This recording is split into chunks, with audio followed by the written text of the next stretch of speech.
What, are you in a hurry? You got a date, something? You gotta We're get out of here? live on Thursday night.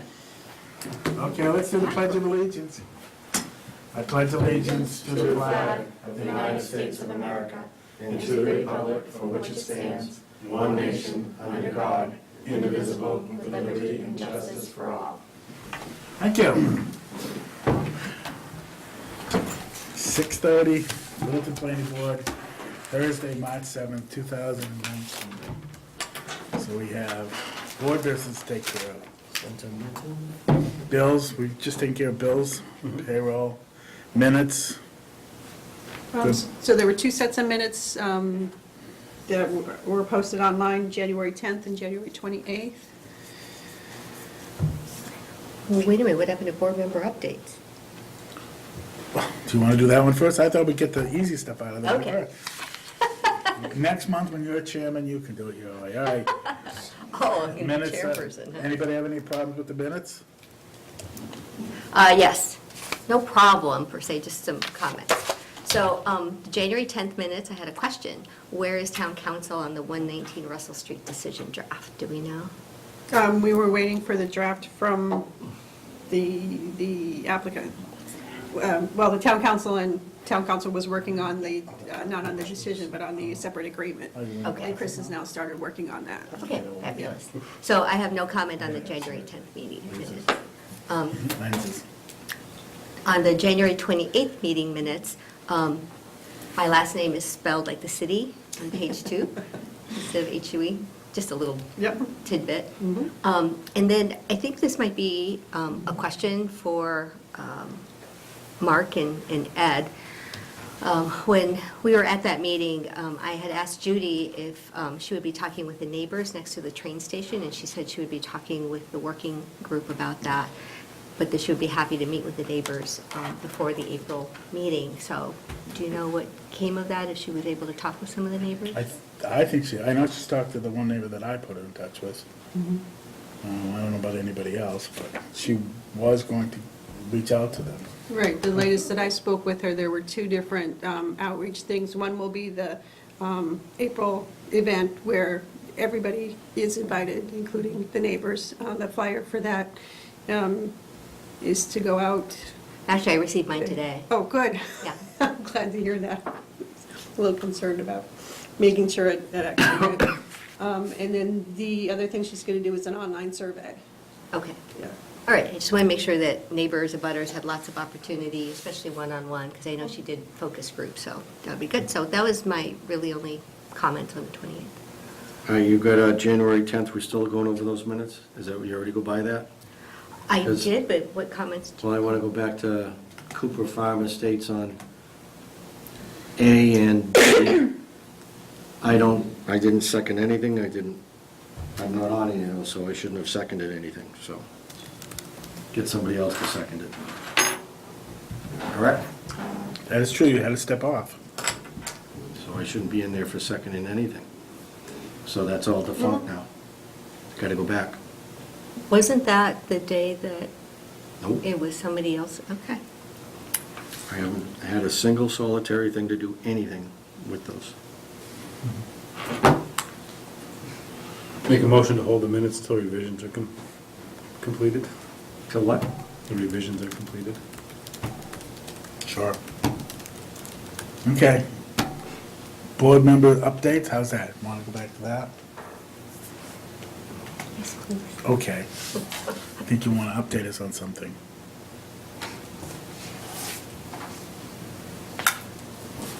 Go ahead. Sure. So regarding the Master Plan Implementation Committee, we didn't have a chance to talk in February because of our snow day, but we are going to be meeting with the Affordable Housing Trust Group. We were invited to their meeting on Tuesday.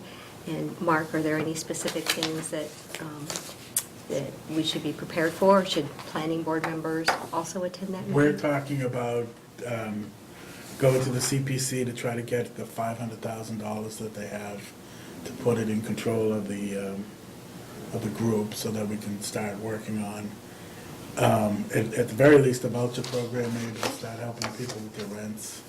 We're looking at publicly owned land. We're looking at starting briefly to talk about maybe talking to developers about a partnership. We're still little baby steps to start, but the first thing is we want the money so that we can start doing something with it. It doesn't do, after $500,000 doesn't do any good sitting in the CPC.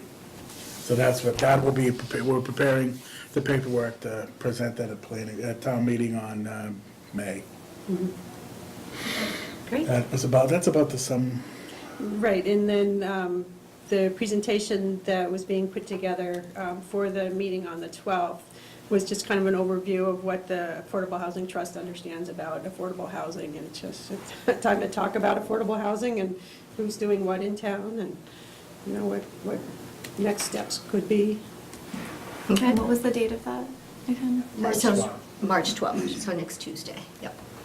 And then I was at the selectmen's meeting the other night, and they talked about the meeting this coming Monday, the 11th, and since they are discussing warrant items, they requested that, maybe it wasn't this week, I think it was another week, but anyway, they requested all board and committee members to attend, and I know that Maureen put together this fabulous calendar for us all. I know, I just saw that, yes. But I do think that it would be great if we could be at the planning board meeting to address the various warrant items.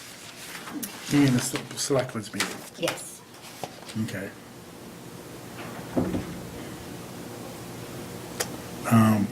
Why do we really have a warrant article that we're sponsoring? Well, the planning articles are under planning department, so the capital items are under planning department. So we've got the two very much smaller study requests, one for age-appropriate housing need, just do that piece of the housing study to understand how many age-appropriate housing units we need over the next, 5-10 years, and try to get a regional group together to do that study, so we're not on the hook for updating the entire housing production plan for $50,000. And the second one is the land use coordination funding request. Rather than try to do the Great Road Corridor study, yet another study, and we haven't done, maybe we need to switch to a few more implementation steps. This would be gathered groups like Conservation Commission, Conservation Trust, maybe Agricultural Commission, Planning Board. There's a wide range of, who the groups that should talk could be, but the funding would be for a facilitator if needed, for some mapping. It's an opportunity to be able to get together and discuss land use at a broader table. Yeah, Yeah. yeah. So in terms of those two items, is there anything else? Those are the two capital requests that remain. And then the selectmen wanted to talk with us about the Aquifer and Water Resource District bylaws. And we'll go over those later tonight. Yep. Okay. Yep. So being at that meeting, I think will be good. Okay, next one, anything else? Nope. Form-based coding, we talked about the station area, you pretty much updated that. Yep. We have a meeting to talk about form-based coding, and where was that? That's somewhere in here. Yep. The latest is we believe we've nailed down the schedule with the consultants. So we've got, May 16th? three meetings with the planning board scheduled, May 16th, July 25, and September 5. Yep. And I have to say that in just working through the contract, I really think that UTIL is paying attention to detail. They are trying to make sure that they meet the town's needs to be ready for fall town meeting, if that's what we choose to do. So I really feel good about this. I do also think that we should plan to talk at the next meeting in April a little bit more about getting the word out for the teach-in event. So I can come to that meeting after talking with Peter as well about how to do that. Okay. Anything else? Anybody do we have any board, any more public input? Anybody out there want to talk about anything? I have one more calendar item. Okay. recognizing that we have an election coming up and that we have our calendar full of items, I really want to make sure that we schedule a retreat. So if we can go ahead and do that at our next meeting, or we can talk about it right now, some dates later in May. So we want to do it after the election, with the new member, with whoever's elected for May. When are you talking? Well, how about May 20th, May 23rd, or May 30th? How do those look on folks' calendars? Monday, May 20th, Thursday, May 23rd, or Thursday, May 30th? So we have town meeting on the 6th, we have May 2nd, we have a regular meeting, town meeting on the 6th, May 16th, we're kicking off form-based coding, and then you want to do something on the 20th? Either the 20th, 23rd, or 30th. Do you want to see each other for 4 times in May? Be honest, I love you guys, of course. I guess he doesn't have a problem. You'll have abandoned ship by then, so you don't get to talk about it. Peter? Yeah, dear. She's keeping What? us both through. He doesn't care, so pick a date and we'll go with that, okay? Okay. Are we going to a social event somewhere that people can see us actually discussing this? Did we talk about going over? Yes, I believe Anthony has done something similar to a retreat for the selectmen, so he can probably provide some guidance as well. We're going to do a retreat after the election. Yes. So what we did is we hired a facilitator, and they worked with the board and sent out some questions before to get some information. Then we sat in a room and went through all those, and probably had a 2-hour discussion, made some goals and objectives that we wanted to work on, and it was very effective. Did you do it here or did you go off-site? So we wanted to go off-site, so what we did is we chose the Littleton Lights Conference Room. Posted it as a meeting if somebody did want to attend, nobody attended. And had dinner brought in, and we just kind of sat and discussed business. You did it on a Friday night? I think we did it on a Friday night, yeah, down the Cape. No, it was a, Works for me. no, it was, I think it was a Monday night, Monday or Tuesday. Okay. Started at 6:30. Well, if I can recommend the Thursday, May 30th date, because that will be after the Memorial Day weekend. Do you have a facilitator in mind, or would you be looking for help in getting a facilitator? We need help, yeah. So my only concern with that date is that is the spring conference for the Massachusetts Municipal Managers Association, so many people will be not around that I probably would be reaching out to help you be a facilitator. Okay. So the 23rd was the Thursday before Memorial Day. Anybody going to be gone that soon? I don't think we're going anywhere now. Okay, so let's shoot for May So 23rd then. obviously, can you get us a name of who you use to facilitate? And Sure. Either myself, Maren, or Ed will. Yep, I'll work with Marvin on that. Okay. Great. Something Thank else you you. do in your spare time. Good. Thought she'd forget, I guess she's, didn't forget that one. Okay, anything else, or you finally good? I'm fine, thank you. You're fine, thank you. Okay, 6:45, A&R for Hoffman. What do you know?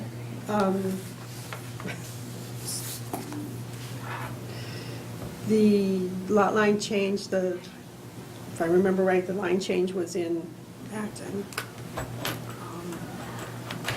No revisions in Littleton, but the revision in Acton, if you were to count the entire parcel, it would no longer meet the lot shape formula in Littleton. The question is whether or not that applies. Let me pull up the map. Which one is this? What's the name, Hoffman? It must be 21B.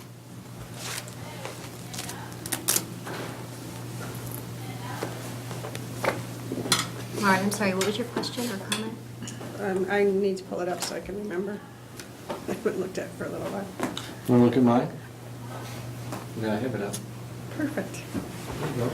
Yeah. Okay, so the change, the new lot line divides Lot 21 into 21A and 21B. So the only change in lot lines is in Acton. There's no change for the portion of the lot in Littleton. Just when you make that change, the Configuration. right, the whole lot used to comply with the lot shape formula. When you divide it up, the bigger lot, larger lot no longer complies. But that, What residence is that, are they a Littleton resident or an Acton resident? Acton, the house, the existing home is in Acton, they say that the future home would likely be in Acton, well, would be in Acton, they said. But they cut did they cut down the road frontage on That's it. the other one to give the frontage to the new lot? Lot 21 used to be those two combined, and Right. that's the new So lot there's line. one in it. And those are, the frontage is in Acton, So this is creating a new lot, in other words. right, in Acton. And since the original lot spans both Acton and Littleton, then, So this revision to create the new lot in Acton makes the lot that's existing in Littleton Void. non-conforming to lot and shape. right? depending on how you look at it. Do you look at the whole thing, or do you only look at what's in Littleton? If you What's in only look Littleton. at what's in Littleton, then there's no changes in Littleton. Okay. Oh, If you're Would be- looking at it the other way, where you're looking at the whole thing, it becomes less conforming. There is, the change is that it's going to be different ownership now, right? So the area and everything is different, yes. But not the area that's in. It's kind of a moot point because it's really not buildable in Littleton.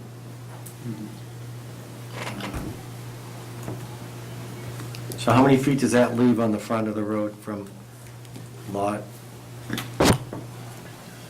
Well, it's 200 and, Huh? I'd like to blow it up.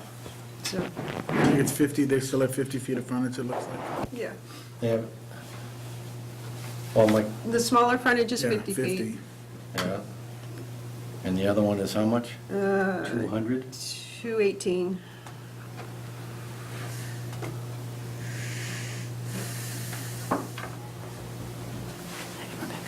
So they're leaving the house, but the garage goes with the other lot. So the, I mean, the, I don't know what Acton zoning is, but it looks like they're gonna dogleg and use the rear line of the new lot as the frontage for the. the rear lot? There's the front, this frontage? Yeah, on the water. This. There's frontage on the lake. Huh? We can't- Frontage on Nagog, Wood Pond. Fort Pond, I mean. Yeah. Let me just show you, Peter. But then they turn around and they're making a non-conform, they're creating a non-conforming lot with This a, is from the GIS, so you can see where the lot, that's the water, yeah. which is down exactly. here. Yeah, Okay. exactly. This is the Fort Pond Hill Road or whatever it is, right? Or is that the Yeah, I lot think- line? Fort Pond Road. Yeah. Well, Think It's, for, it's down here a little yeah, further. well, that's the lot line. That's That's the between, one- that's the town line. this That's is the town Acton, line. that's Littleton, which is right here. right there, yeah. So it's sort of But- like that. But up there, they're taking what is now, they got 250 feet, which we have 150 feet for frontage, right? What does Acton have for frontage? Do you know that? Do you know what? This is what I was just showing. It depends on the zoning yeah. district. GIS, yeah. Okay, this one. In this particular zoning district, Right, Acton already signed? it's on the, Acton signed off on this already? Yes. Creating a non-conforming lot? it's not non-conforming in Acton. There is, Acton allows for hammerhead lots. So you where's can have Fort Pond 50 Hill feet Road? of frontage, but then the total area Actually- is increased. Um, And in this particular zoning district, I can't it meets pull it those up to, zoning it requirements. actually shows it. It's But actually what is- right there. But that right there, you can't call this Oh, frontage. because back you're not in here. Acton. That's This 50 is the feet of- frontage. this is 50 This feet of is- frontage with a hammerhead This lot. is right there, That's yeah. the frontage up here, not down So it doesn't show us the rest of the property going into way Acton. up in the right. Yeah, so it comes But on on. that ham, it doesn't matter, it's not our zoning. was just showing the GIS. Oh, hey, bring that back 1 second. And the entire new lot is completely inactive, correct? That's a full frontage, that's a full frontage. Yeah. Depends on which one you call the new lot. Well, They're yeah. both redefined as new. Is there a house on both of them now? The garage and the No. house. There's only Okay, so one. the one The that existing, does not have frontage on Fort Pond, the lake, I would assume is the one they're creating. Because they're not gonna give away the frontage on the water, correct? So the new lot, I would say, is 21A. Is that what it is? Skinny there, but. 21A has the existing house. 21B has a new If lot. you- That's the one they're Dwelling. correcting?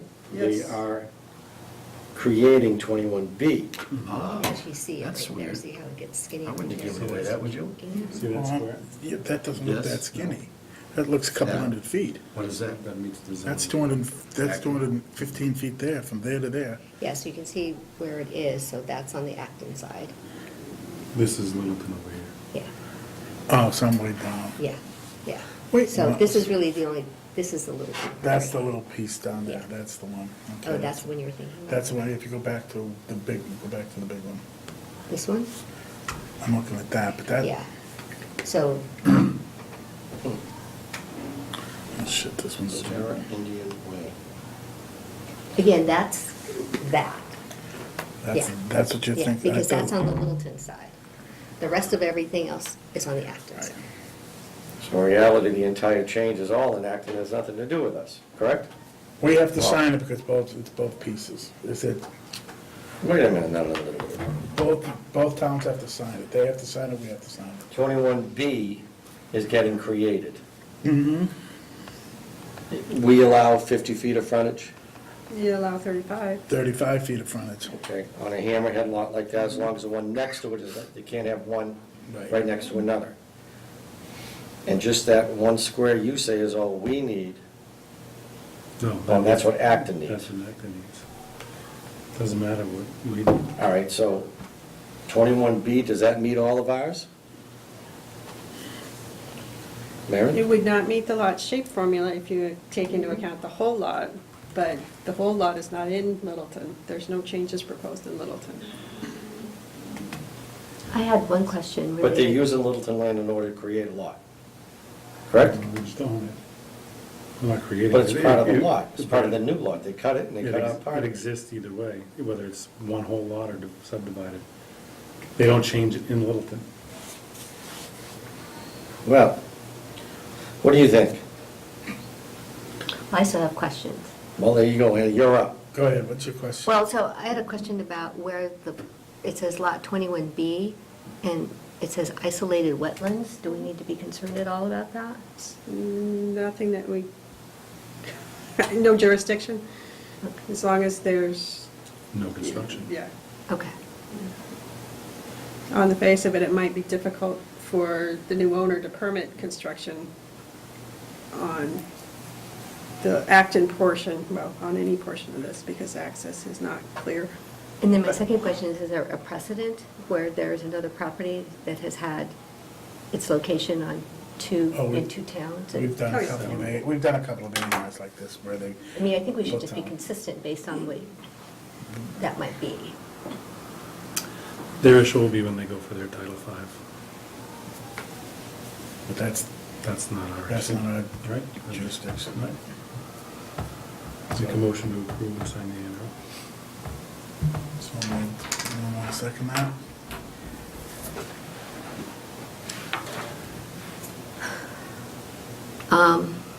It's a straight A&R, there's no magic here. Get If it no there's matter no what other in 20 second, you days. can. What? If there's no other second, you can. You can. I'll second it. All those in favor of the A&Rs, signify by saying aye. Aye. Aye. I'm choosing to abstain. Why? Your position. There is no conflict of interest, but I want to make sure there's no appearance of conflict of interest, so. Her boss signed in the Acton side of it. Okay. So we should probably sign this thing. Yeah, please. Yeah, you're yea or nay. I don't know, something's weird about this, I'm saying no, You get 3 signatures. Okay. something weird about it. But don't do it just because it's in two different towns.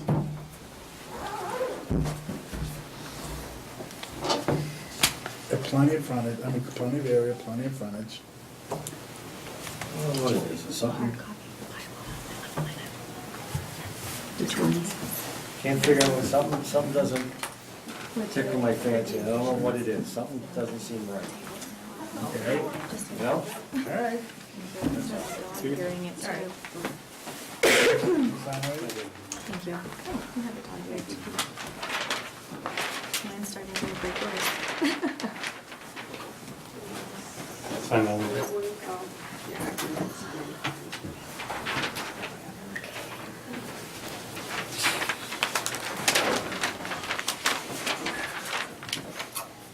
You sign 50, that means that's in the day. You don't want any papers, or you want to sell? Yeah, if you do one of them, maybe thank Wouldn't you like someday somebody to come back and look at all these records and one day see?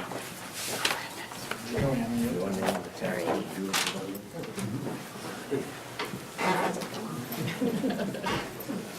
otherwise known as Prince. That's what we'll call you now, Prince. An indistinguishable signature, letters and numbers and E. Prince. All right, well, we're doing that, we have in 7 o'clock, yeah, 7. Town council informal discussion. Here I am. Did we Thanks for ask coming. you, did you ask us? You asked me, so yeah, I have no agenda. So I'm Rebecca Lacey with Mears and Harrington. Some of you know me, some don't. you. Yeah, I don't know if you've met everybody or not. Not everybody, yeah. I know. Okay. I've been before you on the stormwater regulations. That's right. So, nice to meet you, those Hi, that I nice to haven't meet you. seen before. Welcome to, I know you're new on the planning board. So I am at your disposal to answer any questions. Okay, So I actually have a question for you regarding open meeting law. Yes. In a discussion, in a meeting, let's say our board takes a vote, and in that vote, we close the hearing. Now, the hearing's closed, one of the members goes outside of the meeting, a day or two later, has a conversation with an attorney for somebody that was before us on the closed hearing, and starts asking for more or different changes to the closed hearing. Is that a violation? It's not a violation of the open meeting law because the open meeting law involves deliberation by a quorum. What I would say, after a hearing is closed, no additional evidence should be taken. But obviously, the board can and does deliberate after a hearing is closed. So, you can impose conditions and the applicant can agree to those conditions and so forth. But it's certainly not an open meeting law violation. But it's not a violation of any law, in your opinion? I just want to be clear that we don't go outside of what we're allowed to do. If we close a hearing, we can't negotiate or ask for other things one-on-one from an applicant and then bring it back in front of the board if we've already closed the public hearing. Just a question, it's not. What about regardless if we have an open hearing and the questions are made, that somebody goes to somebody else and asks them questions and say, well, how about if you give us X, Y, and Z instead of A, B, C? And then comes before the board and that person knows that they're willing to give up X, Y, and Z, and none of the other boards know anything about it. Well, the open meeting law only addresses deliberations by a quorum. So each of the members individually is free to have whatever conversations he or she whomever. might want with whomever. About whatever. Right. And then obviously that person can bring the information back to the full board and have the discussion. The discussion with the full board about that information obviously has to be in open meeting. And again, if that discussion resulted in new evidence that the member wanted the board to consider, that would be something that is not within the record of the hearing and so should not be factored into your decision. I mean, if it's evidence. But deliberation regarding conditions doesn't really fall to me in the category of evidence. So nothing strikes me as improper about the scenario that you're presenting. Okay. I just wanted to make sure that we were not in violation if we did something like that. Just hypothetically. Hypothetically making sure we dot our i's, cross our t's, and keep our butts covered. That is good. Your lawyer is always glad to hear that that's the goal. Another question would be is if we were to have an informal meeting with chair and vice chair with a potential applicant for any project to come to town. And in that scenario, it's just an informal, they ask for a meeting with just 2 members, so there's no quorum, just to present some ideas, and then help them or address whatever concerns we might have as 2 members. Is there anything wrong with that? I just know that there's been mention from other people in town or even other members that offline meetings make other members uncomfortable and/or other people in town uncomfortable. It's just a preliminary discussion, no application, no formal, just an idea of what something that could be in town. They approach our town planner asking for a meeting, 2 people meet. There's no violation of any of that, correct? Right, that's not a violation of the open meeting law, and it certainly is a common practice in many towns, and, can help ensure that projects that are brought before the board are, have the characteristics that the board is looking for, and the board doesn't waste a lot of its time, having to send projects back that aren't, don't meet. What if those 2 board members decide they don't want to have go-karts? Maybe the other 3 want go-karts. And they said, no go-karts. The guy doesn't propose go-karts. So he doesn't propose it to the board, so those 2 people basically manipulated the applicant You would to not think perform, the not board to bring it like before the go-karts. board. Pardon? You would think all the members of the board like go-karts. Yeah, right. That seems like a completely. What normally happens, that's a, Oh, the thing of the statement there is what if these 2 guys say, no, we don't want that? What if someone comes in and proposes something to Maren? Maren says, nah, we don't want to have a tasty freeze in town. But that, it's. And they walk. But that's the applicant's, it's up to the applicant to, make a determination as to whether, notwithstanding, Maren's advice that this is probably not going to fly, or these 2 members' advice, the same thing. If the applicant feels like it's a strong proposal and that the applicant is going, feels that he or she is going to get the support of the full board, notwithstanding the objections, then the applicant can absolutely bring that before the board. So certainly, this gets into, I was going to sort of address another part of what you said, which is that it makes people uncomfortable.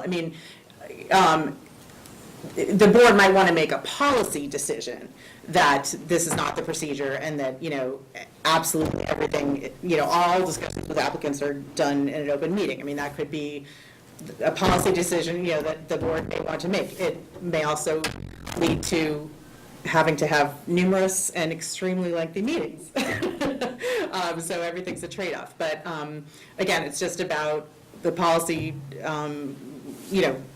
it's purely a policy decision rather than something that's dictated by the open meeting law. it's not illegal. A lot of, what you're saying, it's not illegal. It's up to the board to decide if they want to pursue that, and the reason that you would pursue it is to expedite. A lot of times developers come in and ask Maren, what do you think about this? Well, if you want to talk to one of the 2 board members, you can meet them. They're very accessible and stuff like that, so that does happen. And they come in and, rather than spend the money with an engineer or an architect and everyone else, they run it by you, as they say.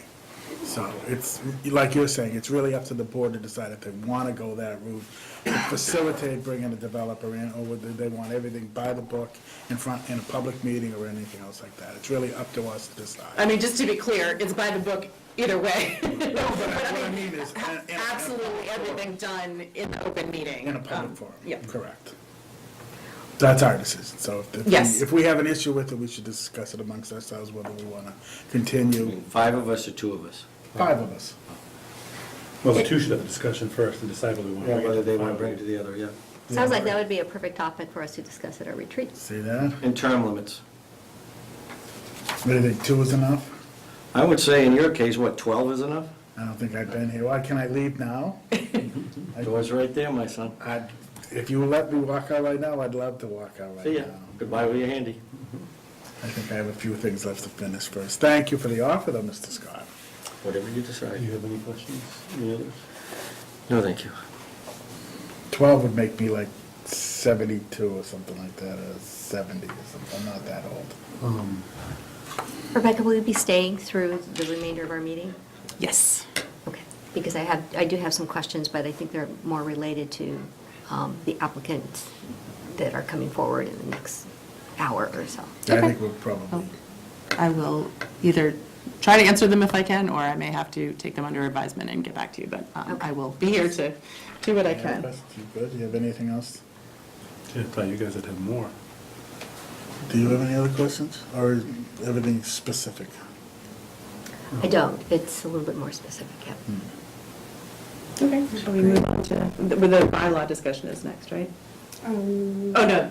We're moving. Well, we have 80 King Street left, Okay. but again, most everything else is discussions except for the 8 o'clock public hearing, so you have a little more leeway on what time you want to do things.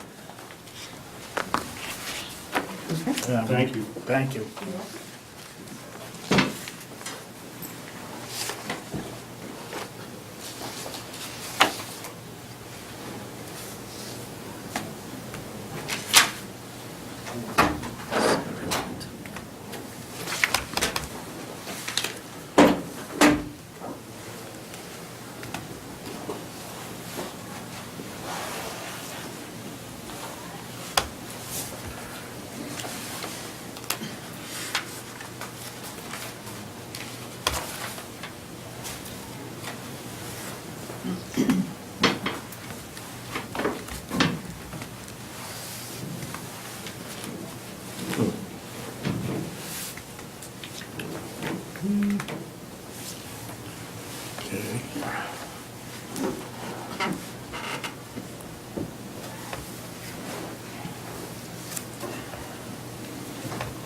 And it was better more when we had paper. At least shuffle around. What are you looking You ready to move No, on? no. Online.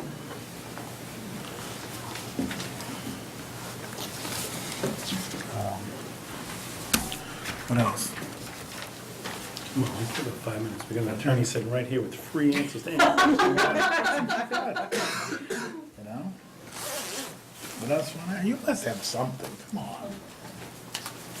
So if you're merging in traffic, Zipper merge.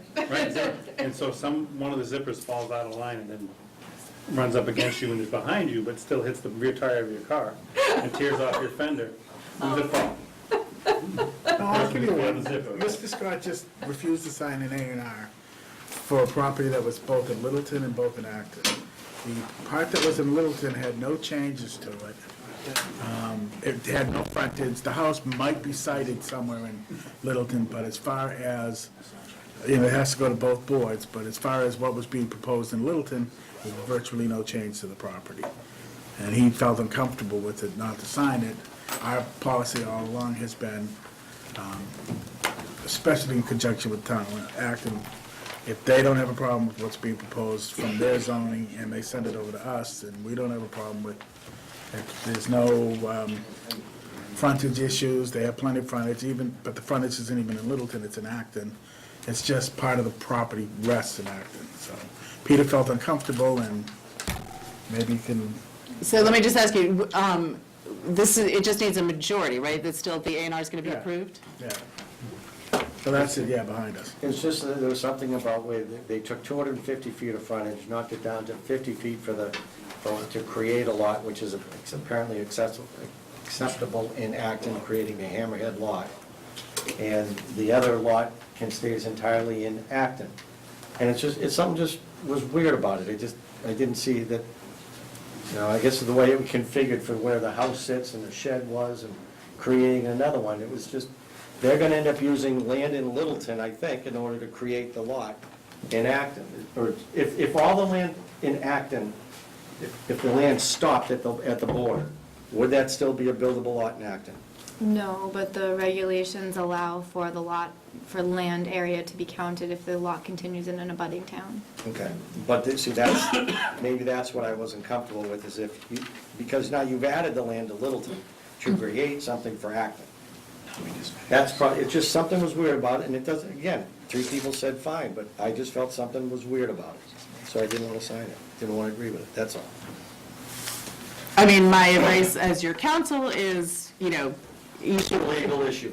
I mean, it's. Right, I mean, you should look within the four corners of, what the A&R provision of the subdivision control law requires. For them, not for us. It wouldn't pass ours if we included it. That's what you said. You said it would not cover ours. If that entire lot was in Littleton, it would not pass. The odd-shaped lot formula, but it wasn't. Correct. But once again, it would not meet Littleton's rules and regulations, so that's why, that's just the feeling I had. That's all. Again, 3 people said fine. There you go. It's not an issue, is it? So what It if you doesn't go? seem worth debating. Right. Oh, okay. So if you go into negotiations to buy, 5 minutes, for God's sakes. if you go into negotiations to purchase a piece of property, and later on that property comes before this board, is that an issue? If I want to buy a piece of property from the fields, they're related to me, and we discuss it, and then they come in front of here and I vote on it. That's a problem, isn't it? I'm not completely getting the facts. If I negotiate purchasing something, But you do purchase it or you and I don't? do purchase it, after something happens to the land that I vote on here, and I turn around and I purchase that land, is that a conflict of interest? That, Through A&R, you mean? Yeah, AR could work, I suppose. I mean, that sounds like you're getting at the financial interest provision of the ethics law, but I would need more. Answering ethics questions on hypotheticals is really dangerous because the law is so specific and the facts can be so specific, so. Best to recuse yourself in all instances. I mean, well, there are there are a couple provisions. Planning board is appointed here, right? Not elected. So, wait, I'm sorry. They're elected. Oh, they're elected, okay, so you can't use there's a provision in the ethics law that appointed officials can use when there's maybe an appearance of a conflict, but that's not available to you. But anyway, yes, if you believe there's an appearance of a conflict, you can always recuse yourself, and you can always seek advice from town council or the state commission for a specific circumstance, so. I knew that. Oh, look, it's 7:16. You're on the line. Thank you.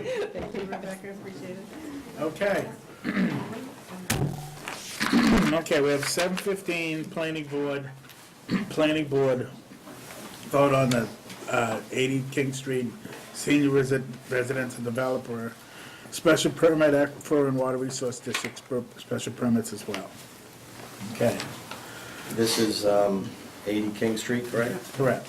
I am recusing myself, as I have done for the last 4 years, I think.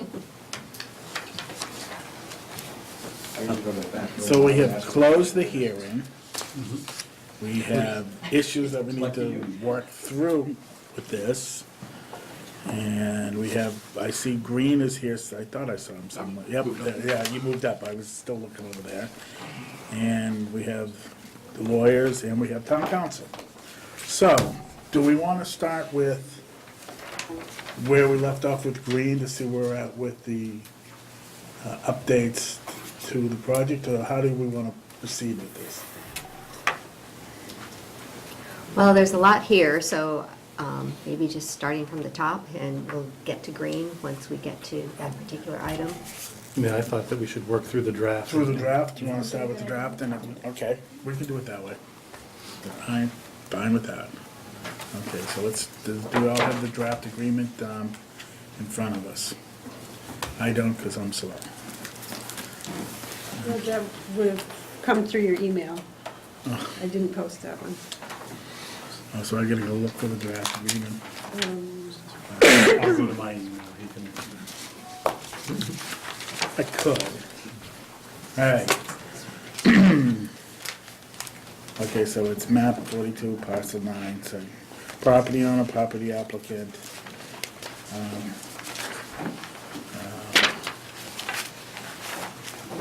The president, application plans, public hearings, waivers. Okay. What do we have for waivers? List any waivers. What was the list of waivers? We don't have it, it's not in here, so we need to, A, list the waivers. So no waivers were There are no required, waivers. because it's not a subdivision. What about the aquifer water resource special permit? Don't they need a waiver over 30% impervious? That's, I wouldn't classify that as a waiver. We can cover that in the findings. You know, we will address that in the findings and the conditions. So that's a little further down. Yeah, number 3, groundwater. Okay, well, no, that's groundwater, that's, okay. So, Anna, I think, had an earlier question about the layout of the decision, and I think Kristen did too, if I remember right. I will make it look more like the Jones Meadow decision, just in format, so that we have a description of the project up in front, and a description of the process as well. So That would be really that's- helpful, being able to have that background so that it lets everybody who reads the document really know what it is that we're basing the decision off of, which Yeah. documents. Yeah. So the Yeah, background, and the- right, background and all- section. And the documents, List of exhibits. list of Yeah. exhibits, yeah, that's good. Okay, so can we get to point 8 then, as we're going down now? Okay, as we go down, we can name each one, right? All right, well, do we have, so far, are we looking at the design of the building? We've gotten past 3 Well, are you in findings now? findings, I'm in findings, we got past the waivers, 'cause I'm not asking for any waivers, so we're, or do you want to start with the submission? Is the submission complete and technically adequate? Yeah. So, right before that, something in the actual citations, I think the citations just need to be checked because they're not the accurate ones. Where are you looking? So at the very top, it says, under findings, section 17-62. Okay, Oh, yeah, it's 173. Yeah, it's 173. And then 173-152, I believe, is something completely separate. It's for motor vehicle special permits, I think. okay. So we just want to make sure that the citations are Oh, all right. correct ones. Oh, that's right. You didn't do this, did you, Mara? No. No. Okay. All right, okay. All right, so we're past that. So to on, submissions are complete and technically adequate. Are we supposed to get a final drawing of, not the last drawing at the last meeting that we voted to close, but a final drawing from the applicant regarding all the other items that were requested, i.e. the Mhm. shade trees, tennis courts? Okay, so at what point, you have several different backstops of when you can check new information that comes in. You should condition the decision so that you require a full set of plans, complete plans for you to endorse before they can apply for any building permits or start construction, or, you know, whatever That's step it is you want to put that on. Yeah, but So, before we get to that, there is some drainage issues, there's design issues that we never got a final set of plans, correct? Green never Correct. did? Correct. We haven't gotten a final set of plans. We have some outstanding comments from our first letter, and so also the responses to our second letter. We haven't seen any of those, so there are quite a few technical issues that we met with the applicant after the last planning board meeting, and we kind of worked through some issues verbally, but they are to still submit plans that we have not seen. And so we have no final set of plans on this project? Correct. Okay. And if I may add to the board, I spoke with the project engineer yesterday as well as today. They informed me that they have been working with Green International to resolve the last few issues. Once those are resolved, they will issue the final set of plans to the board, incorporating any of the final comments from Green. They're expecting to issue that this coming week.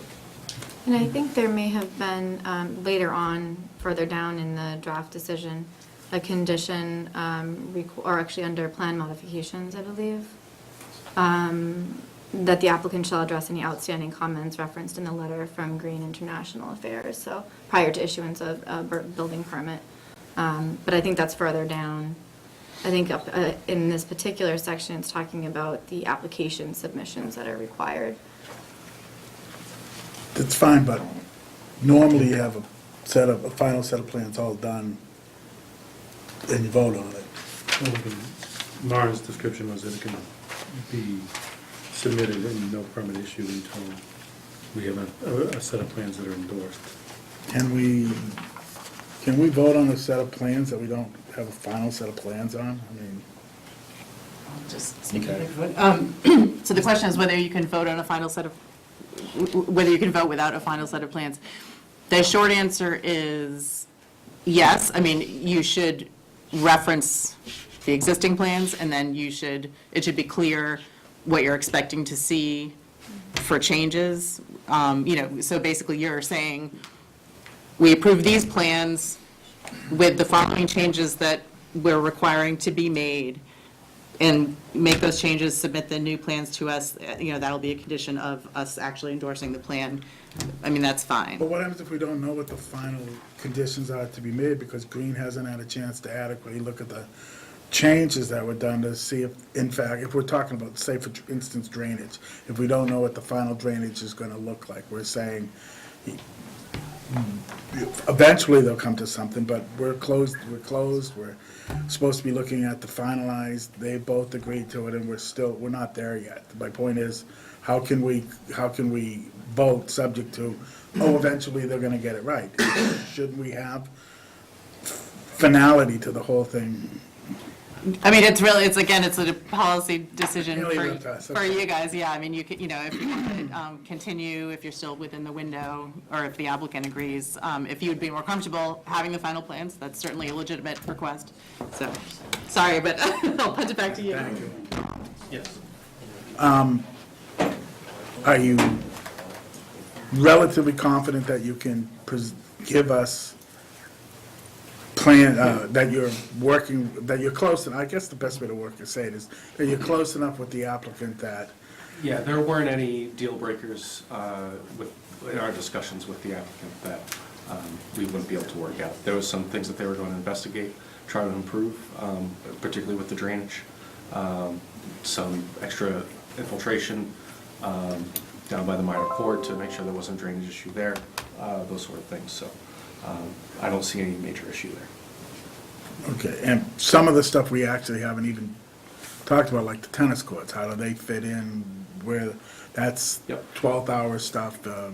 Obviously, you're gonna have to see a set of plans, the drainage there, the topography, how they're gonna fit on top of the sewage treatment plant that's up there, and that kind of stuff. They are showing some, contours up in that area, so that has been reviewed. I suppose there could be changes there, because we did have some comments on how much the site is being filled. And we also did comment on just providing details of the actual tennis court materials and details, sizes, regulation sizes, that sort of thing.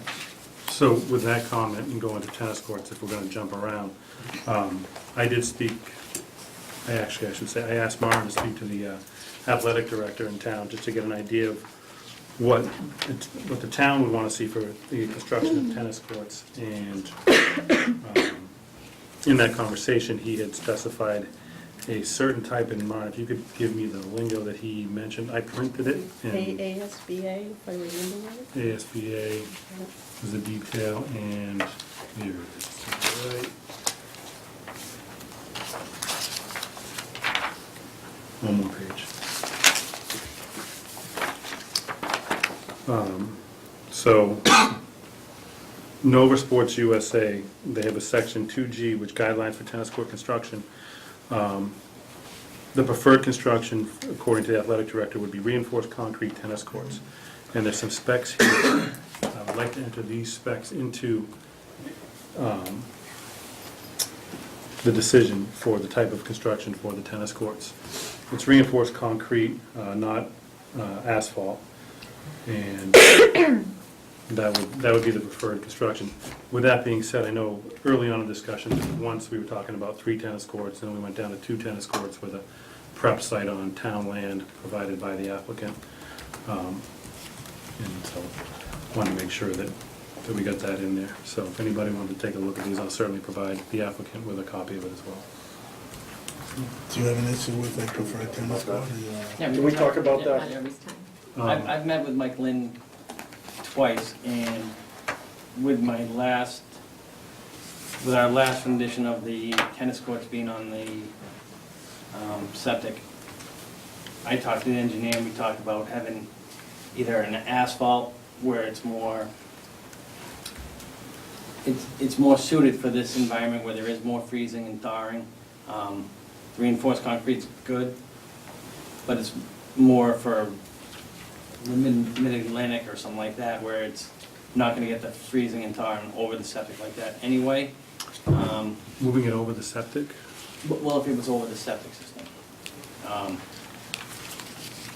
And I mean, I had two meetings with him about having asphalt, and he would love concrete, he said, but, you know, if it's asphalt, just like the other three that the town has on the high school that are asphalt right now. Right.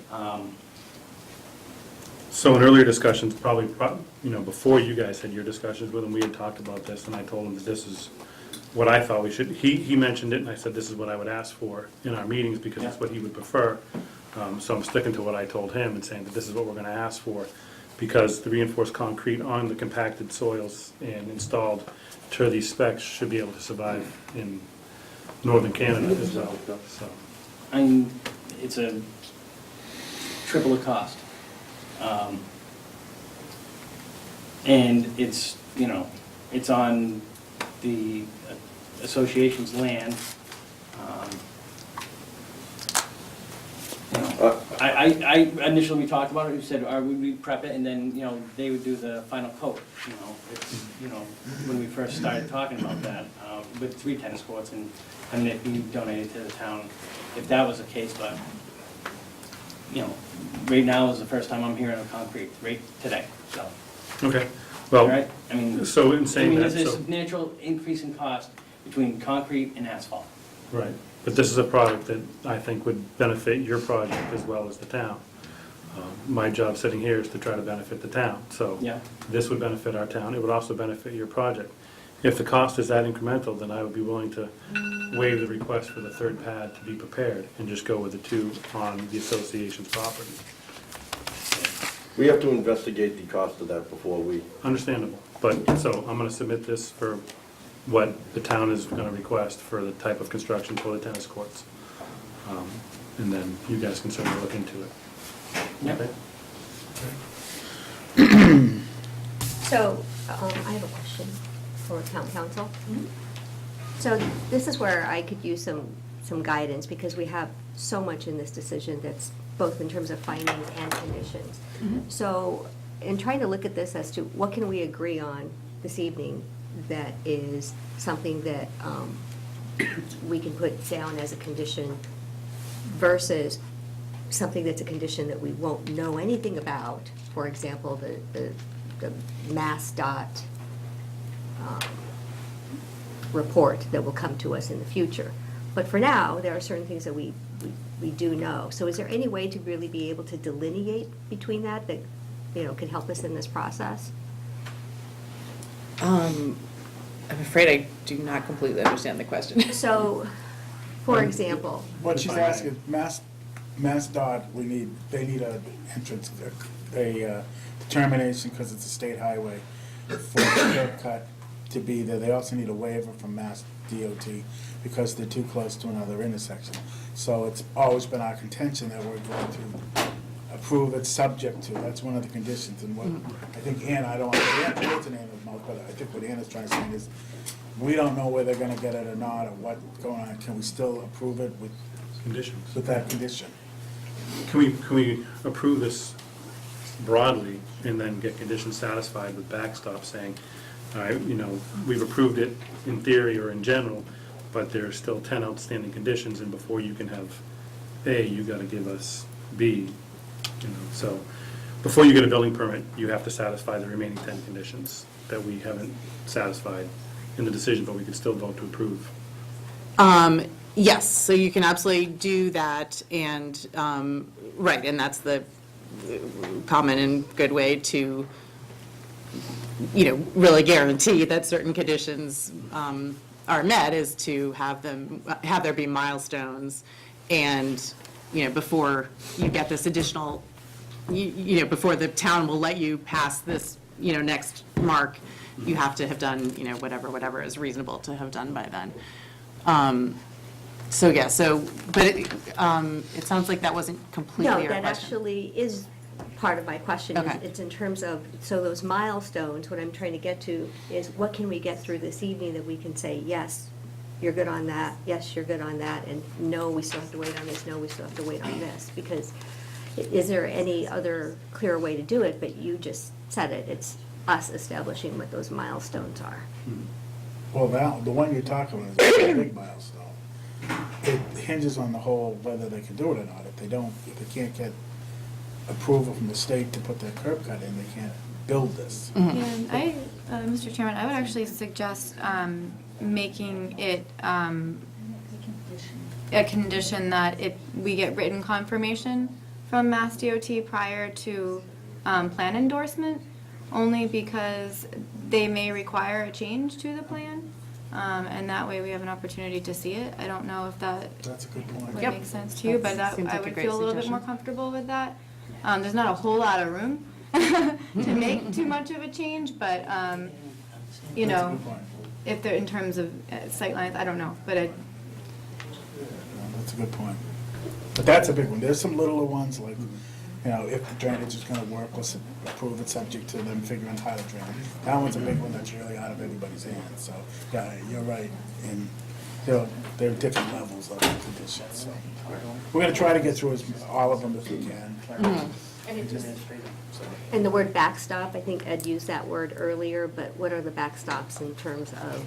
Just, so in my opinion, it would be timeline things, like as they're going through the process of satisfying the, let's just say for discussion's sake, there's 10 remaining conditions, they could be given, you know, a DEP permit, but not a building permit. In other words, they could get permission to put the road in, but they don't have permission to put a foundation and start construction because there's still a few of the 10 remaining outstanding conditions. I think if we can put that kind of language into these two decisions, that would certainly make me feel a lot more Yeah, comfortable. I think that would yeah. go I have along. I don't, Lauren, did the comments that we've submitted independently to you directly, do you have them all in like one condensed? Okay. I know it was like 11 o'clock at night last night, so I'm sure you didn't, but, okay. Okay. So, yeah, I guess we'll just have to Right. check those out. And if it's helpful for the board, I just wanted to let you know that we have filed our submission. I don't know if this was, if the engineer had updated you, Maureen, but had filed this submission with Mass DOT. We've gone through an iteration of plans with them. We are actually very close to, I think, getting final approval on that. So that's well on its way. We did include a condition in the draft decision to say that this decision would be contingent on us getting Mass DOT approval for that intersection. Okay. And then, so what I'm hearing is you would like that to happen prior to plan endorsement? I would, yeah. Absolutely. That is not typically how it's done, but I defer to town council can have that. And there's a number of approvals that a project would need to get, including, once we get this approval, we'll then go to Board of Health and get to seek our approval there. I just would want to make sure that don't think it's- this particular piece would be figured out prior to plan endorsement only because if MassDOT requires a slight change, then that can be made on the final plan that we sign. Oh, I understand, thank you. I understand what you had said originally, and prior to plan endorsement Yeah. makes perfect sense. But it wouldn't need to be prior to a decision. No, the plan endorsement. Thank you for the No clarification. problem. Okay, so where are we at after submissions? We're still going down. So number one was submissions, number two, We're agreeing, the submissions Traffic technically. flow adequacy, utilities, so that. Okay. Design of building, building location, egress points, then we'll see that on the plan. Okay. So, again, plan endorsement, we'll be looking for improved pedestrian and bicycle and vehicular safety. Okay. On 3, if you read it closely, the design of buildings, form, building location, egress points, grading, and other elements of this project could not reasonably be altered to. I don't know if could not should be there. That sounds a little funny. I had Right. the same thought when I I think read it it, and I should was be like, well, could. maybe it's just their typical language, but yeah, I agree with that, because it really is saying It reads that. that you guys can't make Can you it. read, can you? Sure, I'll read it Oh, again. Right, Actually, it should be the wording directly from the bylaw. right. And it is, so. Well, that, okay, because that was my So the question. It design does of sound the kind of building funny, form, but. building location, egress points, grading, and other elements of the project could not reasonably be altered to improve, reduce, I mean, provide a safer and more efficient access to each structure. So in this case, we would need to condition that as well. Well, what it's saying is that if they wanted to make something better, they can. But yeah, but I think in this particular section with the findings, we're making a determination that we believe that this plan is meeting the goals and the intent of the bylaw in these particular aspects of the design. It Right, does- they've done the best they can. Right. On That's each what of this these points. says. Right. Okay. I get it. It just reads funny. Okay. When you tell Yeah, do somebody you they hear can't. Judy's voice through this one? Yeah. We could change that, you know, Okay. for the future. Number 4? Number 4, the project meets the purpose, requirements, and development standards of the code of the town of Littleton, Article XXII. 23, that's the senior residential development. I am satisfied with 4. No comments. Comment on 4. No comment. 5, the project is consistent with the goals of the Littleton Master Plan. No comment. Excuse me, Maureen, does the board have the most recent, No. they don't have the most recent draft decision with all the revisions from today? Not from today, no.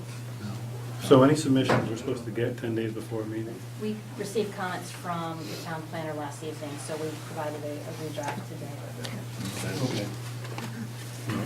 But there's no way to turn it around again. Yeah, Right. no, I understand, that's, Yeah, it'd be difficult to turn that around, so. but I'd be interested in seeing them if we could continue, and, I mean, that could work. Number 6? I had a comment, you wanna go? Oh, I had a comment on this particular one.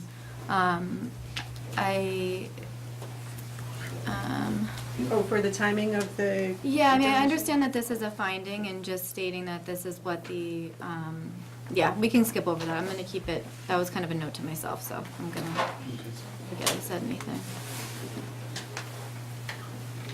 You mean number 6, when do you want the? Well, I actually, so, okay, maybe I retract that. So I think that it should just state, unless you guys remember the applicant particularly saying this during the public hearing process, but in terms of when they would pay that amount, I did not remember them saying that it would be paid at the time of closing of the sale of each unit, unless I'm That should be in the meeting. in the record. Okay, if you had said that, that's fine. I just didn't remember that, but that's fine. We can keep going. And just from a practical standpoint, that's when the money would be available. So I recall it in the, Okay, in the meeting. then and that's I- fine. and I We can also, keep moving on. Right, would agree that it is the practical time to make the payment.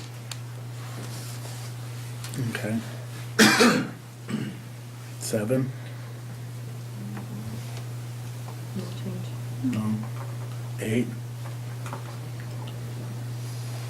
Proposed boundaries are permissible for more quality Right. I've got an issue with 8, and I talked to Tom very briefly about it.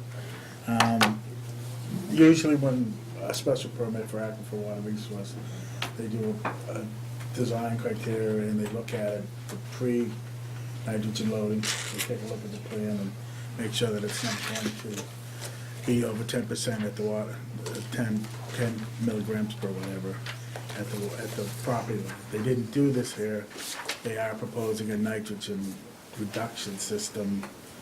It would have been nice to see calculations to guarantee us that they're not going to exceed 10 parts per million at the property line. But are you without seeing plans, without seeing calculations, are you confident that the system will in fact keep us below, keep us at drinking water standard at the property line. This system has to do with the septic system? Is that Yes. correct? We have not on this project, and historically have not been asked to review septic systems. Well, it has to do with nitrogen loading at the property line. If they haven't done any calcs to calculate whether the nitrogen loading at the property line is going to be at 10%, which it has to be for a special permit. So how do we make sure that it stays at 10%? So. Well, I think if we move down to number 9 on that, I think it addresses that in the decision. And I haven't seen the decision in my, the septic system design is not my expertise. My understanding is that there are monitoring wells to monitor that over time. That's, the only issue I have is that's putting the cart before the horse. Usually when you design something, the engineers get together and make sure that the drainage works. Let's look at it like drainage. But the drainage is gonna work adequately. They give you pre and post development for the drainage. No pre-development or post-development was done about the nitrogen loading for this site. It's not only Move down to 9. I know, I see 9. And 10. 9 and 10, all it says is there's gonna be monitoring wells that are gonna tell us whether it's at 10 parts per million. I'm just trying to make sure that you're comfortable with the nitrogen system that they're proposing, because it is part of the drainage system more than the septic system, that the groundwater will not be deteriorated at the property line, that the nitrogen system that's proposed is gonna be, we need somebody to ensure that groundwater is gonna be of drinking water standards at the property line, and no pre or post engineering's been done, there's been no. Mr. Chairman, I just had a question too. So there are monitoring wells being proposed? That, Not in the latest. Not in the latest. formal decision. Okay. So my question was going to be, with the Board of Health, they will be reviewing the septic system once it gets to that point in design.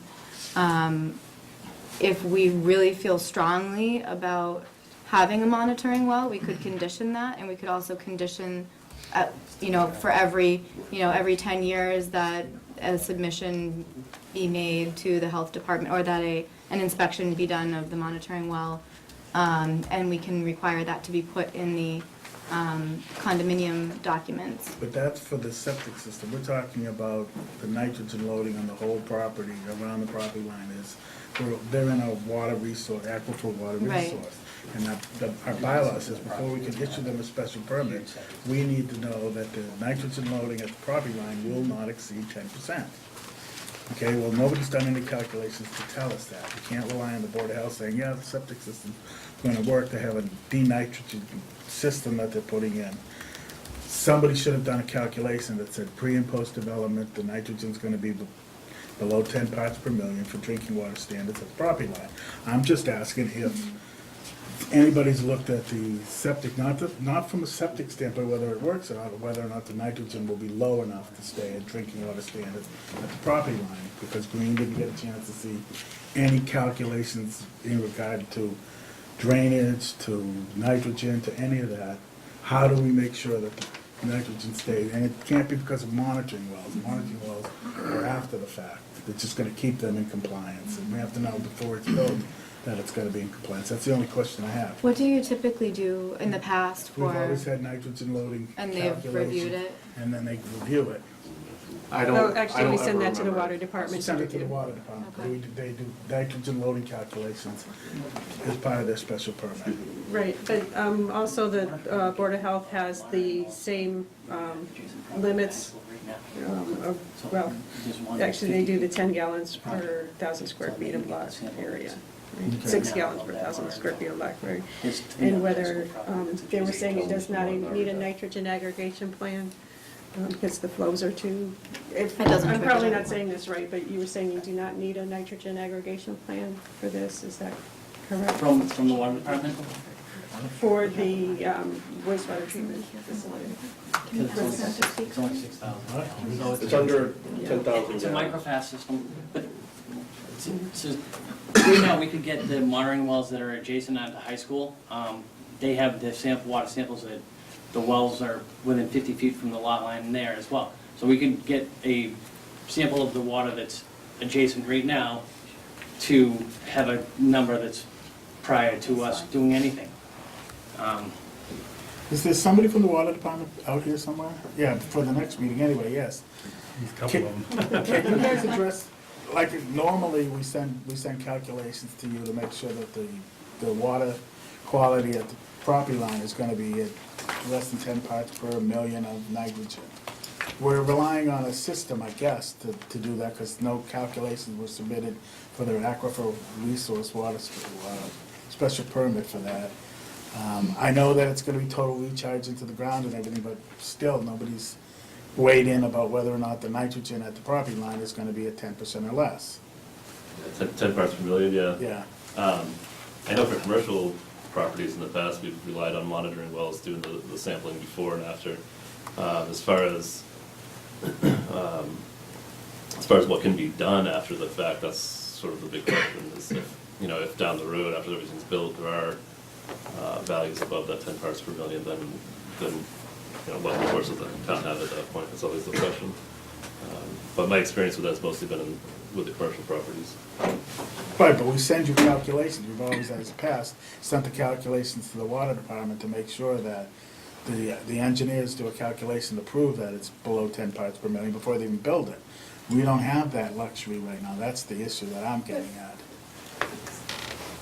So how do we, I was hoping that he would, and I don't want to put words in Green's mouth, I was hoping that they would say, that in the course of looking at it with the nitrogen, that we would hope that it would stay below 10 parts per million, but I don't think you can make that assertion without having looked at it. Correct. That's the point, no one's looked at it. Why can't we condition that test take place? You want a condition that they do nitrogen loading for the property line prior to issuing? Calculations Yeah. for it?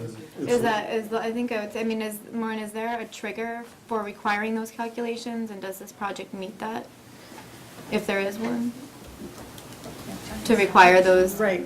As an aquifer district special permit, that is one of the underlying, Conditions. underlying planning goals is to not get below the 10 Parts per million. parts per million. And nitrogen aggregation plan is what the board has used in the past for commercial sites, to look at that. And it's required in the bylaw, and so for the Because they already have data. water resource, aquifer district special permit. I would condition it and just say that, if they can design it and prove it, then, we can do it at the same time that we do the plan endorsement. I think that Provide makes those. sense to me. If it's something that. Is your arm tight? Go ahead. You go first. You know what? So, Go ahead, yes, please. did you have a chance to review the stormwater report that our engineers did? The stormwater report has been reviewed, yes. Okay, so doesn't that address the nitrogen? Not for the septic. And no, Is the it- is there any stormwater. data? He's talking about stormwater. No, I was using that as an example. Oh, Nitrogen loading has to do with the nitrogen at the property line, from fertilizer, Either- from septic, from a number of different things. You have to. Adjacent properties. No, it has to, we're talking about your property. Okay, so is there any data, can we ask, is there any data on the nitrogen levels now in that area? That's what a nitrogen loading study would do. It would tell us pre, post, it take into account other That's parts. exactly adjacent to where they're proposing to put the septic system for the town. There is data on that right now. There's gotta be data on it right now. The Right, so water that- department that'll- has so it. that's a. Right, so that'll provide a baseline. That's Right. baseline information will is be it- easy to is- get. It may be higher than 10 parts per billion now. How do Right, we know and that? if it Unless- is, if the bylaw allows for, as long as you're not increasing that But we level. don't know that because nobody's done it. That's the point. The town has done it for the adjacent property that's right next door.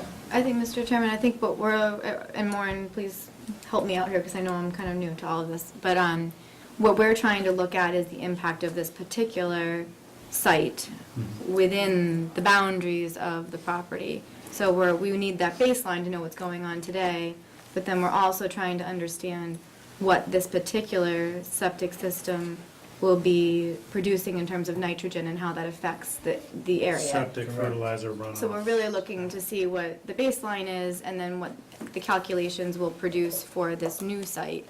That way we know what the difference would be. We need a Is that nitrogen correct? loading calculation Okay. done prior to the Pre and post. posting.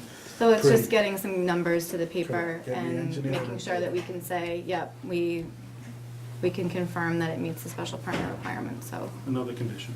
Okay. Right. I like it. Okay.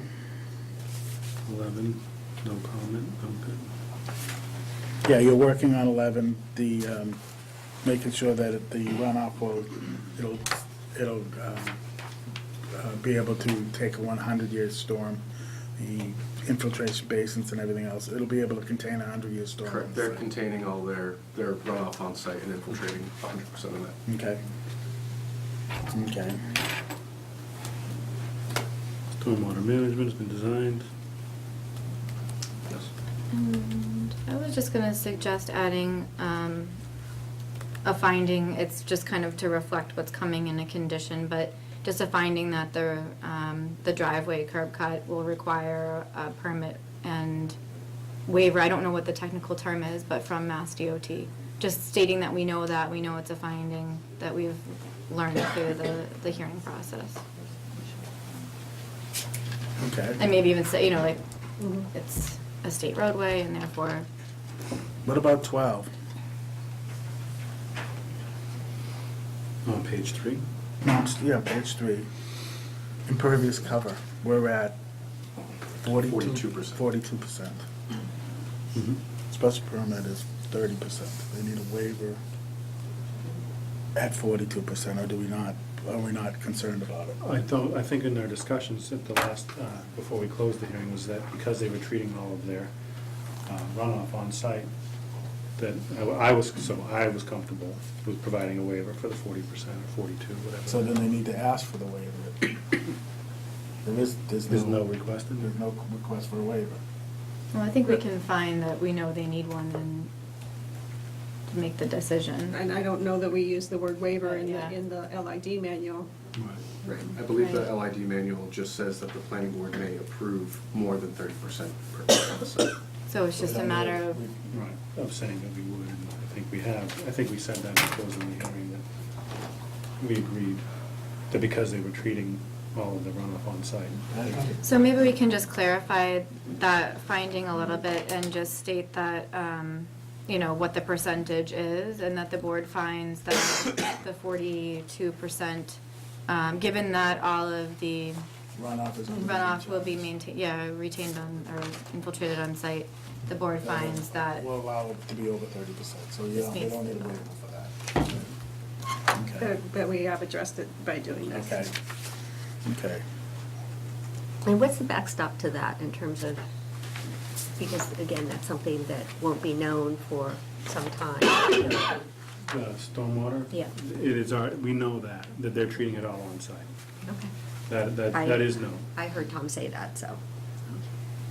They That's are- Tom, right? Yes. Okay. Okay, so that's 3, 4. And then, hold on, so in this particular section, I believe that there were some comments, Maren, that you had also recommended? Yeah, the Or we already standard, covered all of those? right, the standard conditions for Aquifer Water Resource District special permit. And Jennifer had provided some background on that. The standard conditions include groundwater monitoring, where the water department has been okay with this project. They don't see the need for any. So whether or not you include that condition is your policy decision. What the other ones were? Do you want me to read them? Thank you. Okay. So the first one is the validity of this permit is dependent on the applicant recording this decision in the Middlesex Registry of Deeds. Yep, the applicant was good with that. I remember that. Next one is the semi-annual groundwater monitoring activities may be required to help assess land use impacts on groundwater resources. And then on that one, I used the may instead of the shall, so, and that's up to you guys, policy decision. If you think sometime in the future it might be, groundwater monitoring might be needed, you could add that, but in this case, I don't know that it adds anything. I don't feel strongly about it. If the water department doesn't, then I would defer to them, really, so. The third one is groundwater quality shall not be degraded below drinking water standards at the property lines due to activity on this property. 4 is no sodium de-icing chemicals are to be used or stored on site. Can we actually add to that too, that be put into the operation and maintenance manual for the condominium association? In the condo docs? Thank you. And then also for the operations and maintenance of the stormwater system shall be conducted in accordance with the blank O&M plan. Yeah. And then the final one recommended by Mard was no parking of vehicles is allowed on any unpaved surface.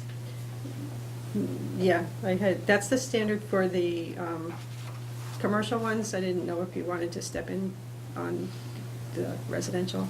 I think it's worth putting in the condominium documents, so people know and are aware of that. Keep junk cars from being parked behind the Yeah. structures.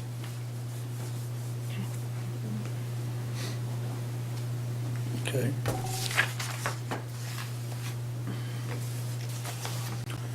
So we're still kind of in, we're just ending findings right now? Yeah. Correct, okay.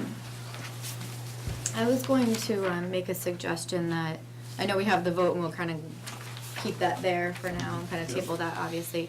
But the language of the vote says, the last piece, in accordance with the application plans with the above waivers and with the following plan modifications and conditions. So I would just recommend including just the plan modifications and in that statement. And then keeping consistency with kind of the other format that's typically used for the Littleton Planning Board decisions is having, a header for planning or plan modifications. And then I was also going to suggest some language to, unless it's already in the other, you have other language that you're more used to using. But prior to endorsement and recording of the plan shall be revised to include the following additional corrected or modified information. Except where otherwise provided, all such information shall be subject to approval of the zoning enforcement officer. And then start our plan modifications after that. Yeah. I would agree with that formatting.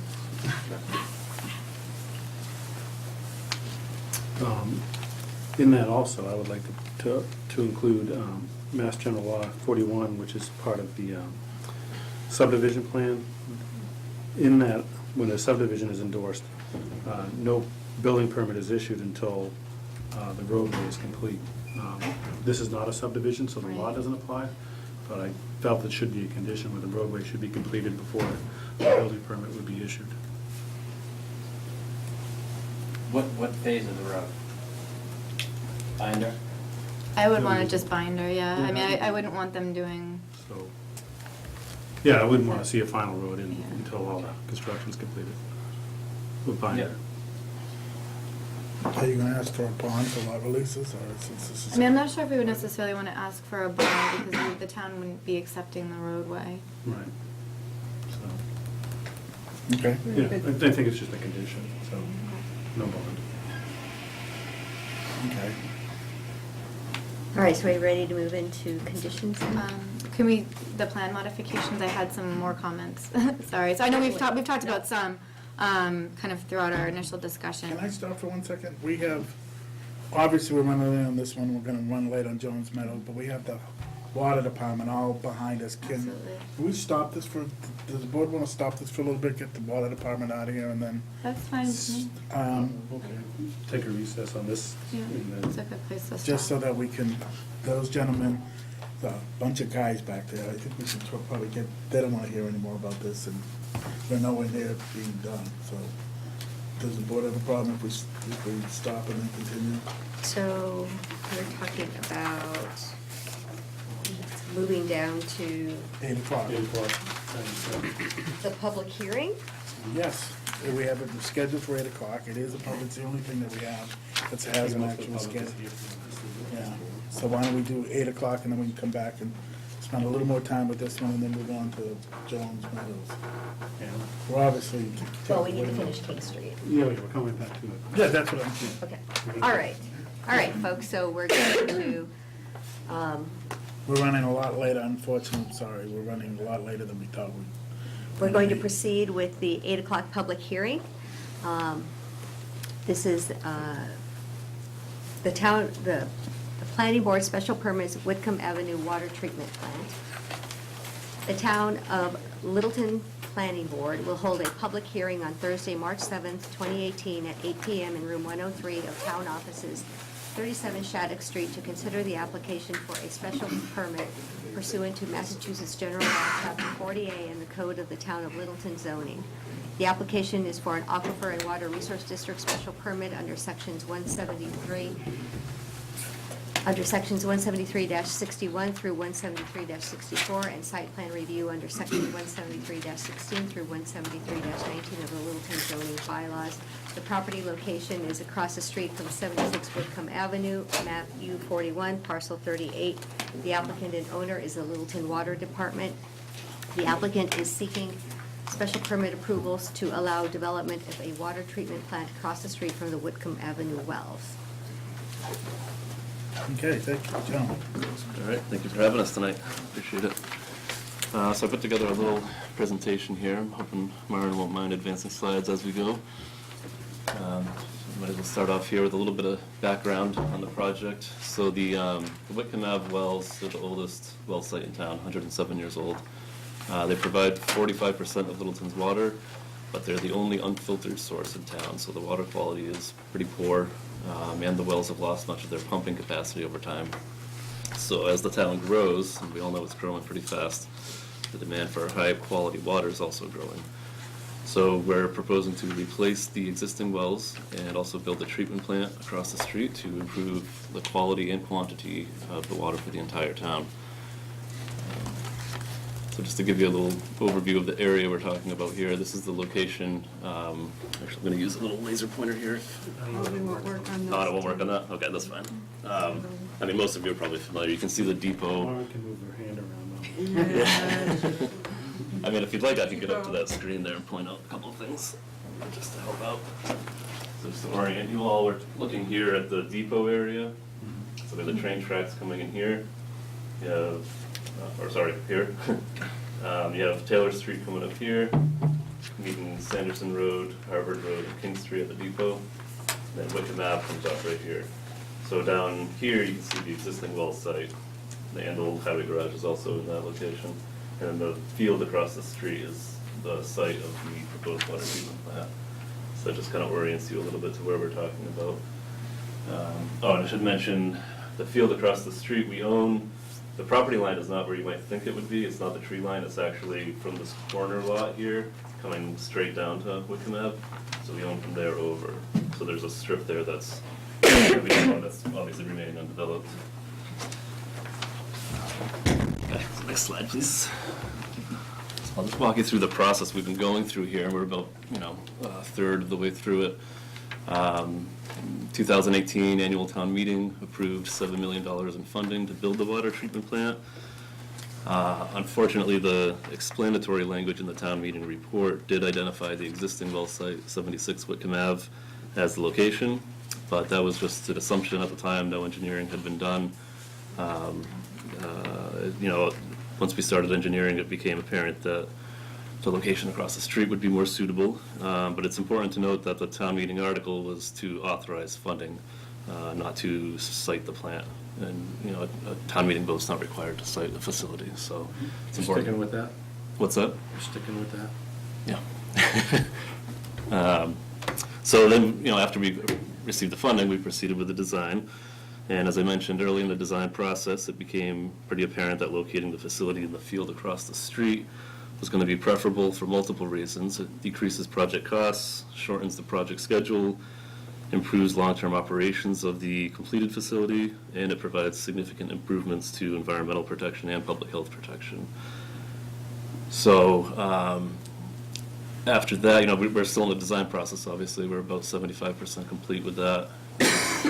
In February, we received a call from a butter who noticed some activity in the field across the street and learned that that was where we were locating the treatment facility and expressed some concerns about that. Mentioned that they would talk with their neighbors and everything, so we said, oh, let's hold a voluntary abutters meeting, see if we can get some people to come out and explain the whole project to them and hear their concerns. So we did that. And obviously, we're also in the middle of permitting, which is why we're here tonight. Public hearing. We also had a public hearing with the Conservation Commission a week and a half ago that was also continued to this coming Monday. That process is going well. They're supportive of the project. Once we get all the necessary permitting, obviously, we'll finish the design to 100% completion, hopefully to begin construction in June. And then construction would be completed in the summer of 2020. So that's sort of the process that we've been going through here. Then I wanted to throw this slide up there because it seems to be the main point of contention on the project. Just let you all know the reasons that we located the water treatment plant in the field as opposed to the existing well site. It avoids approximately $1 million in additional construction costs that would be associated with building in a floodplain. It reduces the project schedule by several months, which is important because one of the primary reasons we're building the treatment facility and installing new wells is to keep up with the town's rapidly increasing water needs, which we're running up against that.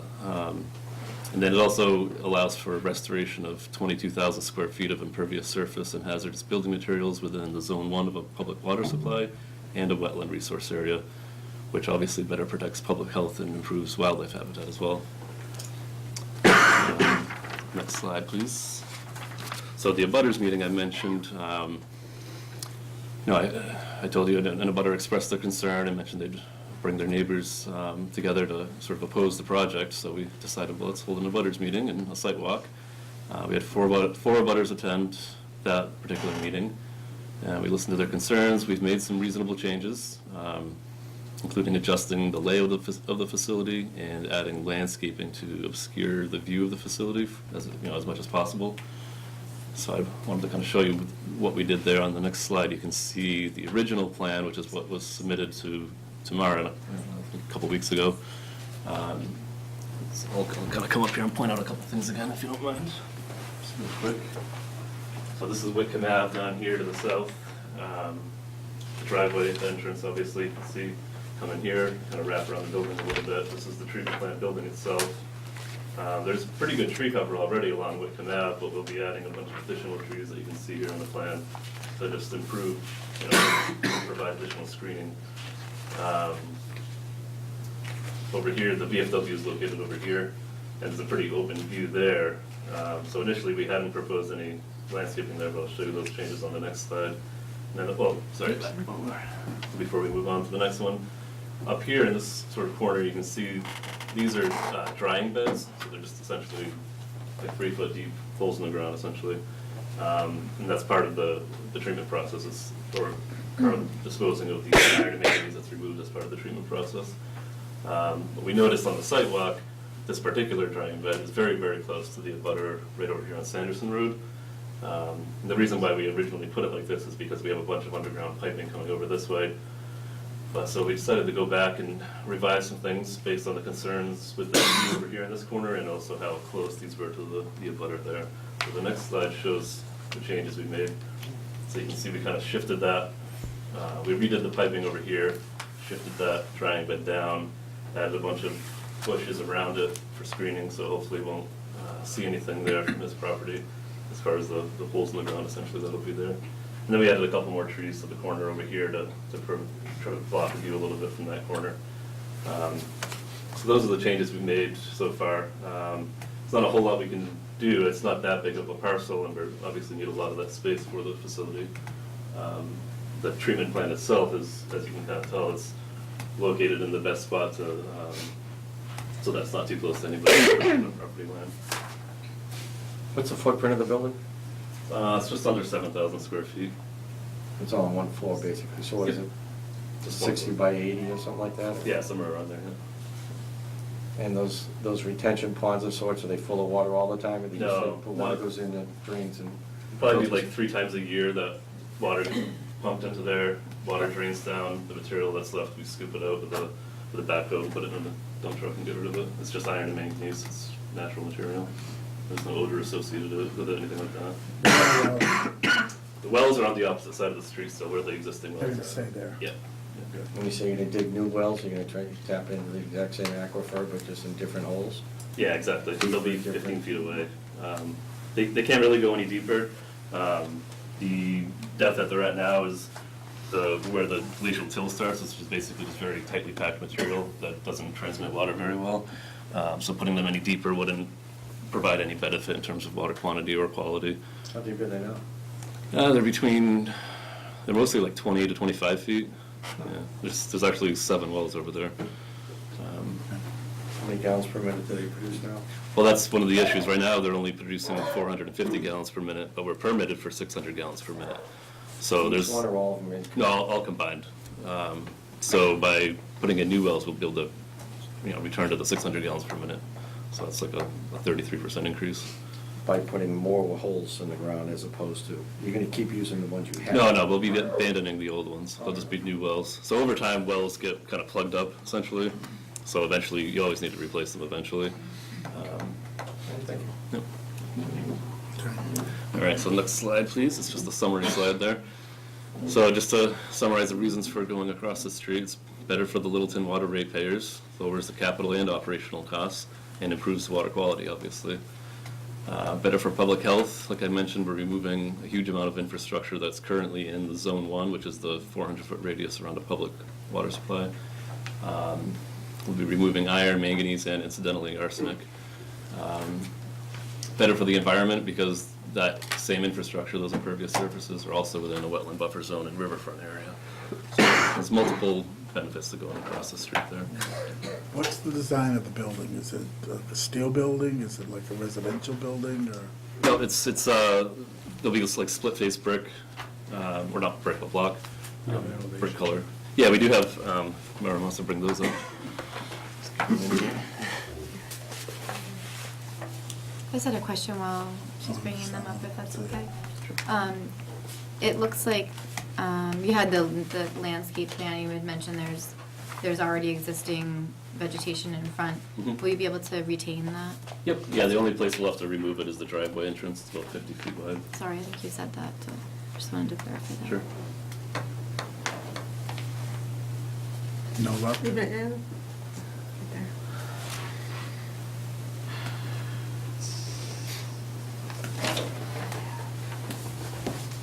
It's a long plan set. Architecture? How did we make out with, I can pass them around to the clerk. But I wanted the residents to say that, yeah. I mean, if the issue is that people are gonna see it, would it make more sense to kinda try to hide it a little bit, maybe make it look like a barn more than a commercial building? Well, I mean, I think we did an okay job trying to make it as nice as that we can pass them around here, and then hopefully, yeah, there we go. It's up on the screen too. This is what It's sort the of- view is now. Yeah, so it's obviously much larger than a typical home, so it's not gonna look like a home per se. There's only so much we can do as far as that goes. I think if you wanted to try to make it look like a barn, you'd be significantly increasing the project cost, so you'd be cutting out a significant chunk of the $1 million that we're trying to save. Oh, yeah. Look, sort of does look like, I mean, it's brick, it's not wood, but it's got the shape, kind of the shape of a barn, big old. Okay. what's this, when you say the split face? Cinder block? A split face block, yeah. So they're 8x12s, 8x16s, is that what you're talking Yeah, I about? don't know. Yeah, 8 by 16.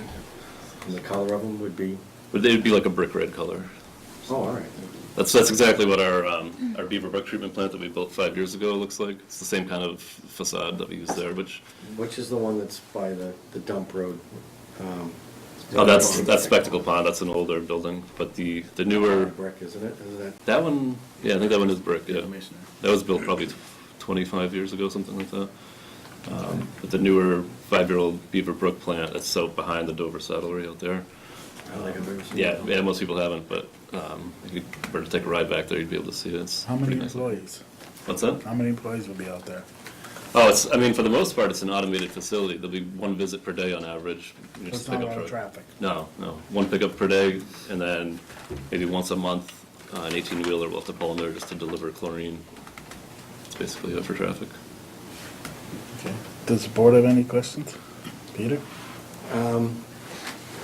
I read something in the Lowell Sun about the Nagog Pond, and did we get a setback with in the court with that Concord? Having to, No, I wouldn't say it was a setback.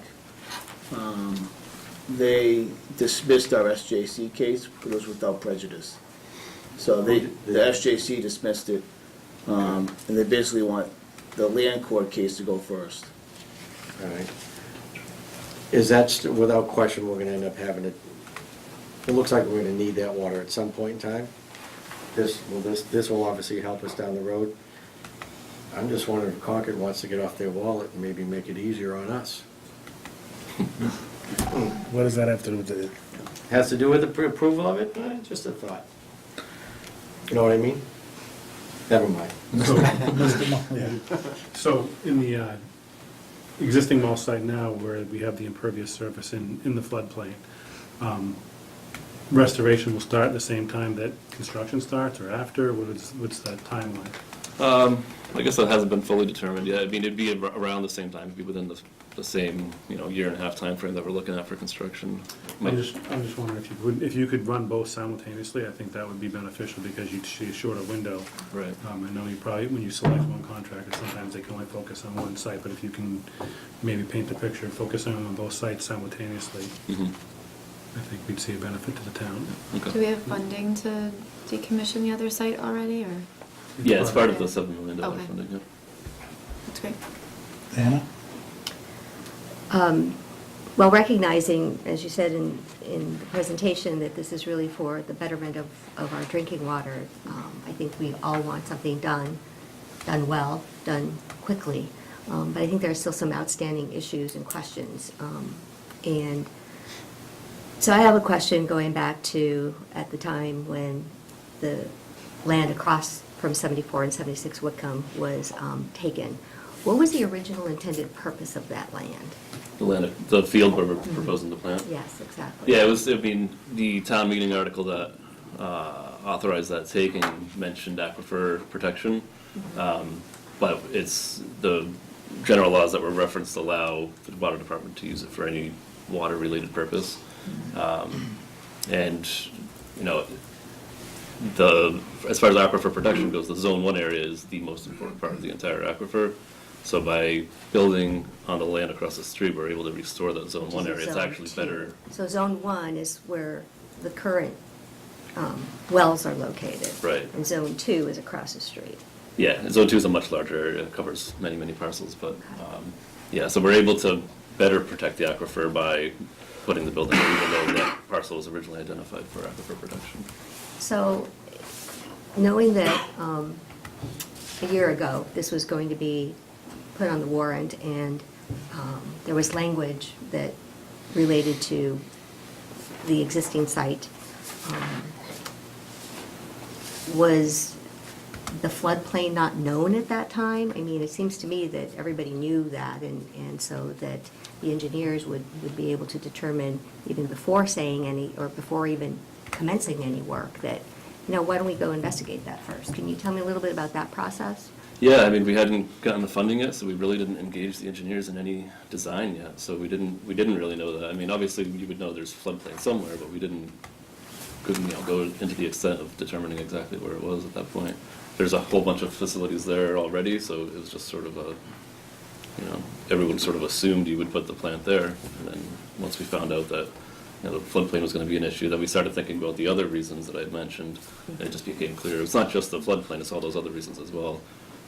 Became clear that it was just the best option to go across the street. Well, I may have a few more questions after we open it up for public comment. Water department own the property? Yep. Has it always owned the property? Since 1989, yeah, when we acquired Okay, it. so it was bought as part of your project that was out there. And you closed that facility down. That used to be where the water department used to be. The trucks were there, everything was there. And because of the sensitivity of the water area, they had to move everything out of it, so. So you're saying where there's currently open space that used to be? No, the other side where Right, were. the existing. Right, so they bought the piece of land across the street just in case they had to expand.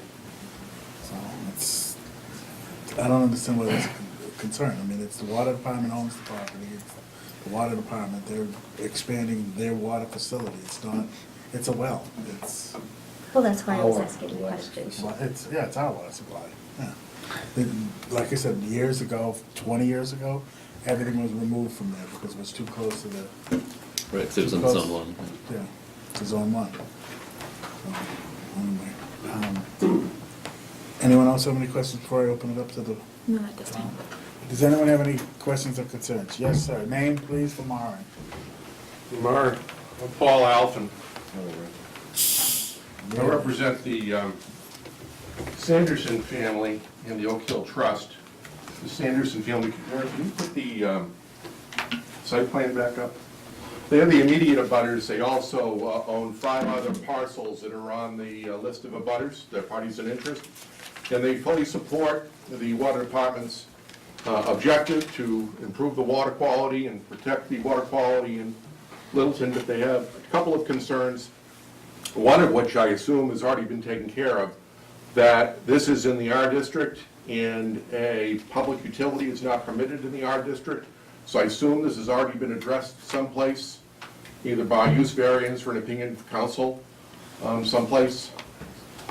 I believe municipal is allowed in the residential district. Municipal uses are allowed if not otherwise more specifically specified, the language says, and there's a specific requirement as regard to public utility where it's not permitted in the zoning district. It's permitted in every other zoning district, but not in the R district. So I think that's a matter that needs to be addressed before you can give it a go-ahead. That would happen before building permit issues.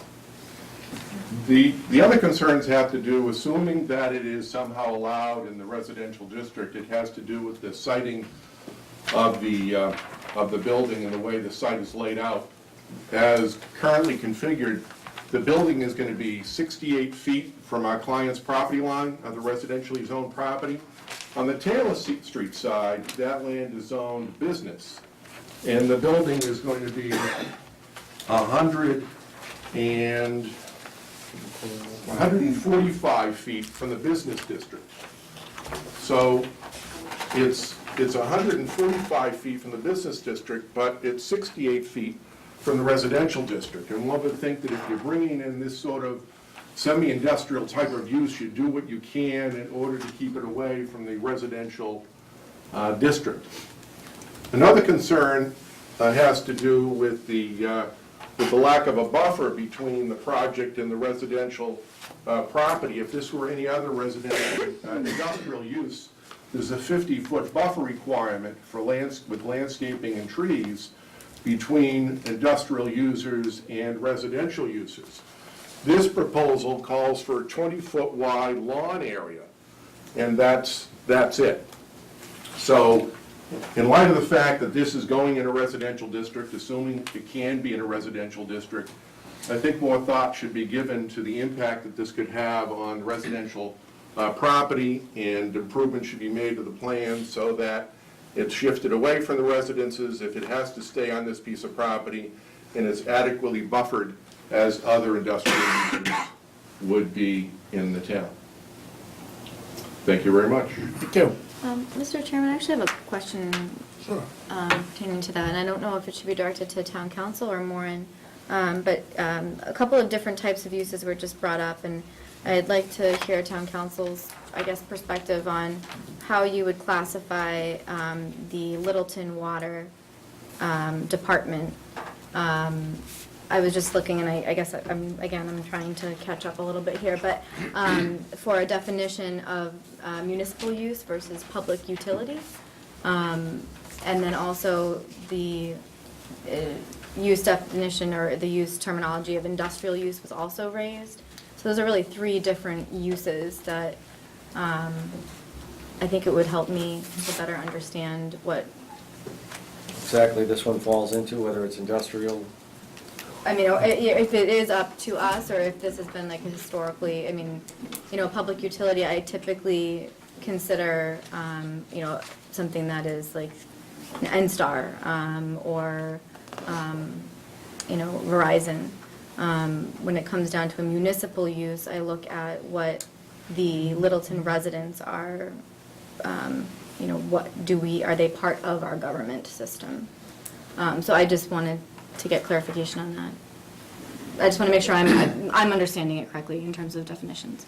So I'm sorry, I'm afraid I don't want to answer that on the fly. I Okay. want to like just take a little time to make sure that I was giving the correct answer. So, are you gonna? So anyway, if you want to, are you guys gonna be voting on this tonight? I don't think I mean, I'd like to hear more. So, Corey has time. I mean, the process has time if this needs to go for 2 meetings. Town of Littleton owns the water department. Right. So it's part of our tax dollars go directly to, or not our tax dollars, but we vote for, right? Yeah, we're an enterprise fund, so no tax dollars No gets tax- spent on the water enterprise, department. right. All the Okay. rate revenue is how we function. But they actually give us money back, right? We could- The light department. Light department does. Right. But our understanding of municipal use is the same as yours. Public utilities, we would refer to as National Grid, Eversource. We believe we fall under the municipal use guidelines. Ms. Delphin? Yeah, I was likewise confused, so I went to the water department's website, in the About Us page, it says, "We are a public utility." And so that, from doing that, I felt that I was in the right ballpark. Okay, Well, we can change that language. okay, thank you. Anyone else, please? Yes, sir. Name, please. Nathan Skinner. I'm on a butter, so this is the first time hearing there was another meeting, which I would have gone to. I'm in favor of water. I guess I had, my initial question was gonna be what's, for lack of a better term, what the racetracks will look like. But I'm gonna hold off on that to say, I'm a little surprised that, I went to a hearing, court hearing on a foreclosure, and everyone else stepped back, and I'm standing up front, and ended up with 11 Taylor Street. It's zoned business, it's got 133 feet of frontage on Taylor Street. Wouldn't it have made sense someone knock on my door? You got a vacant property for 5 years, condemned, and you could put your building there and have the racetracks out back, and you wouldn't have to touch Sanderson or Whitcomb. I'm just a little surprised on that, and I'd be open to talking about that in a positive way, very positive way. Because it's going to end up as two units, and now we're going to be looking at racetracks. That's why I'm here. So having said that, could you just describe what the racetracks would look like? Right there. And just like, if you're standing 50 feet away, what are you going to see? If you're standing 50 feet away, you won't see anything. You'll just see grass? It's a 3-foot deep hole in the ground at grade. Okay, top, and so- a couple times a year it'd be filled? Right. Okay, and that's it? Yeah, I mean, So I wouldn't be able to see, our property wouldn't be able to see anything, so. if you were on a second level, second story looking down, yes, you'd see 2 holes in the ground. But if you were at But you're ground putting level- out, the second drawing, that's the first drawing. The second drawing, you had some hedging around it. Right, exactly. So if you were at ground level, you would just see landscaping. Well, that's great. That's very thoughtful. I appreciate that. Okay, thank you. Anyone else? Yes, sir, Pat. Oh, Go right ahead. So, Michael Lyden, 22 Sanderson Road, the abutting property at the top, I guess you'd say. So when we went through the site walk and in the meeting on February 21st, we had discussed what those drying pits were gonna look like. And, my question was, the land has been used, whether, properly or not, by all kinds of different people, walking dogs, cross-country skiing, everything like that. So part of my concern was those drying pits, if they're gonna be 3 or 4 feet deep, what if somebody had fallen in and somebody had said something, I believe it was you, Corey, about putting a fence around it. So, pertaining to your question, what are you gonna see? You said fence, then you just said nothing. Yeah, I I'm didn't just hear confused fence. as to. Well, the fence is inside of the bushes, the landscaping, so you wouldn't see that. Okay. So the question was what you would see. Okay. yes, sir. Francis McGurn, I live on 6 Whitcomb Ave, and I attended the hearings with Corey and Nick, and I will say I was heartened that when he started talking about adjustments and taking some consideration of the abutters to heart. But I will say that the 2 things that kind of jumped out at me at this was the initial planning process. I know who owns the land and what have you, but at that town meeting with that article, if you say 76 Whitcomb Ave, like if you say 1600 Pennsylvania Ave, I've got one picture in my mind. If you say, well, we're at 1000 Pennsylvania Ave, that's a different picture. So I still contend, and I know these gentlemen disagree, that article didn't really represent this project. But be that as it may, I'm not going to read my entire letter. I've got a stamped receipt. I think you folks have it. But I'd like to point out kind of a critical part, and it's the master plan. And I'm just going to read one line that the steering committee chair, Paul Avila, underlined in the original introduction to the master plan. He said that the plan's an overarching guide for town leadership and residents, and that it can't go unsaid that we have an obligation to reference this plan and use it, even if only as a point of departure. So I'd like to see additional reconciliation with the master plan, if at all possible. Like explore some of the alternatives. Candidly, my interest is in the open space, living there. Obviously, I'm a pro water person too. I drink a good 16 ounces of it a day. And I appreciate, what we have here in this town. But I would like to make that point that the town kind of, and the water department continue with their spirit of adjustment and take a good hard look at the master plan, try and reconcile this project with that master plan. Thank you. So why don't we continue this, if you're not, just so that we get legal determination from town council as to whether it can go. Right, if I could get some direction on conditions you might want to consider. Do you want to take time for that now, or? Conditions on the permit, or? Approval. Yeah. So, I support the project as proposed outside of getting town council to weigh in on your entity, and also seeing if those two operations can happen simultaneously, deconstruction with construction, or restoration, I guess we should call it, in the floodplain. Anytime we can pull a structure out of the floodplain, I'm in favor of it.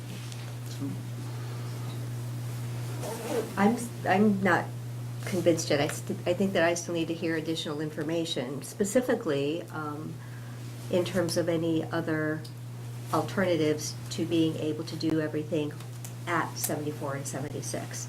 I believe Conservation Commission is having you all look at an analysis, an alternatives analysis. I mean, do we have anything like that to be able to? We don't have that process. Okay. And then, but the second part of that is any alternatives analysis for the Conservation Commission would clearly show that the project would have a greater impact on wetlands areas than this project. So my understanding is that we're rethinking the need for an alternatives analysis. We did already provide that alternatives analysis to the Conservation Commission, so it's on their Sorry. website now. You can take a look at it anytime. Yeah. Okay. And we can discuss And there's that. no other land available for this position No. of this building realistically regardless, Right, correct? exactly. So this is the best case scenario of what we have right now. We're improving the existing conditions and moving it across the street and everything else. So it's, I think it's a. Well, actually, what was even documented in the letter that was written to us was that it would cost close to another $1 million. So if that's something that the town wanted to undertake, then should we leave that up to the town rather than? What, spend an extra $1 million? Well, I mean, that's just it, especially in light of. No, wait a second. Isn't it up to the Board of Water Commissioners? Yeah, it's Yes. we elect them to run the water department. We should be running the water department. And also, we decided 20 years ago to pull everything off that site. Now we're gonna try to put it back on that site. It doesn't make any sense. The town owns the property. It's been 30 years. Well, yeah, okay, so now why do we wanna put it back on there? We wanna try to get away from the well sites. Kristen, you have? There's actually, I don't know if you want No, me I to go was first. waiting. Okay, sure. So I'd be interested to hear from, I know that you guys have done a lot to reach out to the abutters. It sounds like you've made some changes to the plans to accommodate additional landscaping. I'd be interested to hear a little bit more about, is there something else in terms of like more landscaping that they would feel more comfortable with the plan? What would get them to a point that they would feel like this is something that, would make them feel more comfortable to live next door to? Do you feel like there's any leeway for more landscaping buffer or anything like that in the existing plan? Yeah, within reason, sure. Yeah. I mean, so I'd be interested to hear from maybe some abutters to see if that would make them feel more comfortable about it. In general, I'm also in favor of, trying to restore the other site and not building in a flood zone, in the floodplain, specifically with, the direction of, storms that we've been having more recently and projected to have, and given impacts that it could have on properties if we aren't able to do compensatory flood storage appropriately. So in those ways, I think it makes sense to not build on the other site and to restore it. But I would like to try to see what we can do to kind of bring people together on this project, because I think it's a benefit for the town, but, obviously those that get impacted are the ones that live next door the most. So if we can do something there, that would be great. And I also would like a little bit of clarification. I mean, I feel comfortable with calling it a municipal use, specifically because there is a commission and that's how I viewed it, but I do feel comfortable hearing some input on that. Yes, ma'am. Joanne Coleman, 6 Whitcomb Ave. First, just for a bit of clarification, the deed states that was for the property when it was taken by eminent domain in 1989, it was for aquifer protection. It was not to relocate buildings. It was not to place Plan B to expand the water department if Plan A didn't work out. It was strictly to not be built on. This 7,700 square foot building will have a septic system, a parking lot, a driveway. Will remove 50 feet of stone wall that has been there for hundreds of years and destroy one of the best vistas in Littleton. And as my husband spoke about the master plan, part of that says to retain Littleton's bucolic feel of a New England village. This field can't come back if you make the decision to take it. They have an industrial area at 74 and 76 Whitcomb, which is not 100% in a floodplain. Parts of it are not in. You need to look at the flood map. There's 4 buildings and a septic system on that site right now. That, to me, even if it's a little more expensive, which, by the way, we were quoted as a couple $100,000 at the site walk, which has ballooned to $1 million since they got pushed back. Those numbers aren't exact. The decision you make, you are the last stop before that field's taken away. It's gone forever. Thank you. Yes, I'm gonna do one more. We're running so late. I just want to comment on that. So part of the order of take it was taken under Mass General Law, Chapter 40, Section 39B, which is for water department purposes. The Mass DEP has worked closely with us. They're in favor of moving this across the street. So it's not just our Conservation Commission, it's the Mass Department of Environmental Protection. And as far as the open space, we're restoring Zone 1 land back to its natural state, which to us, to Mass DEP, to the Conservation Commission, is of the utmost importance. And will you be restoring the land across the street to basically maybe as a swap so that we would have that vista? I mean, would it remain open space? Yes, yeah, we inquired 74 Wickham Ave from the Board of Selectmen and the Highway Department to restore that property to its natural state. Remove that Highway Department garage, rip up all that asphalt. Well, that would need to be a condition. It is, it's part of Of the the vote. restoration. All right, well, we're gonna continue it till next week, next month, to get an answer as to whether it can go on residential land. We'll drop a list of conditions of approval, one of them probably no sodium de-icing, but that's in all of it, but maybe some monitoring wells. If you could meet with obviously there are a lot of people that are concerned about it, and maybe come up with some more screening for it. I still think you should think about maybe making it look more like a farm entity as opposed to brick out there. Can the building come further forward, move over next to the VFW and then protect some of their vistas in that respect? Or could that, one gentleman said 60 feet from one and 145? Yeah, we can talk to Time Bond about that. Maybe pull it a little bit away and do the other thing, and as far as fencing around. Reach out to the abutter that presented tonight that you may not have spoken to Mr. Skinner before, talk to him. Right. Maybe if there's an option over there as well. All right, so we're meeting on the 4th of April? Is that when our next meeting is? I think so, yeah. Yep. So, we'll try to get you on early. How's that? Sounds good, thank you. Thank you. Who Thanks for made your that time motion? tonight. Thank you. What? Who made that motion to continue? I did. Second. So as far as the other water department item on the agenda, Oh, yeah. is that gonna be, it's fine, we can wait around, or if you wanna, What's the other one? that's all the Aquifer Protection District we discussed last time, just to provide just to move forward a little bit more and provide an update on that. I wonder if there's anything else. Stormwater public hearing. The public hearing was gonna be scheduled for the next day meeting. That one does need to be passed at this annual town meeting. Okay. That's some serious problems. You adjusted the zoning map to include all the properties that touch the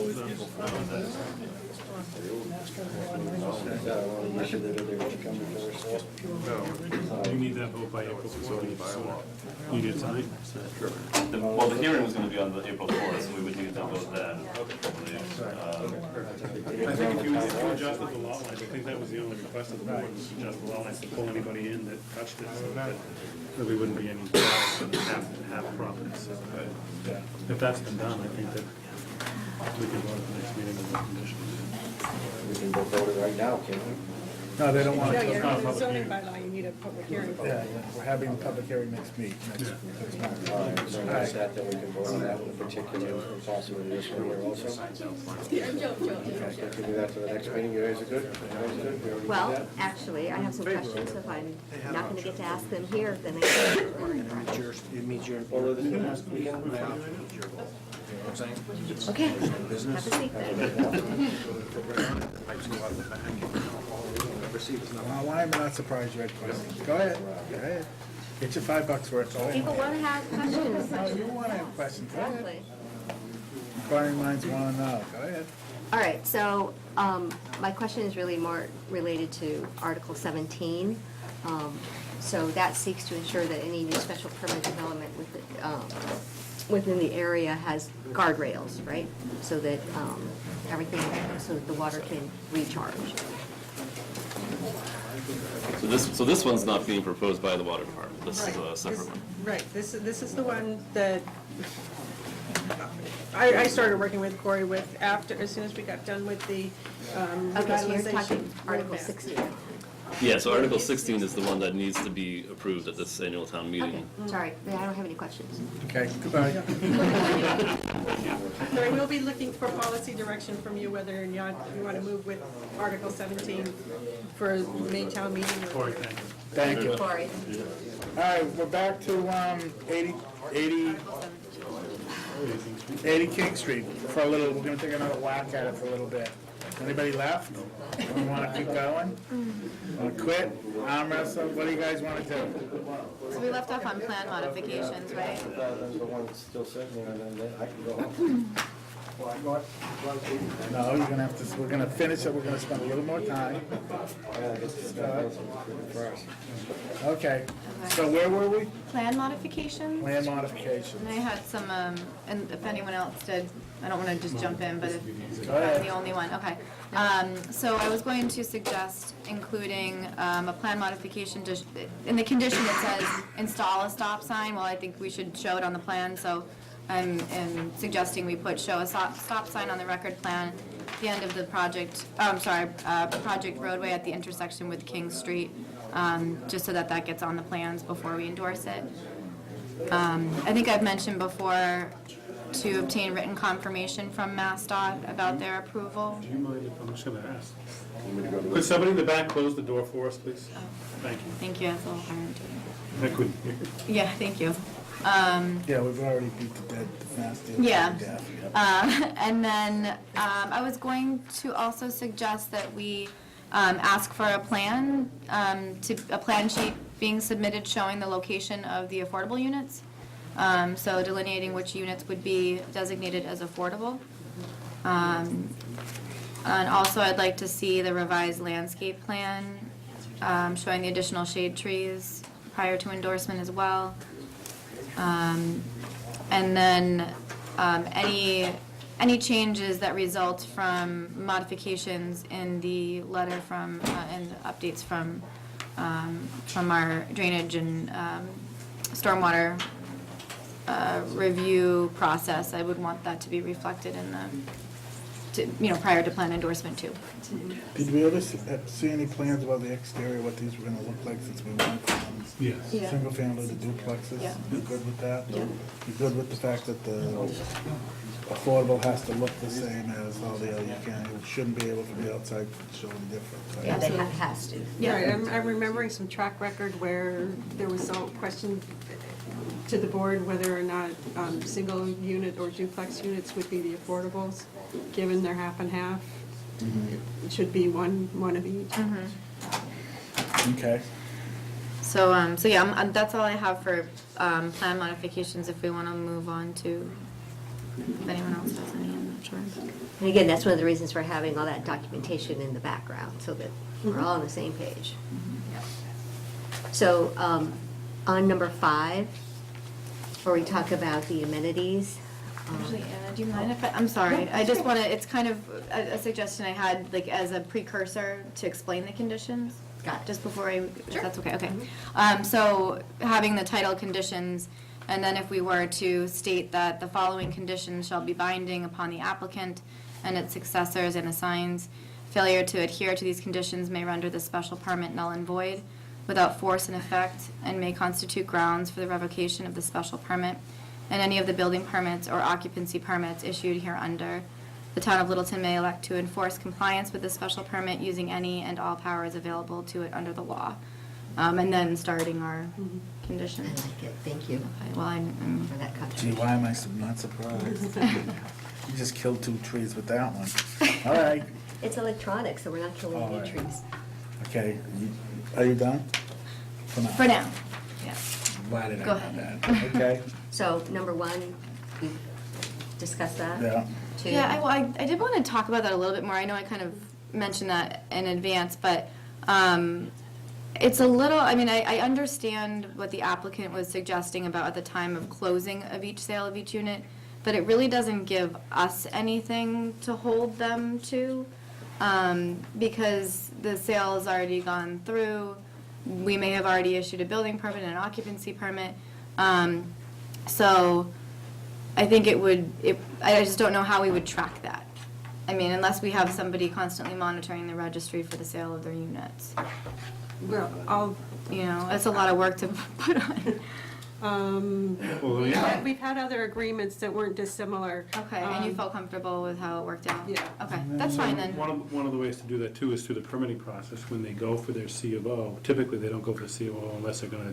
Right, go for well, sale. that's So at the issuance of a certificate of occupancy. That's kind of what I was going to suggest, but I mean, if it's, I think typically they don't go for CO unless you're gonna sell a unit, so. right, and then, I mean, that You way come it's with a- just, you it's guys very do- clear, I think, for, like, everything's. I'd be more comfortable paying at the closing with it and providing you a HUD settlement statement showing that it's on there. Well, this would be the donation, the $3,000 donation. That's what I'm talking about. Yep. Okay. It comes out of the proceeds from the closing, and we can Oh. have it as a line item on the HUD. Similar to the property taxes.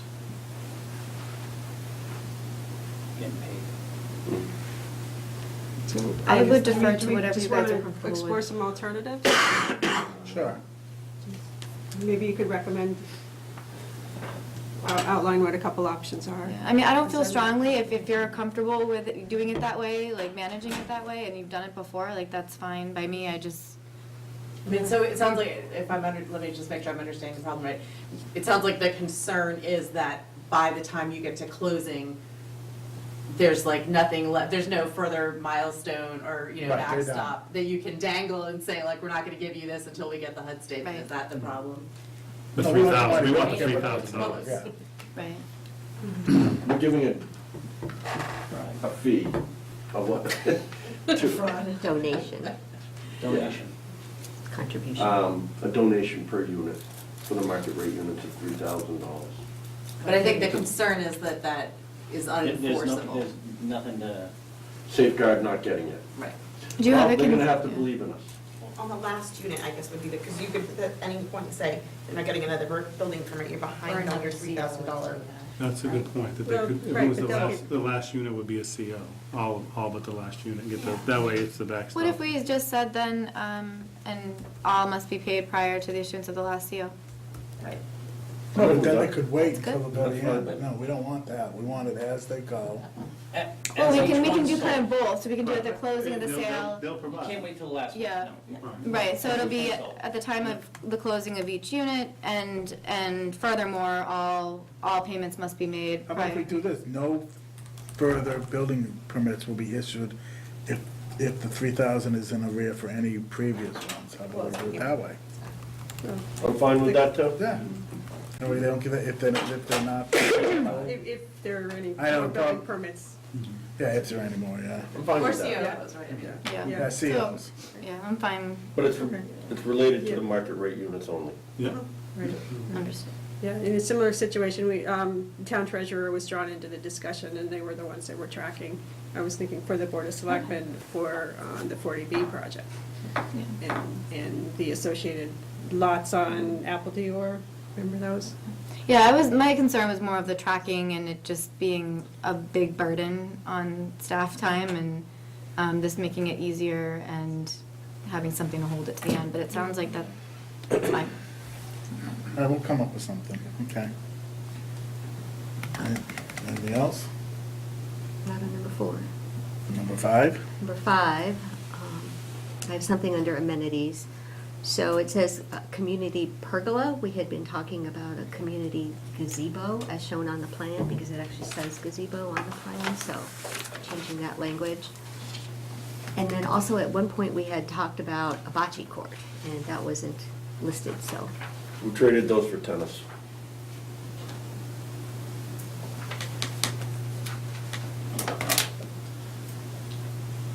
Members, do you recall?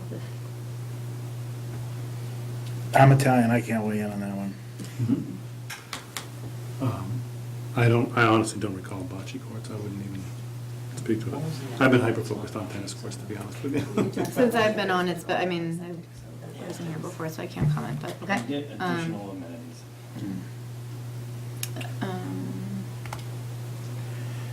Getting back to the tennis courts then. Yeah, so in 5A, obviously, I would like to change that again to the not asphalt, but reinforced concrete as submitted. And by all means, take a look at the plans and, Yeah, I'm not agreeing to that until you take a look at it. I Yeah. understand. Yeah. I just want it in the draft so that you know what we're asking for. Tom, didn't you have, you said you had some specs that you were talking about, the tennis courts? You had some. I don't think we had specs. I think we were looking for Greg to provide some specs.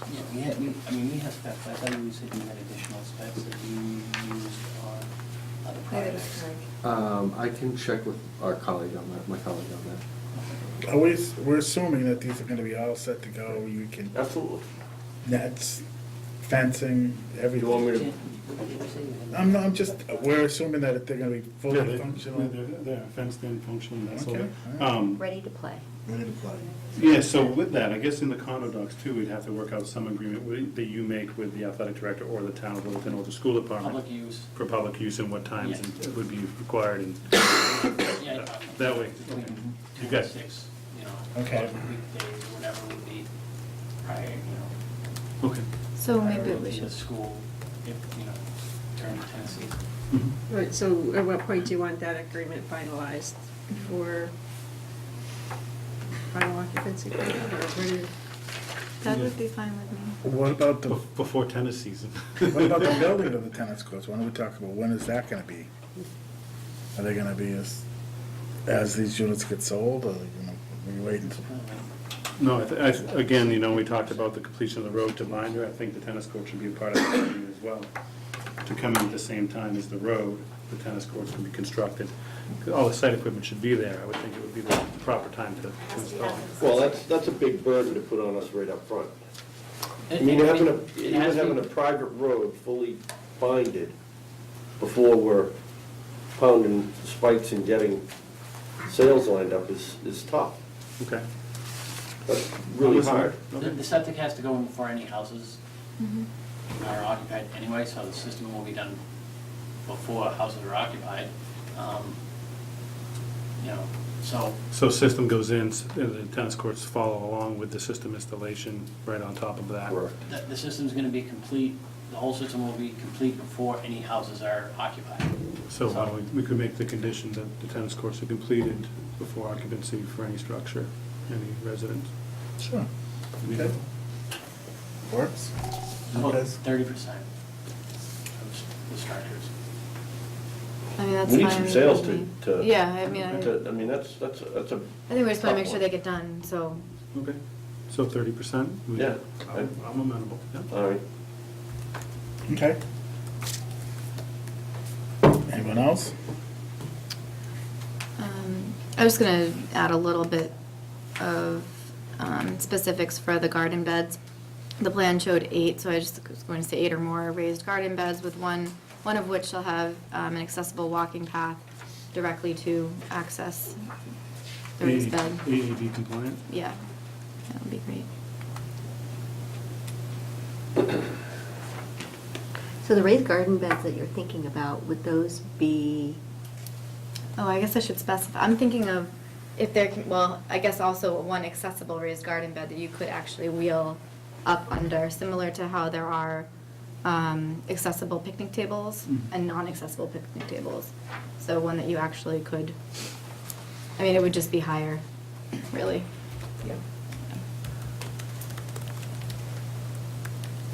Okay, we done with 34, that? 34 inches in max height and no less than 32. Yeah. Are we finally done with 5? Anyone else? On the site plan, does it show where the bike rack is? Guess we're not done with 5. We can put by the gazebo in the center there. Next to the 3 units in the center of the cul-de-sac on that. Yeah, it's there. Right here. Is that where it is? Yeah. Okay, thank you.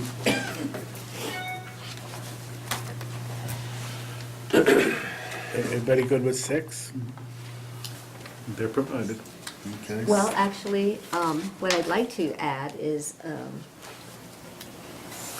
language that says the applicant shall designate 2 of the units affordable, and rather than the 10%, I know that that's what the bylaw says, but in the event that for some reason they weren't able to actually build out the other 15 units, and that number somehow becomes 1% is, or that 1 unit would be 10%, to actually identify that it's 2 units that were. 2 units. Going along with what Anna was suggesting, I think I'd also like to, and I don't know, the numbers specifically that you guys would want to do, but I would like to suggest that we tie those 2 affordables to X amount of market rate units. So for every, every 3 market rate units that receive occupancy, there must be an affordable that receives occupancy. So you can't issue the 4th market rate unit or building permit unless, until an affordable unit has received a building permit, something like I'd be that. willing to build it, but if there is a delay in marketing or if there is not an applicant that's eligible to, The delay could be that they don't go through the lottery process. The lottery Right, so take then, longer, so, I mean, that's I kind of think my other condition that I was gonna get to, is that I wanna see a fair housing marketing plan. And that is an onus on you as a developer to hire a marketing agent, or to do it yourself, or you, No, we've done it though. to do, We've been doing right, it so for- I mean, it's really, it's kind of, it is making you do that to make sure you can get that lottery started and get those affordable units built. So I mean, maybe 3 isn't the right number, maybe it's a larger number of market rate units, Well, but, There's 2 in the development. Right. So if we did half, one less than half. mhm. Would 1 less than half for the first one and the final one before a final market rate? I would I'm be fine willing with to that. build it, and if it, Yeah, that's The perfect. problem is sitting there costs us money every month. Sure, but if sure. it's built and then it's getting marketed and someone doesn't occupy it, I don't wanna be locked into not being able to build anymore while that's getting either marketed or someone's waiting for the lottery to take place or anything like that.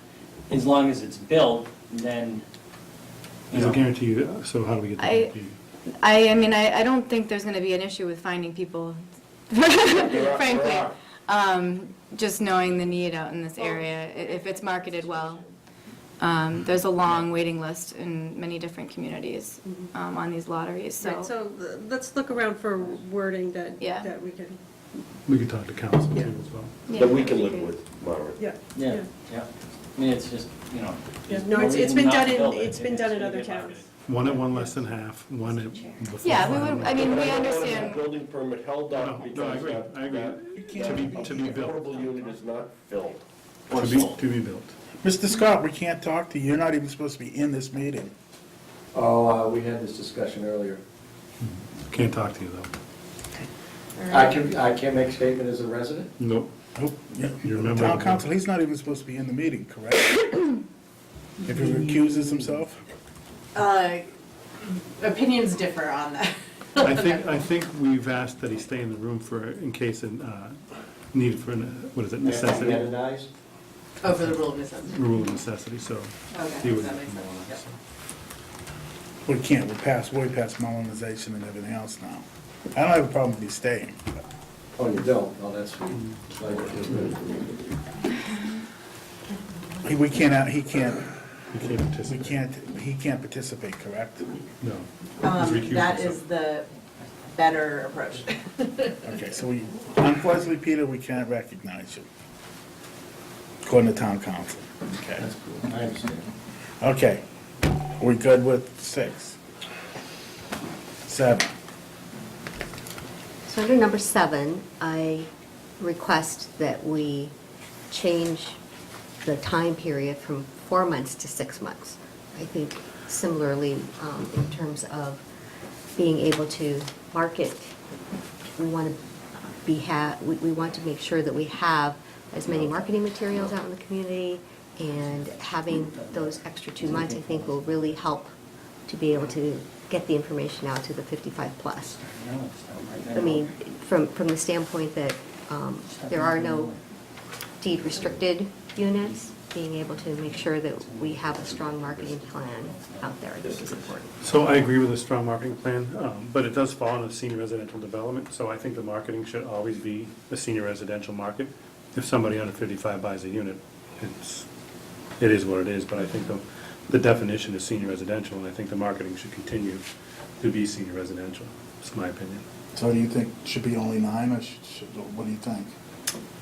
Should it be all of them? They all should be marketed as a senior. It should be marketed as a senior residential, that's what they applied for and came under, and I think that they'll benefit from it, as so will the town, so. So instead of 9, it should be all. All should be marketed as senior residential development. If we're going back to what the bylaws state, and it should be accessible for seniors, but it's not limited. I mean, the bylaws specifically Correct. want units to be, or allow units to be available to the general population, to younger families, to disabled people. I think excluding them is not going to be helpful to the project. We did add this at a request of a board member as just one more thing that we were given.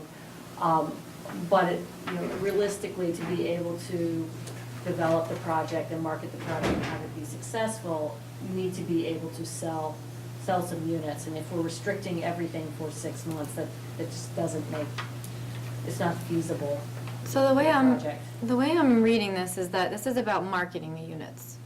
So in your marketing materials and who you market to, you can do your normal advertising, whatever you do, but you should make an effort to, well, I guess we're saying exclusively in this particular case, but It doesn't restrict sales. it doesn't restrict sales, it's just saying that the way that you're advertising, so in your advertising, If I may interrupt. We're exclusively marketing for a 4-month period to seniors.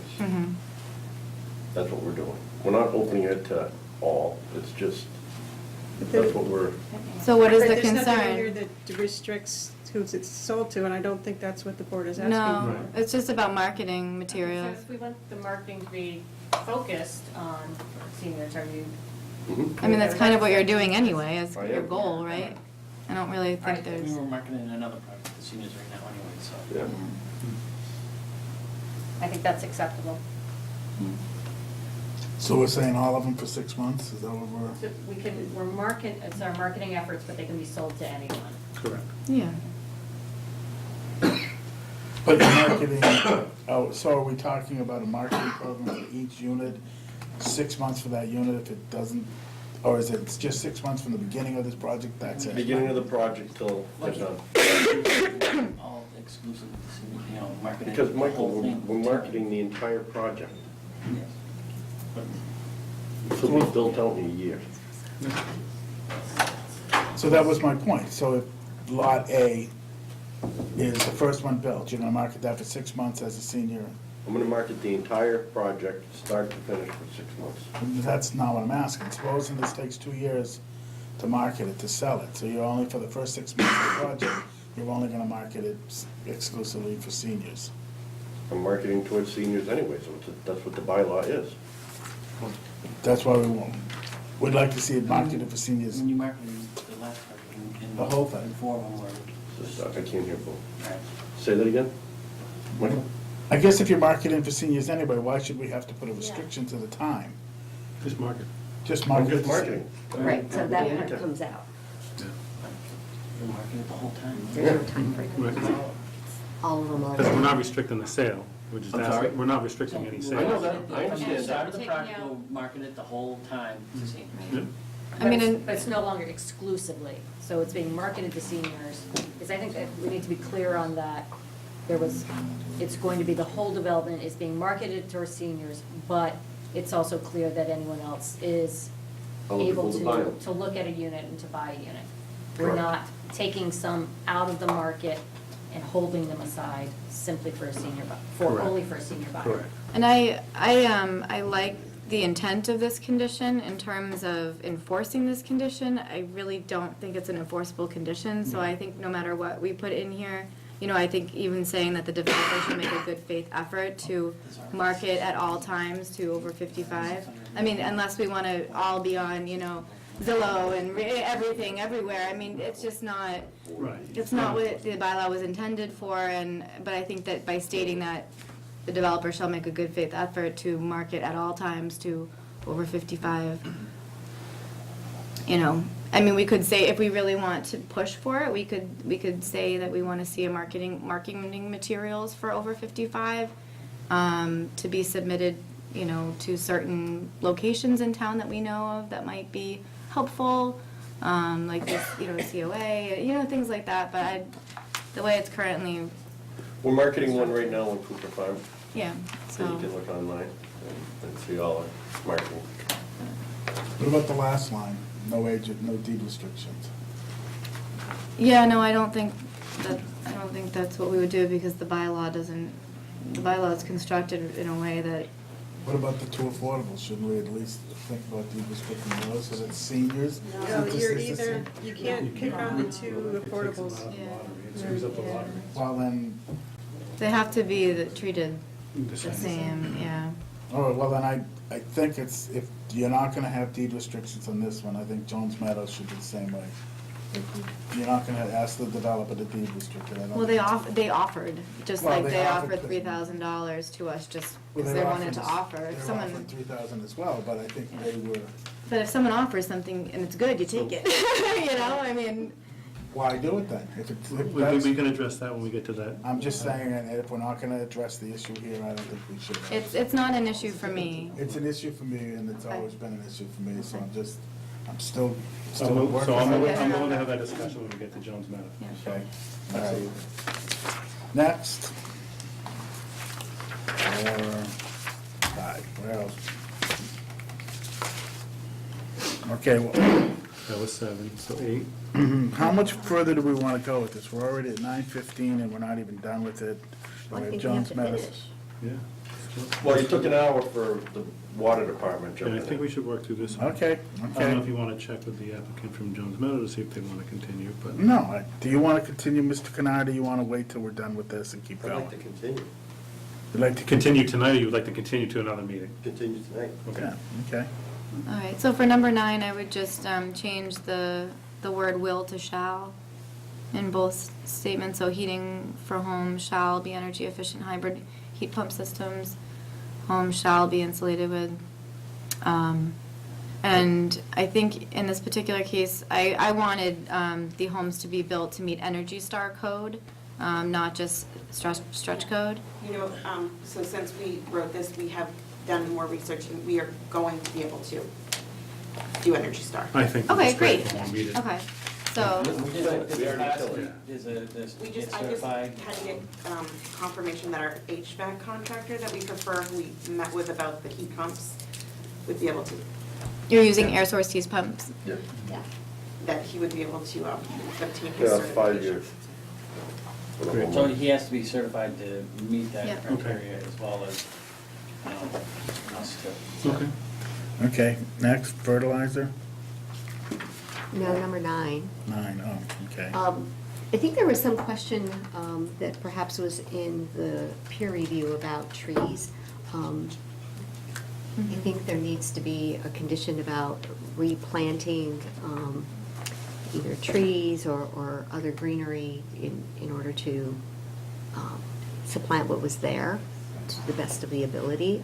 So I don't know what type of condition we can make on that, because I think they show it in their final draft of the trees, the shade trees that they're gonna install along the walking path as well as the roadway and in the infrastructure. Why don't we just condition the final set of plans to meet Town of Littleton shade tree bylaw? Right, it's the shade trees. But So I think under the plan modifications, because I had the same thought, I had said to, submit a revised landscape plan showing the shade trees, but wasn't very specific, so that probably wouldn't be very helpful.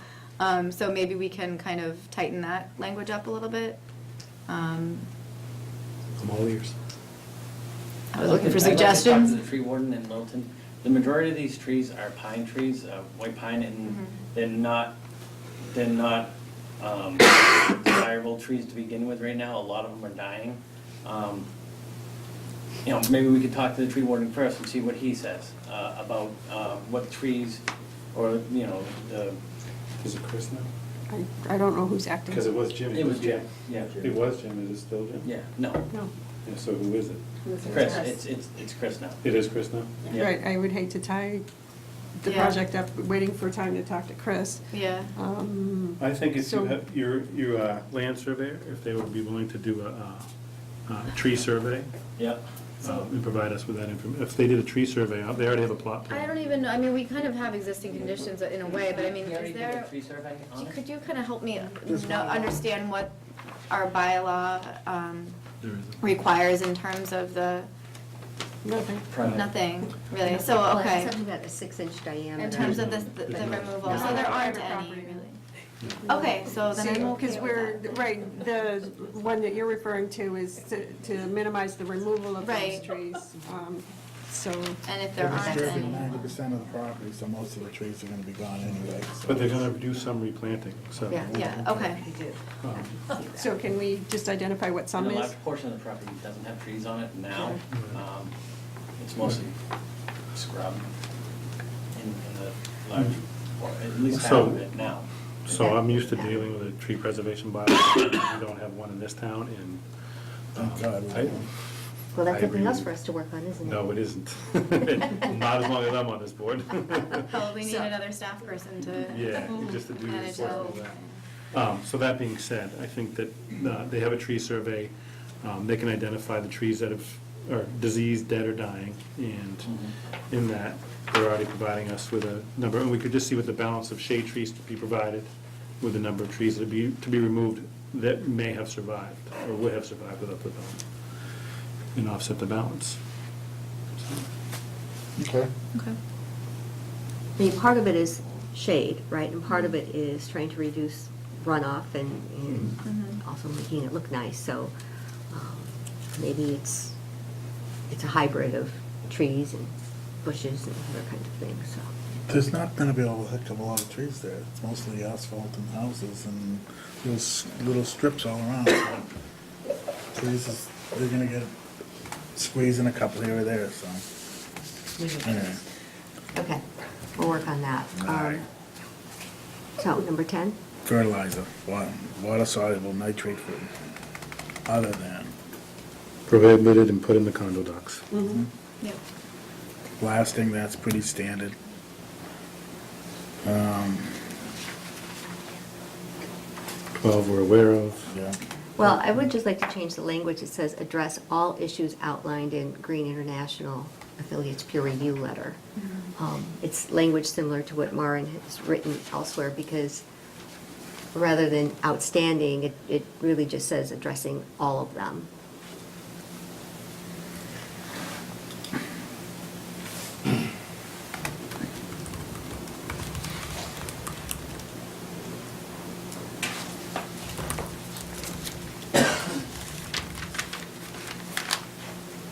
Okay? This is done. Moving on. All right. Plans should be recorded within 6 months.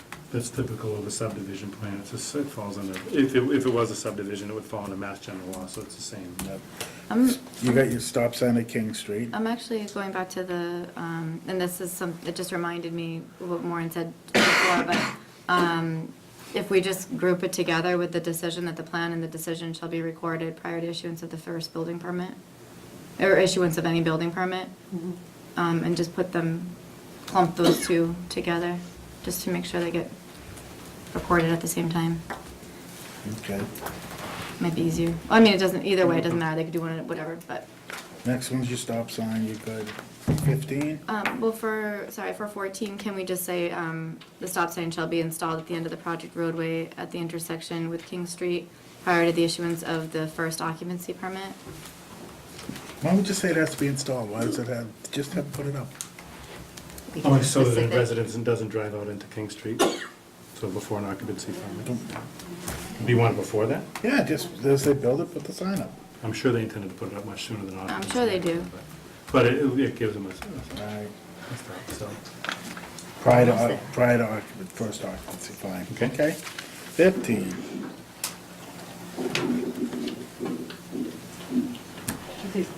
So what's in the version that you guys have?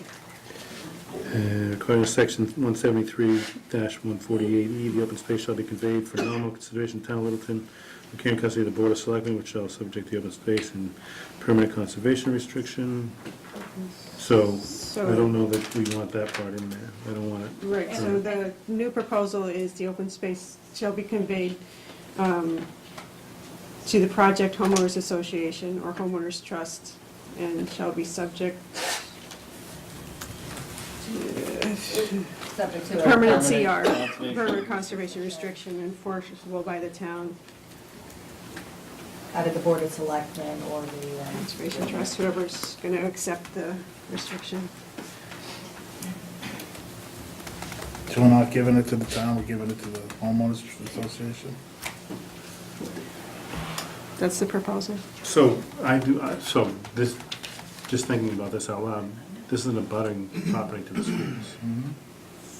I think if we gave it to the Board of Selectmen and let them decide how the open space gets conserved, I think that would be my preference. We mostly started giving it all to the town. Right. All our open space goes to the town now, not conservation or anything else. I would like to hear from the applicant why the change from selectmen to, So I went back and I looked at the bylaws, and I misread it when I initially put that provision in. And the bylaws say that the open space needs to be subject to a conservation restriction enforceable by the town, but not that, the language that I'd gotten actually had been suggested elsewhere. But there's not a requirement in our bylaw that this gets donated to the town, and that was my misunderstanding and when I first put that language out there. So you need to have how much conservation. is the town getting? So it's you get a conservation restriction, it's to preserve that as Total area, I'm just looking at the as total. open space. It's a little bit over 30%. I don't know if the town would want it anyway. if we could take it in. I don't feel very strongly about the town taking it, specifically because if the homeowners are gonna be responsible for maintaining the tennis courts, and the walkways and the raised garden beds within the open space, it just kind of. No, open space. You can have it back, never mind. But I just think it makes more sense that way. Give it to the association. Yeah, and it doesn't seem, it's a little bit, that's my own feelings. Yeah, about I it. think that's, in this scenario, I think that makes sense. And it's pretty close to the back of their houses, so, I mean, Do you care? I'm good with Ed's suggestion. No, I'm good with Kristen's suggestion. So, we'll go with that. All All right, right, it's let's move on. basically as written. Okay. 16, pretty straightforward. 17, pretty straightforward. 18, Yeah. Just one association. okay, we go with that one. 19,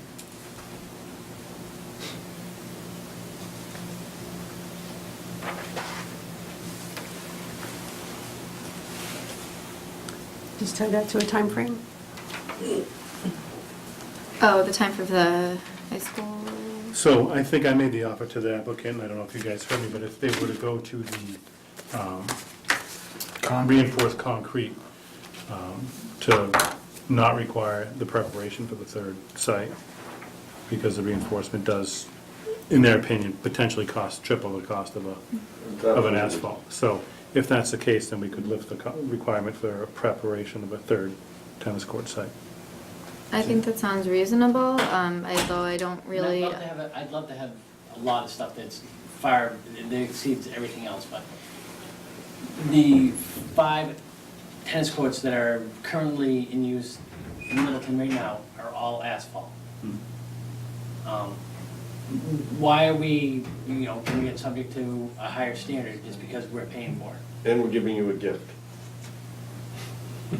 Because I think we're giving you a gift.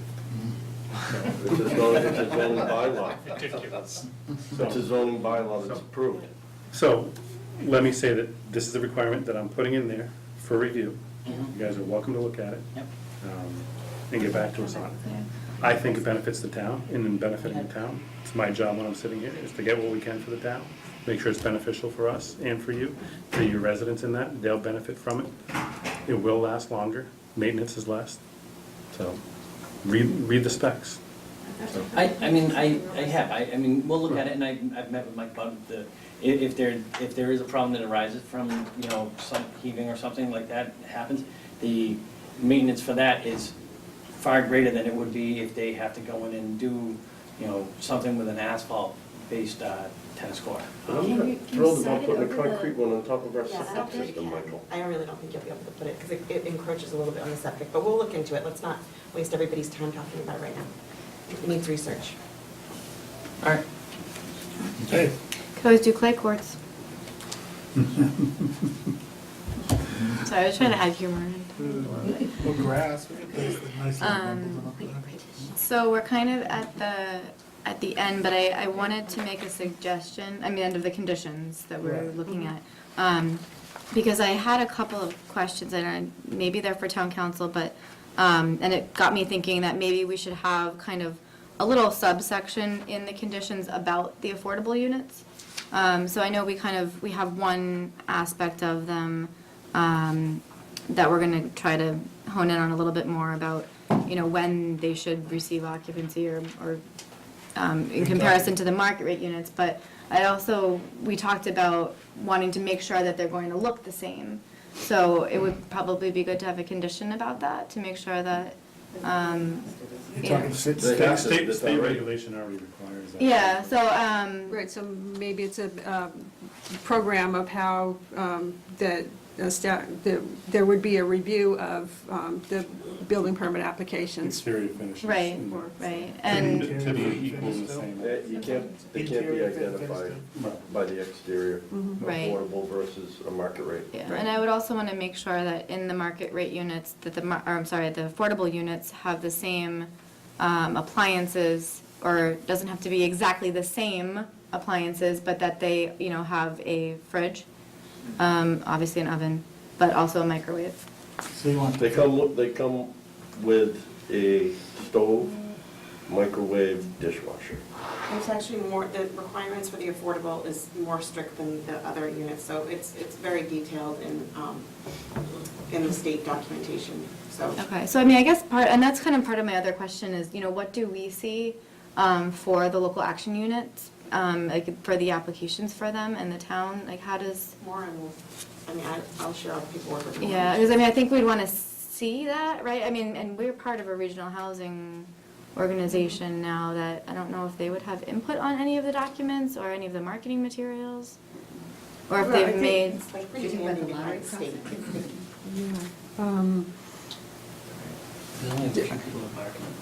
Yeah, I was going to say, there are only a few consultants that do that are well-versed in the process.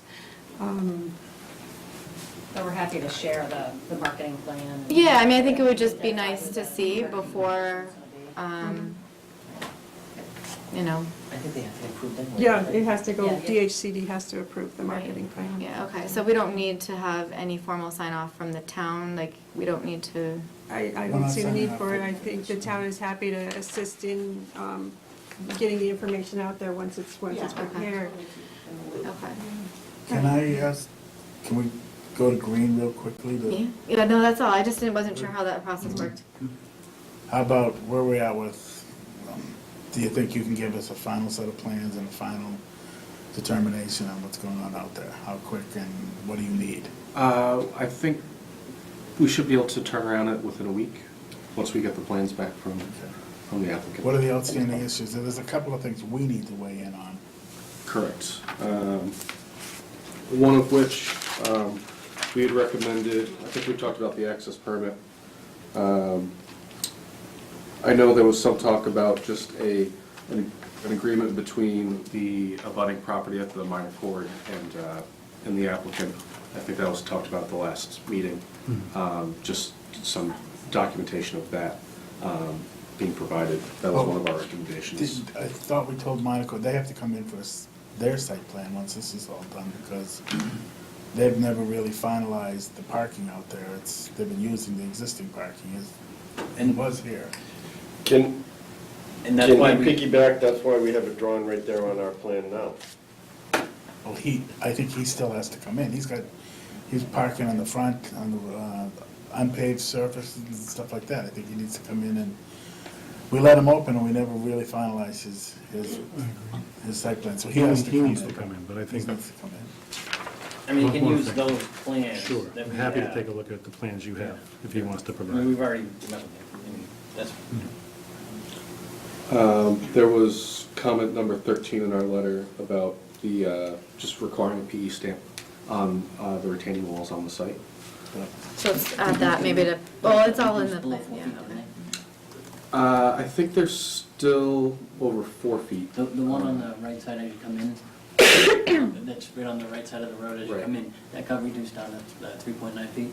Okay, our concern with that is you do have a guardrail right up against it, if not mounted on top of it. So that being designed to withstand a hit from a vehicle. Just that getting properly designed is always a concern when we have guardrail, either adjacent to or mounted on top of the retaining wall. So that's another reason why we're All right, recommending. so we'll require that, okay, now, the next one. Wait. And then it's really just items that the board's really already talked about as far as the planting plan, the fill, the amount of fill being brought on site. That was something that the engineer was going to look at to see if they could reduce. They did say the separation between their infiltration practices and groundwater was something that drove having to raise the site about 5 feet, and also their concern. They reduced it by 1 foot. They were able to? Yes, Okay. yeah. Okay, so we'll take a look at that when we get the revised plan. Yep. And those were really the only issues that we had so far that we were looking for the board to weigh in on. Obviously, there are some comments that we made in our last letter. There could be something that we asked the board to weigh in on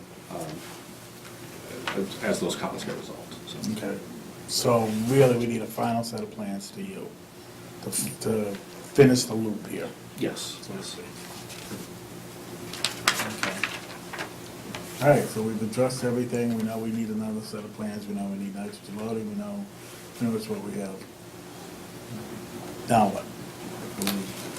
Now that we know what everything we do, we want to wait. So the question is, do we vote on the conditions that have been written, or should we see a final draft of everything that we did tonight, including a set of plans, and then vote at the next I meeting? think I feel more comfortable with that, because some of them were kind of a little wavy on stuff. Right, a final draft. So, I mean, I'm comfortable with this tonight. I also think if we see a final draft, we'll be able to bless it and send them on their way. I think so. Good with that.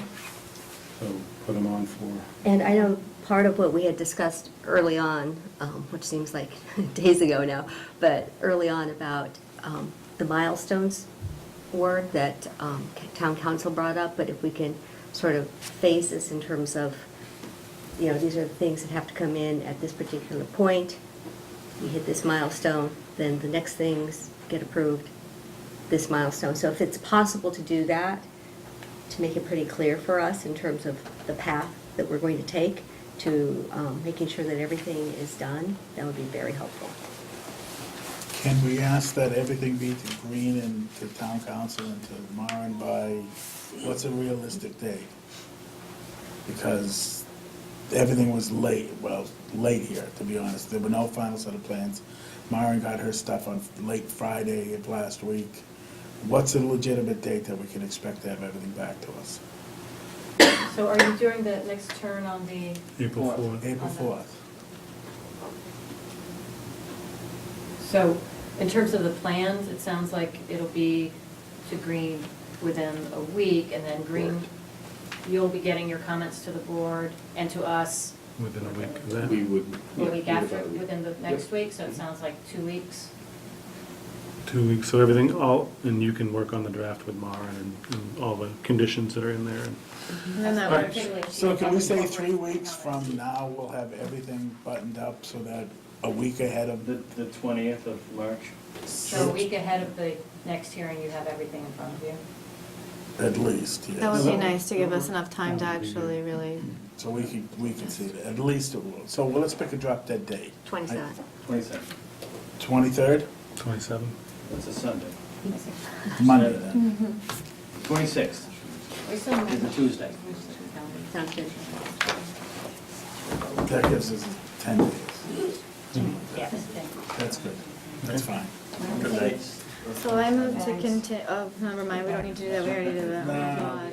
okay, so we'll get it, oh, This is how. okay. Good night. Continue. We're good? 26. 26. Give it till 26. 26. Gives us 10 days. And gives you enough time to work all the issues out so that we're, have a nice neat package when you call on it. I am. Good. Never did. Okay, so we'll continue this till, the meeting till April 4th. Not a meeting. Oh, our meeting on April 4th.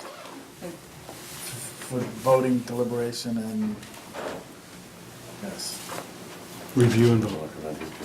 No more deliberation, review and vote. just get it off our plate, fine. Thank you, we'll see you on April 4th. Thank you for your patience tonight, folks. Yes, please. We're done for the night? Say hi to You know what? That's something that will, I don't know, do something. We've had, I just want to, I didn't enjoy it. Yeah, it was so bad before. All right.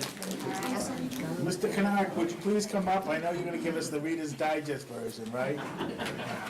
At this point, I actually am gonna eat these now. I hope we get the same amount of time. No way, no. I am. How come you guys are so mean?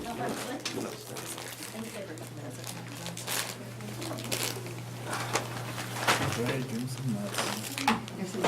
Good God, trip. Oh, wow.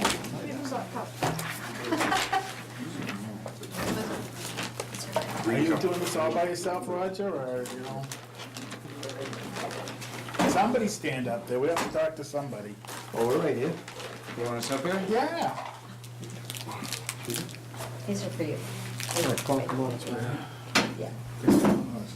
Actually, have a journal invite to them. You came prepared, you knew this was going on. Where we, Thank you very much. where we at? We have a, Well, Like 7 different drafts. Paul did this? Nice to see you. So it must be perfect then, in other words. Well, it's in pretty good shape. Okay. Which version are we using? Do we have a copy of it, or is it all online? Do I have to look on it? Well, we have to use a March 5th draft, because that's the one that was Right, that's the presented one I to have to everyone. watch it. That's what this one is. Yeah, okay. Borrow one that has some comments on it, Mark? Yeah, I'd love to know the comments Another on one? that. Cool. Some comments. Jesus. So Okay. I made some changes yesterday. When we get to them, we'll Okay. bring them up. Where do you want us to start? From the beginning. The front page? Property location, is there an issue there? Description? Well, it's a subdivision, so Mass General Law, Chapter 41. So requirements. Right? Who was here?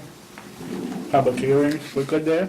I'm seeing Anna Houston scribbles, so I think we're good. Definitive, representatives of the property, background, still good? Yep. Engineering site plans prepared. Comments, green architectural plans. I see a question mark there. We have drawings of what the building looks like, correct? Right. There was a Actually, there poster. was some disjoint between one of the units, the size of one of the units and the 1,800 square foot max. Which one? So there's a 1,307 square foot unit, there's a 1,533, I believe, and then there's two 1,700s roughly. Well, the plan that was last presented to us had 1,922 square feet on it. You know that we're restricted show at it to you. 18. So we just want to So- make sure that we have Yeah, the make sure official. that we have the right plans.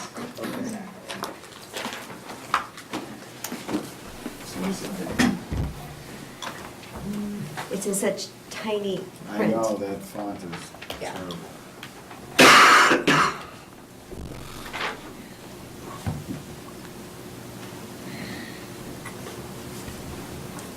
So, and is it that one? Yeah, it's a cottage model, the second one. Cottage model? Yep. That's the 1,500 square foot. If you look at the outside footprints, it's smaller than the other two. All right, so that's a typo, we don't have that fixed. Okay, I hope it's just a typo. Yeah, well, if we look at the outside dimensions of it, Okay, then it does not add up to the next. that's good, thanks. I can see why that would be confusing. All right, so consolidated decisions, we're up to there. I don't see any squiggles, so I think Anna's up to there. Right, where are Water, you? I'm on page 3 of 8.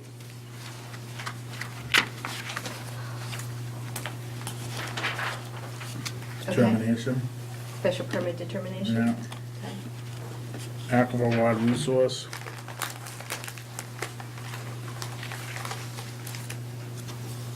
So I had a question on that.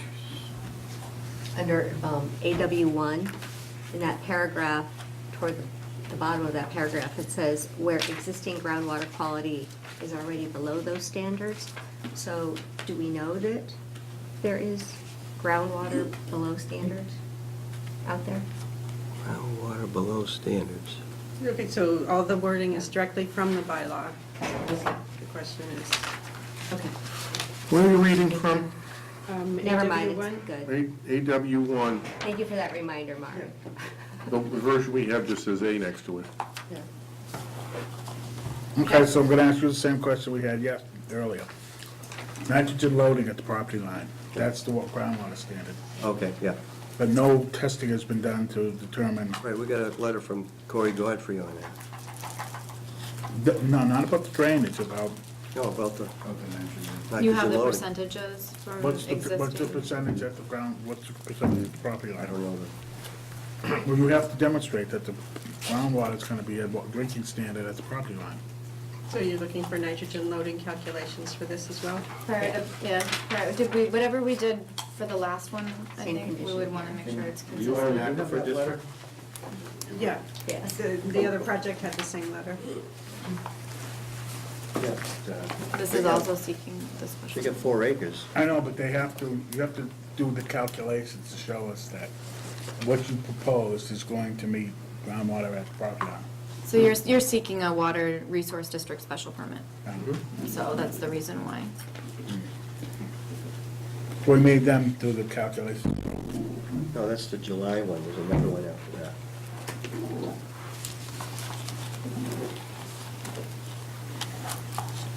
It's just like drainage. You do the calculations to make sure that the 19 houses that are on there, their septic systems aren't gonna degrade drinking water at the property.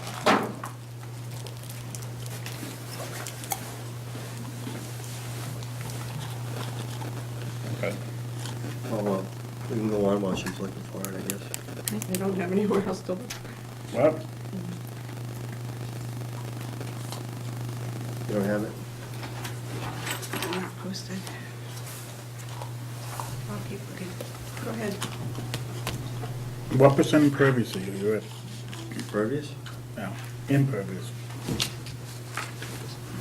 Are you below 30%, you think? We didn't get a response from Greg on that question? Yeah, Greg knows, I don't, he's not here, so. He didn't send an answer in one of the 18 emails? No, okay. Just put the Tell you number, right Yeah, just put the number in, that's all, yeah. yep. Okay. How about below the senior residential determination?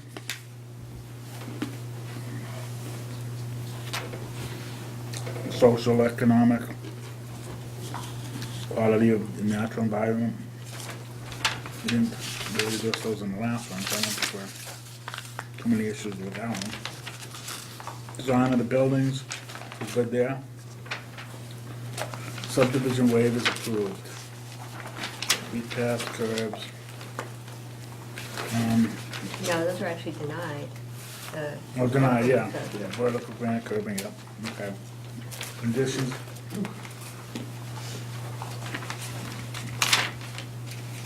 So I was gonna suggest that actually the next section kind of follow the same sequencing, so the next section be plan modifications with the same precursor language, or the, prior to endorsement and reporting of the plan shall be revised. All Do that you want me to language reread that that you again, said. or, yeah, it's the same language. What are we doing? So the plan modifications that would be required, so I was suggesting that we add the language prior to endorsement and recording of the plan shall be revised to include the following additional, corrected, or modified information, except where otherwise provided. All such information shall be subject to the approval of the zoning enforcement officer. Okay, where are you now? I was suggesting that we create the plan modification section before getting into conditions. Okay. So these are items that we would want to be done on a final plan. We want to make sure that the final plan before we endorse it includes. Okay. Okay, so now we're up to conditions, right? Well, I had a few of those plan modifications that I wanted to suggest.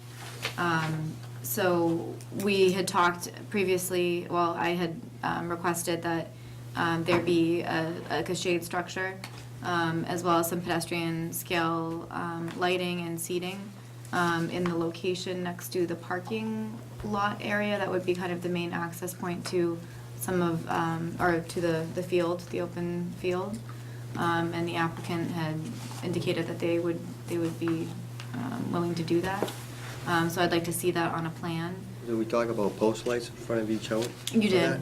yeah, you did, Yeah, the so that's what we're pedestrian. gonna do to satisfy that condition? Yeah, so pedestrian scale lighting, so I'd like to see, a plan, or a revised site plan showing the pedestrian scale, full cutoff lights, the shade structure, and pedestrian seating, at that open space entry location. We also talked about a sidewalk along the frontage of the entire site. and also designation of showing where the affordable units would be located on that same plan, updating that as well. Oh, I see, yeah. And then also submitting a revised landscape plan showing the vegetative buffer, and I would make that more specific, a vegetative buffer of evergreens on the site between the detention basin and the abutting property. And I just, when I wrote this last night at 11, I didn't take a minute to look at the address, but if we could just figure out what that address is so that it's clear where. She can give it to you. 11 Oh. could get them. Okay, thank you. And are you specifying, they had mentioned around the basin, our preference would be higher vegetation screening between the property lines? Yeah, I would want it to be between the detention basin and your property, so the area that, so it would screen it. So are you agreeing to give them screening, or am I? Our decision would require you to provide the screening. And we would want to see it. Board, it's not up to. Yeah, we would want to see it on, I would want to see it on a landscape plan prior to endorsing the plan to make sure that we feel that it's adequate. And in regards to the sidewalks on the frontage, is that, I know that was being discussed where, Along Spec Home. so. Yeah, only go to the like, property line. Along. The sidewalk that goes I think we pretty decided, much to nowhere? no, I think we wanted to see that investment go into the parking across the street instead. Okay, I didn't remember, I just remembered we talked about it, so I threw it in there. Yeah, I think Right. we did talk about it, because I was trying to see how far down the road, and I didn't realize that there was another budding property. Yeah, to you look Cricket that Lane. end right there. 'cause I mean, there's I would trees. still like to see it in front of the property that they own. They have control over that. I Because think the that way you falls- build I think if we sidewalks talk- is. Right, but I think if we talk to Chris Stoddard about complete streets and sidewalks, I think there's a plan down the road. I'd like to see the investment go across the street for the parking. I'd like to see both. So just so I understand what you'd like to see, you'd like to see a sidewalk that goes to nowhere. So it may seem like that now, but in many other towns, that's a requirement of special permits, of all special permits, even wireless service special permits. And that's how sidewalks get built. You know, that or it's the town's funding. So maybe it goes nowhere today, but the next time something gets developed, or the next time the DPW is looking at their sidewalk priority plan, that's one less connection that they have to make. So How it's much just a- frontage do you have on Hartwell? Is it Hartwell Ave? What is the frontage from one to the other? It's 150 and 90. 240. 240. 240? 240, how wide is the road? Right away, Spec Pond, going from Spec Pond into the Jones Meadows. 30 feet wide? It's 45. 45? You mean our right away? 200 feet of sidewalk. Is 200 feet of sidewalk? And what were you proposing originally, had spoken, putting the driving, parking garage, parking? Parking across the garage street. Parking garage. In the field, the parking garage. across the street, right? Yeah, Chris would rather it Tailgate. across the street than in the subdivision, just for plowing purposes.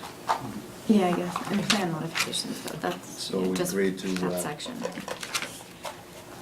Build a parking space where it currently is now.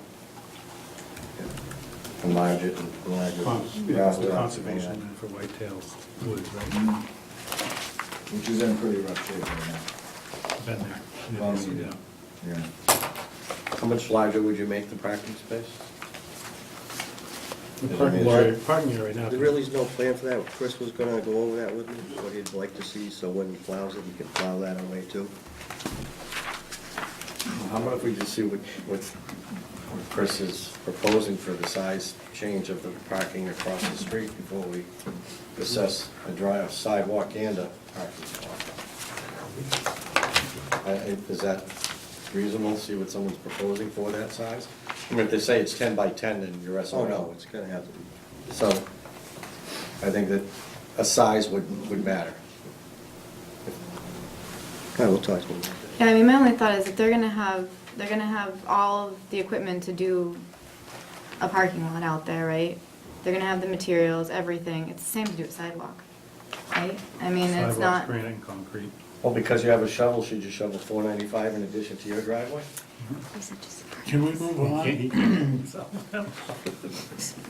Okay, I understand, it's 6 of one, half dozen of the other, and it's right down. I mean, it is my a subdivision It's right roadway. I mean, down do we my have road. those requirements in our subdivision rules and regulations? At one point, the board started, for subdivision, started requiring sidewalks along the frontage. Partridge Lane was one of the first ones, where, Where's that? up at the end of Gray Road, up at King Street as you're going into Westford. I would agree that we ask Chris where he is on the street plan, and I like the idea that in the future that that's 200 feet that the town doesn't have to pay for. So. Why didn't you do it on the last one? I would advocate that you do it Because from it's a now state on for every highway. single Right. subdivision. Because it's a state highway. The one right before us, we didn't do it. Because it's a state highway. But also, if you looked at their frontage, it was the road. Yeah, That was it. okay. So they have nothing to build a sidewalk on, Right. because there is no frontage It's a state highway. And, beyond the road. okay. I do think it's a good idea to discuss it and require it from subdivision from here on out. I don't know that we, again, I would like to balance it with what Chris has to say, and, you know, if it's a 10 by 10, then Yes. sidewalks go in, if it's something Right. more significant, then we're looking at a balance, Okay. fair and equitable. All right, thank you. Okay. Next, That's all I had for plan modifications. okay. Anybody else?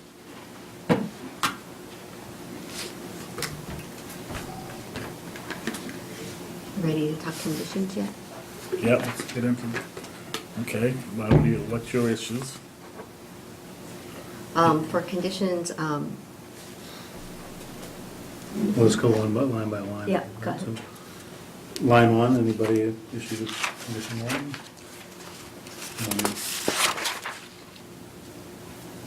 I would just do this, I mean, I would suggest we do the same 16. prior to issuance of the first building permit for the recording. I think it says it on 19 if you go. Does through it? this. You know, that's Okay. a state law. Yeah. You know Oh, that, right? really? You know, I didn't know that. Thank Yeah.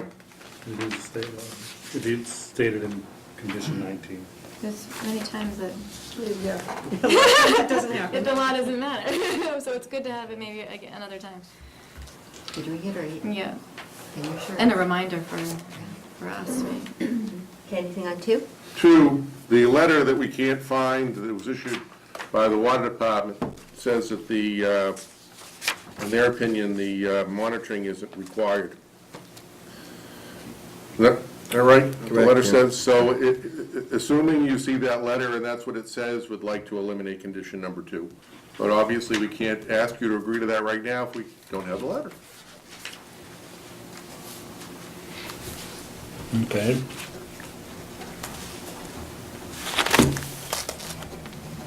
Is there an issue with the monitoring there? I mean, we're not And monitoring. again, this is the same policy decision as last time. I changed the wording to may be required, and it's, you know, it's up to you whether you have the condition in or not. It's just not- You can just leave it. we're- Yeah, and leave it up to, it's just kind of stating.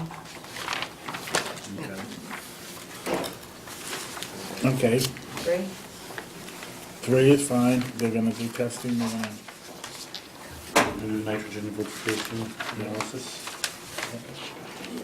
Fertilizer, same. fertilizer's Be fine. in the condo documents.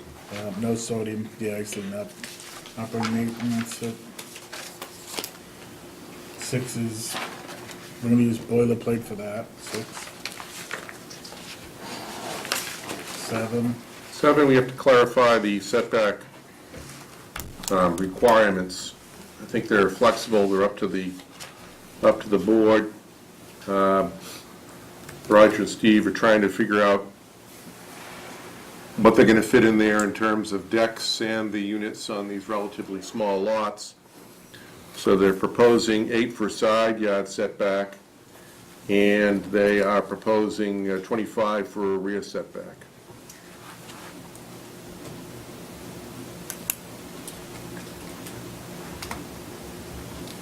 What's the I bylaws? just need a Bylaws moment. 10, right? That's The not regular cool. bylaw. Side Yeah. And then a lot of times this issue comes into question down the road when a homeowner wants a shed. It's like, what does the building inspector do at that point for where they allow it? Depends on the So it's size of good the to have shed. it in writing in this decision. We should probably leave it at 10. What the bylaw is 10? Yeah. 10 But per you went side. to, Yeah, we reduced it for Cooper, didn't we? yeah, Yeah, so we got down to, I don't think we've made less than 10. In the front, so the front side setback remains the same, which will be 25, 25. yeah. I think a condition in here, and mostly for homeowners association, I don't think it'll affect you guys, is that any sheds to be purchased by any owner or occupant of a property needs to be behind the rearmost portion of the structure.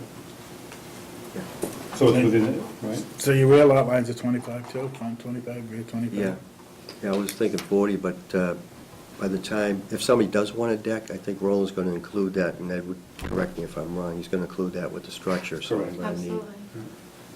we're going to All need right, so why don't we leave the sides at 10 then? sides of 10, front of 25, rear of 25. Yeah.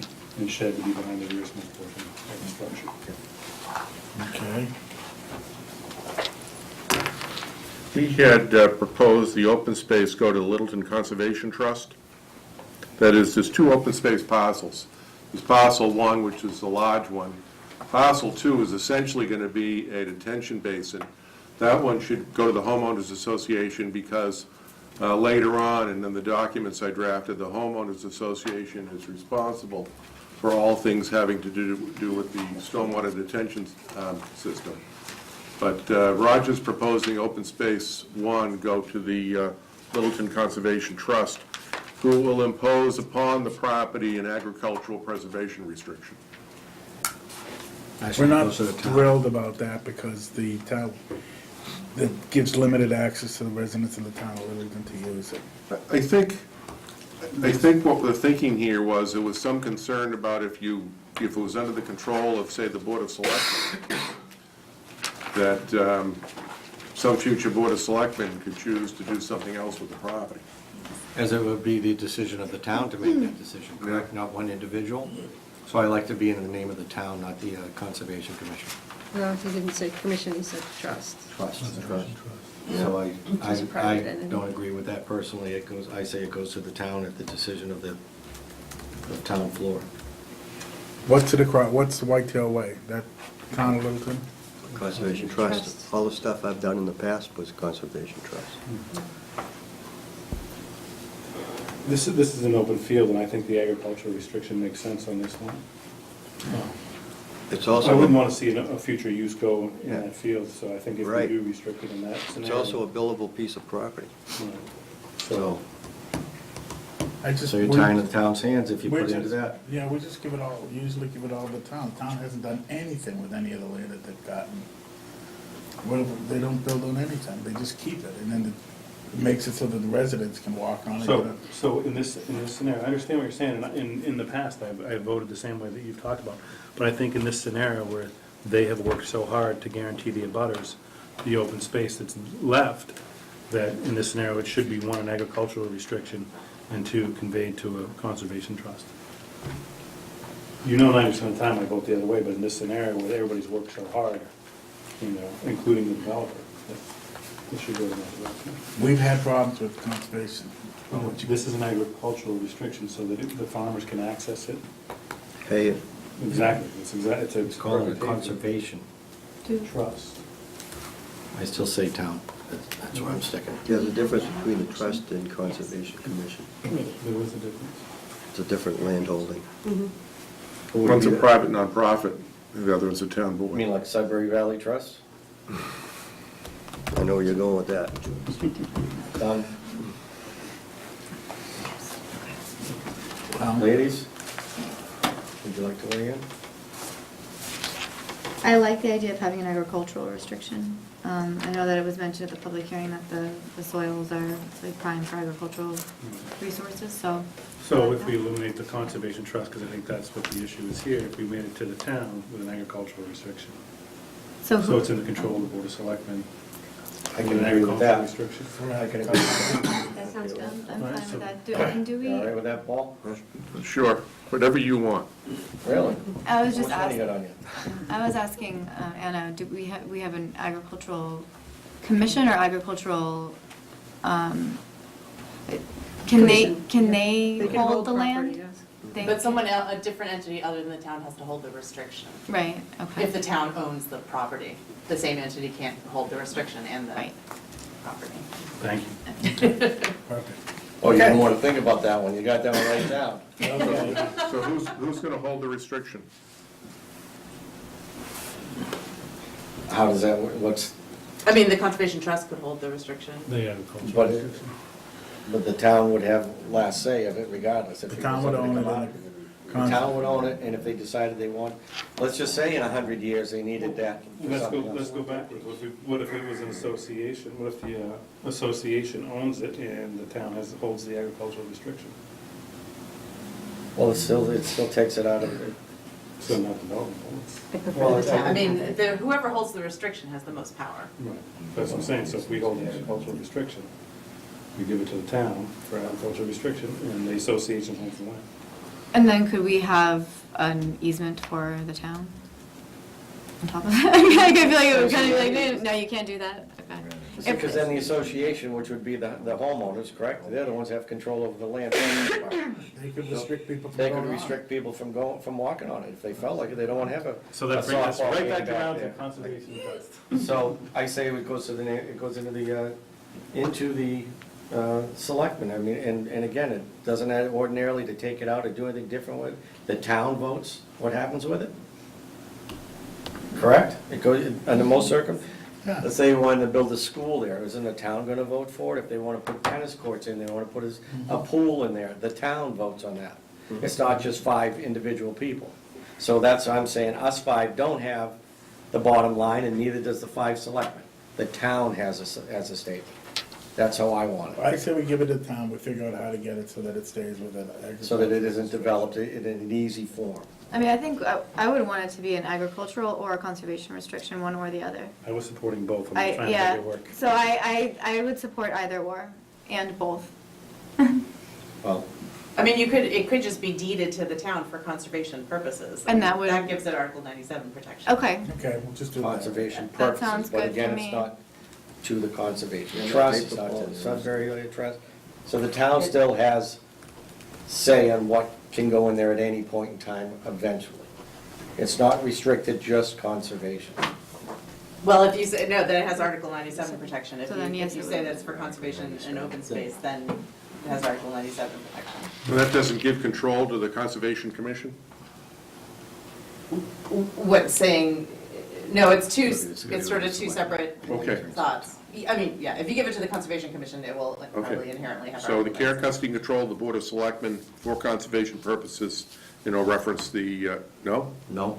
No? Because if we put conservation purposes on it, then it's locked into the conservation, and it can never be taken out Well, of I it. mean, you can get around. Well, yeah, you have to go to the state, To in order to have the legislature. state has to vote unanimously, the conservation court. But I mean, has to this- vote unanimously. the senior resident special permit has an open Space requirement. space requirement, so I mean, it has to have that regardless, so, I And the mean. bylaw says it has to have restrictions. Right, so I mean, it's part of our permitting authority We can and only just give it to jurisdiction. the town a little for open space.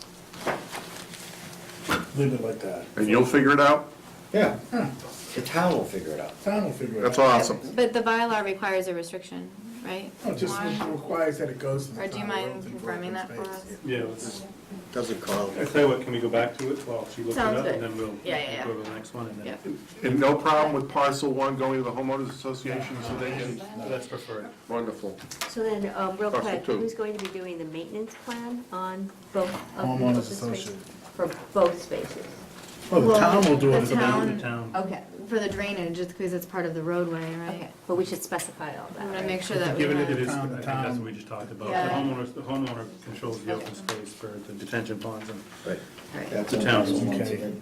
Where are we next? Number Num- 9. Number 8, and I bet that Kristen has some, wants some specificity from Green regarding any outstanding comments, I bet.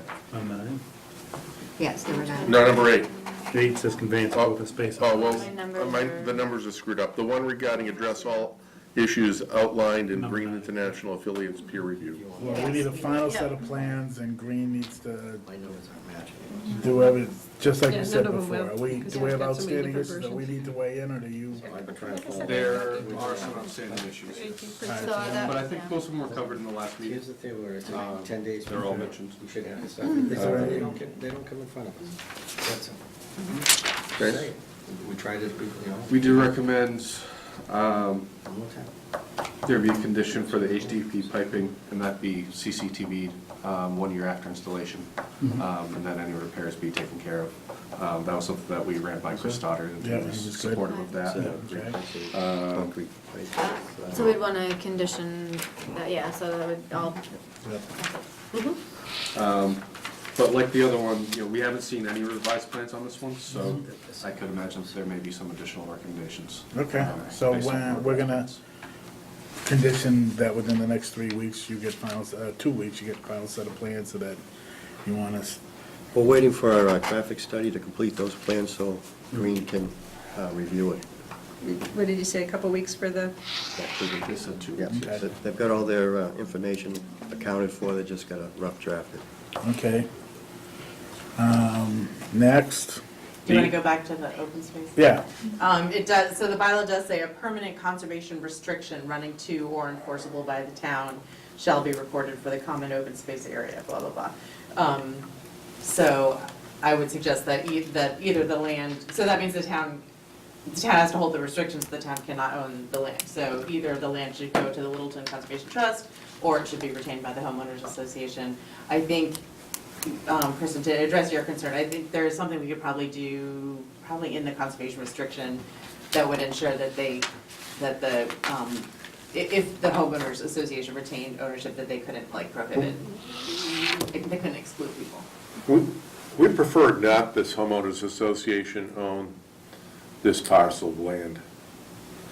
I think we're asking for I think, Asking so, for a calamity. so again, we go back to the conservation trust with agricultural restriction. Held by the town. Well, this says, oh, well, okay, must be, shall include restrictions so the land be retained in perpetuity for conservation or passive recreation. So have you guys interpreted that to include that an agricultural preservation restriction? Okay. I did just now. Okay. I mean, as long as your fellow board members agree with you, I think that's fine. can we put something in the language of the CR for that too? So making clear that the use of agricultural uses are allowed? It's going to be an APR, so it will be an agricultural preservation restriction. Okay. Did we all decide that that would meet the requirements for a CR? Well, you decided it would meet the requirements. Okay, all right, I wasn't catching up there, okay.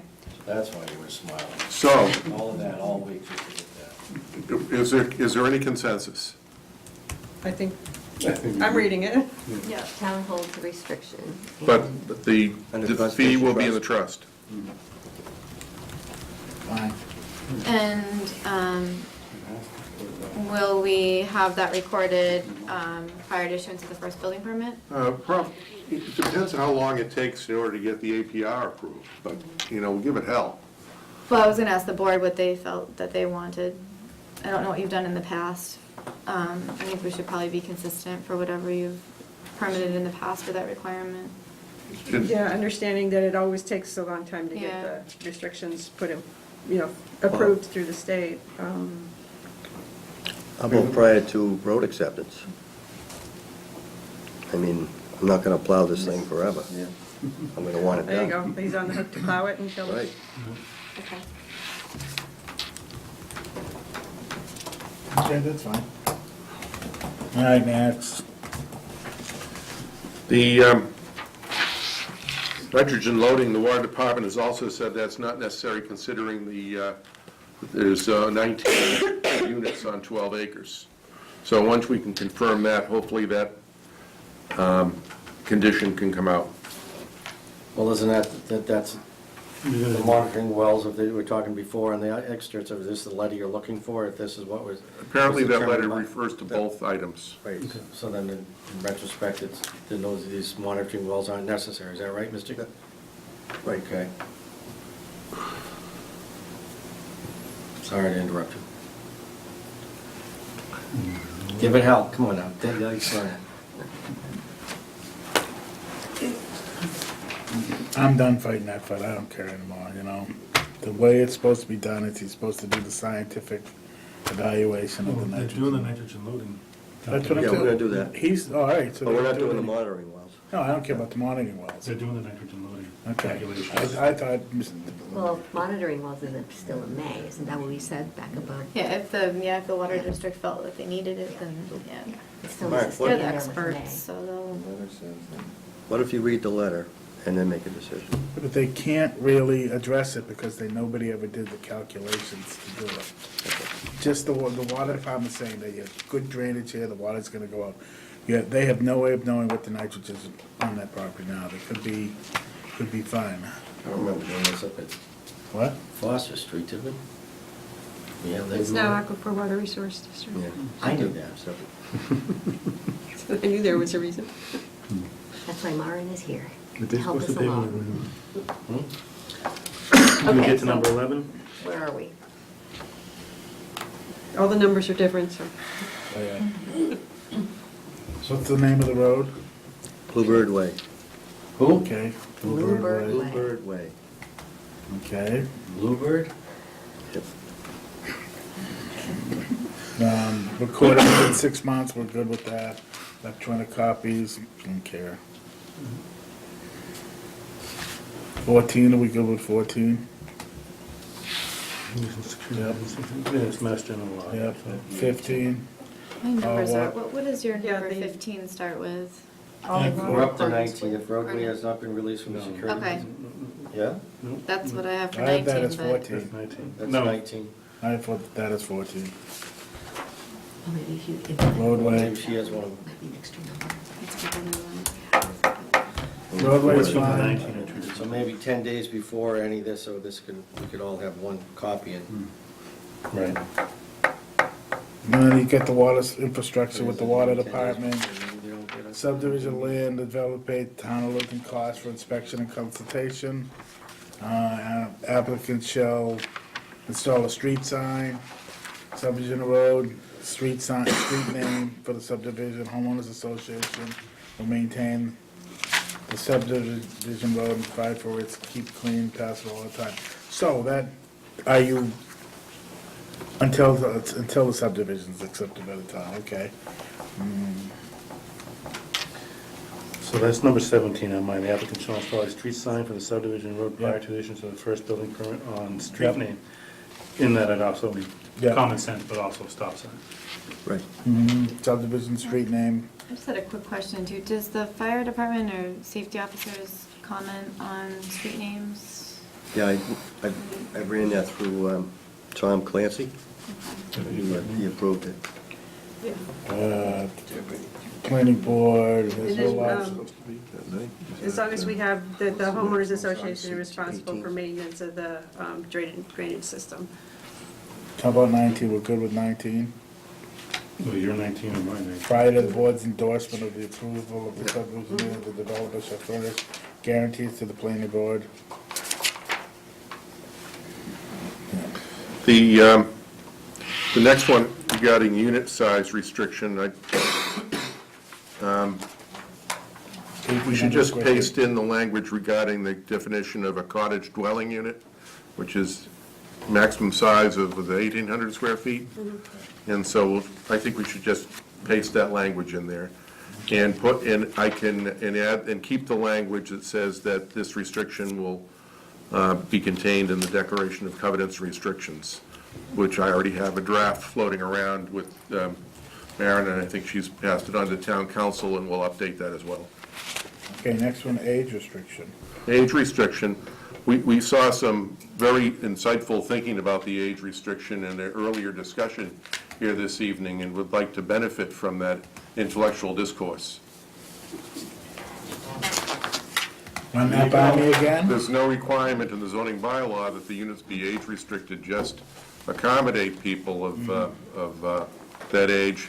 And now knowing that the other project is going to be able to sell to anybody, we don't want to have any unfair competition with them.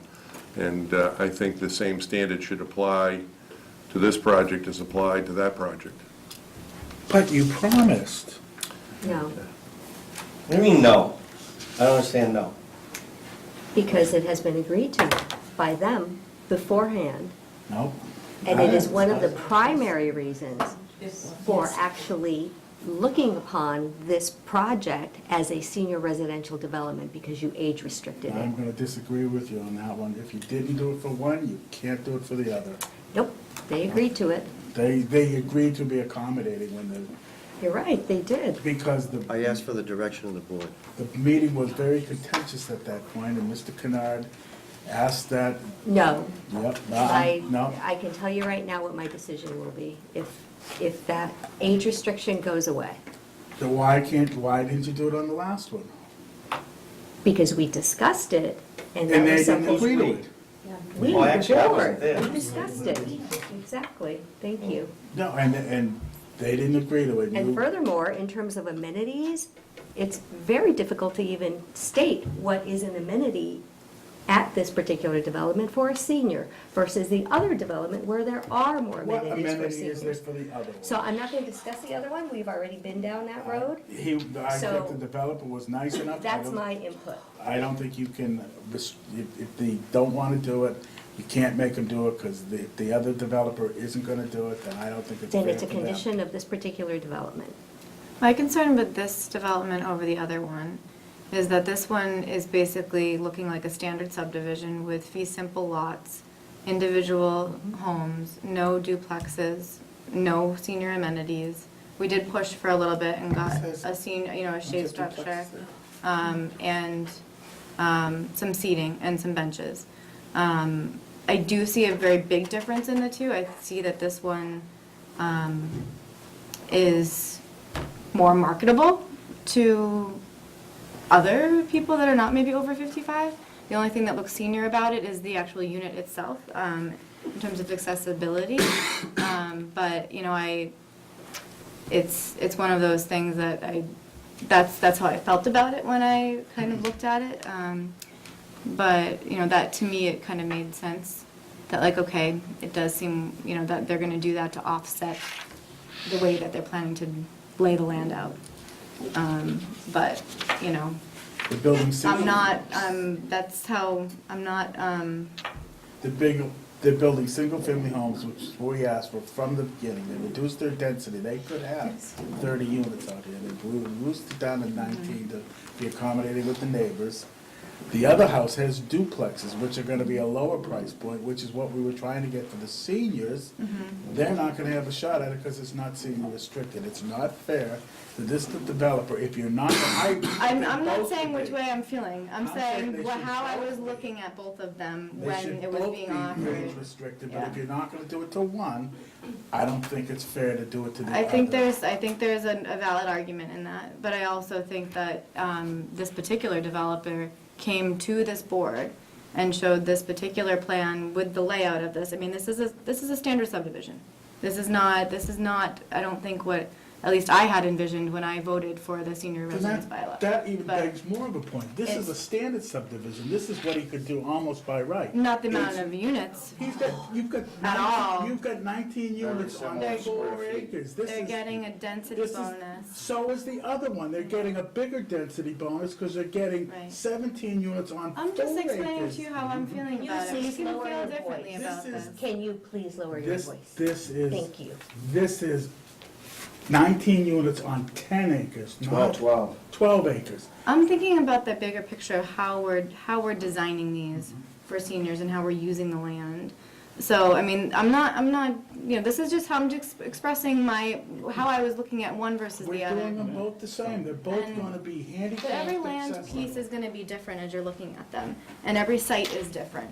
And every application is going to be different. I think the thing that I'm a little turned off on in this particular case is that, in my interpretation of the bylaw, looking at this plan, it did not feel to me that it was meeting as many of those goals as I wish that it would have. And so when the developer made that offer, it made me feel more comfortable about supporting the plan. I don't appreciate the fact that, you know, it was kind of made, I thought, almost as, this is part of what we're planning to do, and this is what we're putting forward, and going back on that, I understand 100% where you're coming from, and I think that's a valid argument. That's just how I'm feeling, so. Because we had a 55 and over provision in this when we came into the room today, but after seeing what our competition is, we're requesting that we get equal treatment, that's all. It's not that we were trying to pull the rug out from underneath this, it's that the world changed on us tonight when we saw what the other project got to do. I would like to say that this is now the second time that this particular applicant has changed its mind at the 11th hour, and this is not okay. So the first time when you met with the Board of Selectmen, I believe it was about a year ago, you came in with a plan with 22 homes, and then you came back the following month with 30 homes. Lower your voice. I will, thank you. Anna, I hope you were at that meeting. So, from Anna, that perspective, Anna, before, if you're this gonna is stay, happening if you're gonna again. say that we did that, were you at the meeting? I believe as a resident I was. Okay, and prior to the meeting, the very first thing, prior to anyone making any decisions on any vote, the Board of Selectmen saw a 30-lot subdivision plan. When we came up with 22, we were called basically the night before a preliminary meeting to say, hey, can you give us a down and dirty something as to what you may build on here? Now, the project that came before us just earlier is 4 units per acre. This is 1.5 units per acre. And what you are saying that was done is not truthful. So I asked my peers, are we going to allow this to happen? And as a matter of fact, I just want to say one other thing. I do believe there was someone on this board that was at the Board of Selectmen meeting, and I believe that they could verify that on the big board, it was shown 30 lots. So, if I may interject, I'm hearing all arguments, and I can see the passion that everybody has about this. All along, age restriction was something that I didn't want to see in the bylaw. And in helping draft that bylaw with our consultant, it was an important piece to me. I think the different amenities we see, I think we see more amenities on the project prior to this one, but I think the bigger amenity that we have here is the open space and the amount of it that we're getting. So it's a huge benefit to the town. It's just a different benefit. And I also think that, you know, we do handicap this applicant with the age restriction. I know they offered it, but they offered it after the contentious meeting before them, that night, when we were on the other applicant pushing for age restriction. As far as the density goes, original at 30, and then being reduced down, that was them negotiating in good faith with the abutters and with 2 members of this board being present at that meeting. I wasn't one of them. If it was up to me to go back and rewind the time, I would ask for the density because we could get the affordability. That being said, we have what's before us now, and if we age restrict it, I think the same thing we could be said is that they could, you know, market it age targeted. It wouldn't have to be restricted. You know, as long as your marketing material shows that you're marketing to 55 and older, you know, so. I think I'm shooting myself in the foot because I want them both age restricted. And I commend Mr. Kennard for agreeing at first because of the contentious meeting that it was. But I don't think it's fair that if you're not gonna do it for one, you do it for the other. I want them both done. But the fact that we're not making the other one do it, I don't feel it's fair to Mr. Kennard. I think it's a good argument. I mean, I think the bylaw does not require it. So for us to put a requirement in like that, with an applicant that's not willing to do it, puts us in a difficult situation. But I really don't take kindly to an offer like that, in that way, at all. I think that it really, Oh, what did I say? at the previous meeting in front of the board, we were offered that as part of the package. No, It but- was not but we given, just not explained. you, sir, it was But we the, came in. I understand. We came in I ready understand your with the argument. language at 55 committed until what we heard this evening.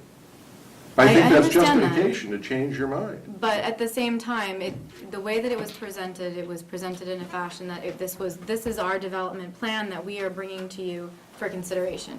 I'm saying I agree. I think we need to, I mean, the bylaw does not require it. I think we do need to take that into consideration. But I don't want that to happen again. I don't think, and maybe I can clear it up this way, I don't think Mr. Kennard was aware, after last month's meeting, that the proponent before him had not agreed to the over 55. I think Mr. Kennard believed when I suggested it, and I stressed it, and I was very vehement about it, that he acquiesced on my behalf, because I was so adamant about it, that he agreed to it. I don't think he knew that the other proponent, until he heard it tonight. I'm not putting words in your mouth, but is that a... Correct. Well, we came in tonight with the intention of age restricting it, but why Yeah. should I have to do that if they don't have to do that? That's my point. He did it in good faith, thinking that the proponent in front of him had already done I it. mean, they're getting 4 units per acre. I'm getting 1.5 units per acre. And Shouldn't I even get the same amount of density too? when we entered into this venture, you know, with the town, and even with the Board of Selectmen, as to what we were going to do, it was always going to be cottage-style dwellings, and we have a host community agreement to do that, which is why we didn't do duplexes. I would actually prefer to have some of the duplexes in there. But, you know, with all due respect to the bylaw, you know, we entered the venture with the bylaw saying to us, we're offering you 4 units per acre. And then we came in and said, well, how about 2.5? That would look nice here. And then the offer of 4 went away per acre, and the offer of 2.5 went away per acre. And the only offer that was left for us was 1.5 per acre. So, I just think it's part of the process that on both sides, things have changed. Peter? My honest opinion, when they offered 30 houses and 6 affordables, I thought that was the best deal we had going. They followed everything we asked, they did everything what they were supposed to do. As far as the bylaw was written, that's exactly what they were doing. And when they knocked it down to, what, 7? 19 and 2, we gave up 4 affordable houses. I think that was ridiculous. I think it was a travesty to the town. Well, as far as, really, I do. We gave away 4 beautiful-looking cottages, affordable houses. Okay. That's my feeling. And this whole thing was supposed to, town meeting, they said, who's gonna stop them from building apartments and just selling them to anybody? Oh, we are. We're gonna make sure it's senior housing. That's what we said. Now, Anna, you weren't on the board at the time. I don't even know if you were in town, but you might have been, but that's what we said. There's nothing about either of these projects. This one is you could sell it to anybody and right? It doesn't, so what do we do for our elderly? Nothing. We got $3,000 per unit out of the other fella? Yeah. And again, I'm not really allowed to talk about it, but I think the whole thing, you know I want to say the bad word, but I can't. I think it's... Sucks. It does. I would disagree with that. I would disagree too. I think that the I style think we units could that have we're done so much requiring. better. But we're being flexible and people, you know, we're allowing for flexibility and we're allowing for the creation of dwelling units that are much smaller and that why are did we do it? marketable To whom? to seniors. Seniors, To it's seniors. not. But I mean, you it's look not- at the style of the home.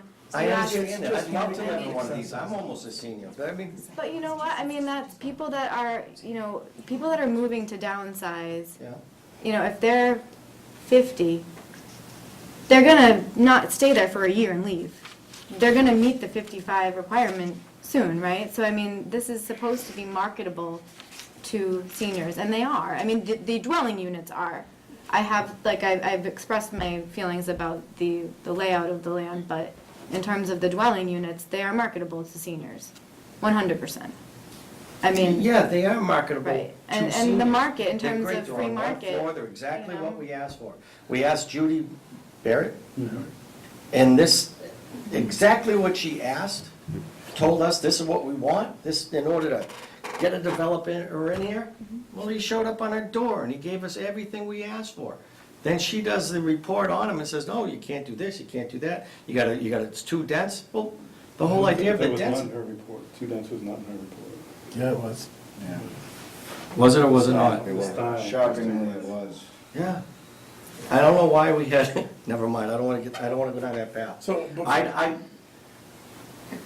All I'm here is to address what he has. I can't lay claim to any of the other stuff, though I've heard stuff about it. so can we address the over 55? Well, now I have to go and address the other thing. Is it fair to limit him to the over and not the other? No, it's not fair. Agree. Do I like it? No, I don't want either one of them, to be quite honest with you. I want elderly in the places, and I want them scared. I affordable. agree with That's you. what I want. I'm afraid, I agree with But you. that's what we asked for as a town. And the town took their faith in this board and saying, you guys gonna, who's gonna judge these people? Who's gonna say what's right and what's wrong? And we said, we'll do that. We stuck our hands up and said, we will make sure that the elderly get a place. We haven't done our jobs. They're not on the market, you can't answer that question. I'm answering the scenario that's in front of me. Am I not? No, I don't think so. I think you'd have to wait and see. Again, the I market. have 8 town residents right now that are in their early 60s. Me too. Couple of them in the room right here. 49. But, okay. That want to stay in town, So- and that they so- want to live. But what happens if it stops at 8? Got 11 more houses. And What's the actually, incentive? I haven't gotten a single, we haven't marketed anything, I've just received the know. calls, And we only have from, to- only from people in town, is my only point. But Again- again, I haven't Not gotten- eligible. I haven't gotten any calls from anyone outside. Is what's fair, is if you don't do it for one, should we hold them to the, So I would like to go back to the enthusiasm that we had in terms of the discussion from the last meeting okay. around the fact that they said yes and agreed to the deed restriction at the request of the abutters. I don't No, know. it was at my request. Well, I'm the but one it who- was at their request as well. It was, I think, And I so think now butter to- made a statement that they were thrilled to see that the request was made. And that both the board and the developer Please agreed identify to it. yourself. yes, your name, please, for Myron. Diana Paradise, Cricket Lane. We went through this last month. It was a very contentious hearing is meeting. closed. You Yeah, had the you know folks. what, you're absolutely right, we can't take in, the public hearing is closed, you're Okay. right. I apologize. I suggested that I started this ball, and like I said, I would love to see them both. I'll still state that, I agree with Peter. If you're gonna do it for the seniors, it should be senior and age restricted. But if we're not gonna do it for one, it's not fair. Why aren't they doing it for, why aren't you doing it for both? I think We're not that, taking I that. really think that if this is something that the board wants to pursue further, it needs to be done at town meeting through a zoning bylaw change. I don't personally feel like I would support it. I like the flexibility of it. I think that, and I've expressed myself right, I'm not gonna take up more time with that, but, you know, if you wanted to do something with that, I think that, you know, that's the place to do it. But unfortunately, we don't have that in front of us. It's a Right. senior resident, the first word in the project is senior, and we're not doing anything to make it senior. That's been my contention. I haven't changed my story from the get-go. I know you guys are sick of hearing it, and I'm sick of saying it, but I would rather that it all stayed senior, but I don't think it's fair if one is and one isn't. Simple as that. I hoped that the first one that came before us would have taken the initiative and put some of them in some sort of senior, but they didn't. They chose to market it for 4 months for seniors, which is really not senior, that's not. They should have been, They changed it, they got marked. they're gonna market it at 2 seniors, but not age restricted. It's not the same. Anyway, I just need to know where we're going. I wanna try to close this up while we're still young. What do we wanna do about the restriction? Do we want to think about it and get back to them next month, or do we want to Because just? I think we need to get a draft this time. Yep. So all along, and I'm gonna go back to what I said originally, age restriction, deed-wise was not something that I wanted to see in the bylaw when it was drafted. I don't want to see it in a decision. I know that he offered it.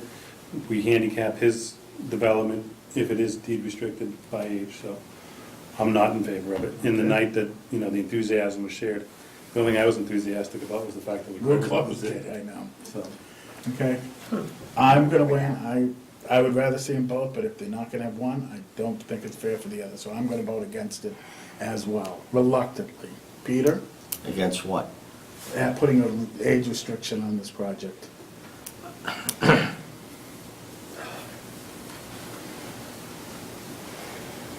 And if you're not sure and you would like to think about it. Well, I know, I can't change what the board's already agreed to on a different project. Can't change it, whether I like it or not. But I'm not gonna hamstring him because of the decision you four made. That's what I'm looking at. So I say he doesn't have to stay over 55. That's what I'm saying. Though I don't like it one bloody bit. I don't think we're serving our town properly. That's what I think. Really disappointing, really disappointing. What don't you, No, you can't. Anna? what do you want me to say? You're right, and the problem is that the Public hearing board has has closed. closed so can't. many Can't take times. comment. Can't take comment. We can't. Well, I don't like hearing it, like I did something that wasn't right for the town. No, Yeah. I mean, this has been a challenging situation. And We can't discuss it. We can't discuss it with the public. We close the hearing. Hannah, your thoughts? My thoughts are that each of these projects had its own merit for being considered a senior residential development. And given the fact that we had the gentleman's agreement of doing this, I fully expected them to honor that. And with that said, I believe that the age restriction needs to stay in there. I believe that was after, it was preliminary approved before that age restriction was pretty much posed to us. what are you afraid of? How many different gentlemen's agreements have you had with the selectmen before this point right now? I didn't say anything about a Kristen, gentleman. I did. Your decision. Have you had any? I'm a little bit torn. I feel like it was presented in a way to us that was a package deal. And I can understand that if you were sitting in the audience listening to the other applicant before us, you were trying to just get it through. If that was your game plan, I don't appreciate that. Because if that's what it sounded like you were saying. But, I think that we need to be fair. I think that the bylaw doesn't have an age restriction for a reason. And I agree with that if it ends up being a plan that is really marketable for over 55. And I'm kind of wavering. I really don't know how I feel right now. You guys have, that's how I am. I think I need a little bit of time to think about it. And if we can have a draft decision, everything else is basically there. I'd like to take a little bit of time to consider how I. So we should put him on the agenda for April 4th? So I just want to be clear that there was absolutely never any intention of, saying one thing to try and get approval and then taking it off. It's exactly what Paul said. We came in prepared to do what we thought both projects were going to have to do. Like that's what we felt I forget the word used, the emotion of the positive emotion of the conversations was pretty much the way we were feeling was, this is what it's gonna have to be for both projects, is how we were feeling. And it would really, it ties our hands behind our back if one project doesn't have it and one project does. You just said you had 8 Hey, units no, already. enough. No public comment, please. So, like I said, I'm in favor of the over 55, but I'm only in favor of both. It's not fair. And they heard it after the fact. I'm not so sure they were here when we were having that heated discussion about over 55 age restriction. Yes, they were. So we Yes, have they the were. time Look at frame the meeting. for, Look at so the we have the meeting. time frame for the updates. You said the 2 weeks for the plans, for the, 2 weeks for the traffic study. 2 weeks for the traffic study. Tom will have to review that. Mhm. So we have some things that need to be done anyway between that time period, so I just feel like I need to get my head around it and get to a point where I can feel confident with my decision and, yeah. You think you can market these and sell them to over 55 at the rates at which you wish to sell them at? Yes. You think you can, don't you? Mm-hmm. I just hate to be handcuffed. I think you're going to be fine, and I appreciate the fact that you think you can do it, and I believe that you will push for that regardless. But I'm going to still stick with you can sell for under, but I think you'll do the right thing and sell it to everybody that's over the age, and I think you'll do the right thing. I got faith in you. Somehow or another, I got faith in you. What about a compromise? What about half the units? He's already got half of them sold to over that now, so. Well, Well, if you If you age age- restrict the affordable units, You can't then count. Can't. if you have half of them, you should be able to do one. If you're age restricting half of the units in the development, So one of the. one of the affordables Affordables would be can- age the other. But that, so then you would have two different qualifying criteria for those. And we don't, we want, the idea is to try and keep the elderly that can't afford to go someplace else, that still live in a nice right. area. So there's that sword. It's getting you in both directions. Yep. I'm just trying to move this along and be accommodating to everybody. I'm sorry, I didn't completely follow that. If there It's a is- moot if issue there- anyway. Yeah, it's a little issue. It's a moot issue. Something to consider. Yep. So- Half of them. No. Have you marketed these, or aside from just the phone calls that are coming in? If you, Just the phone calls. are we still talking about a restriction on half of them? No. Or did that go by, that's a moot issue now, right? Okay. If you do that, like she just said, that means that the other unit, Therefore, it doesn't get counted in the inventory. Who cares? We care. yeah, the inventory on one ain't gonna be The swapped. simple, That's simple not- age restriction. The issue is Oh, that, one Yeah. on 155s? Yeah. that means you have to sell the other one. You can't sell the other one to an elderly, right? The other, No, it doesn't say that. Doesn't mean that. There's a they different. can sell it to under. It doesn't count. Is that what you're saying? It doesn't count out of No, inventory. we should be able to get them to count if we're not trying to restrict children there. The simple age restriction is the one that Paul would have, was in Paul's revised version. I'm not going anywhere with this. Or one member, one owner One has member to be has over to be over 55. 55, right. Okay. And it's just that simple. And then they both could count and anybody could, right? That's what we'd be hoping for anyway. Run that by DHCD. So is that, So it would be legally possible to have half of them restricted at 55 and have one of the affordable units restricted at 55? That's That's kind of what I'm possible? imagining. Is it possible? how about if we do for the two of them at 55 and and seven at, the two at affordable with over 55, and then seven more after, to make it nine total. We'll see. You know what?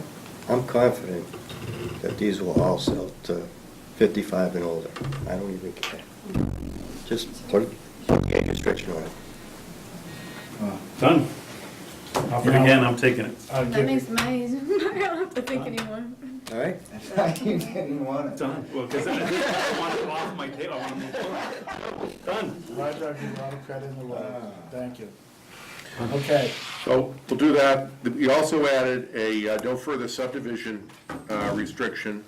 We also have to add in the affordable unit condition and put that language in, and I think we talked about the language in the prior they're discussion. gonna look the same and their fit and finish will be, Yeah. we'll decide. But the state will decide fit and finish. Can we have one unit that's not age restricted for Ed? How about for me? You're already over. Hold on one second, I just want to make sure we're on the same page here, so.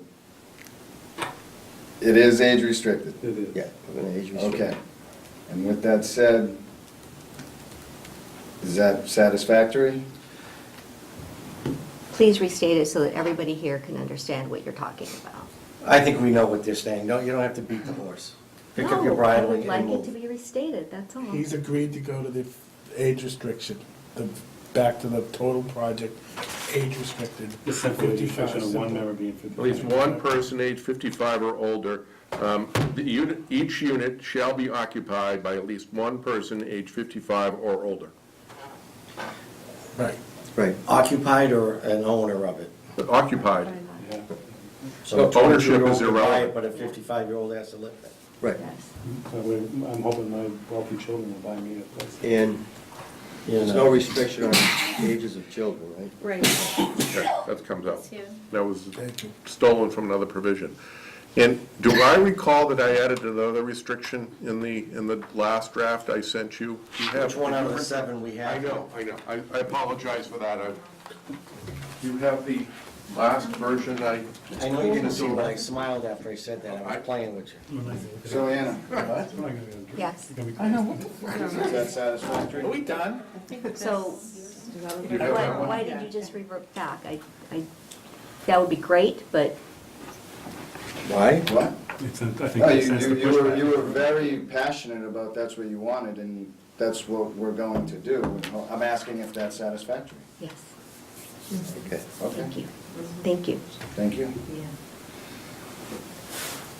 You happy you stayed now? There were a couple conditions that I think you put in regarding the NIPD's permit Yes. and CCTV inspection.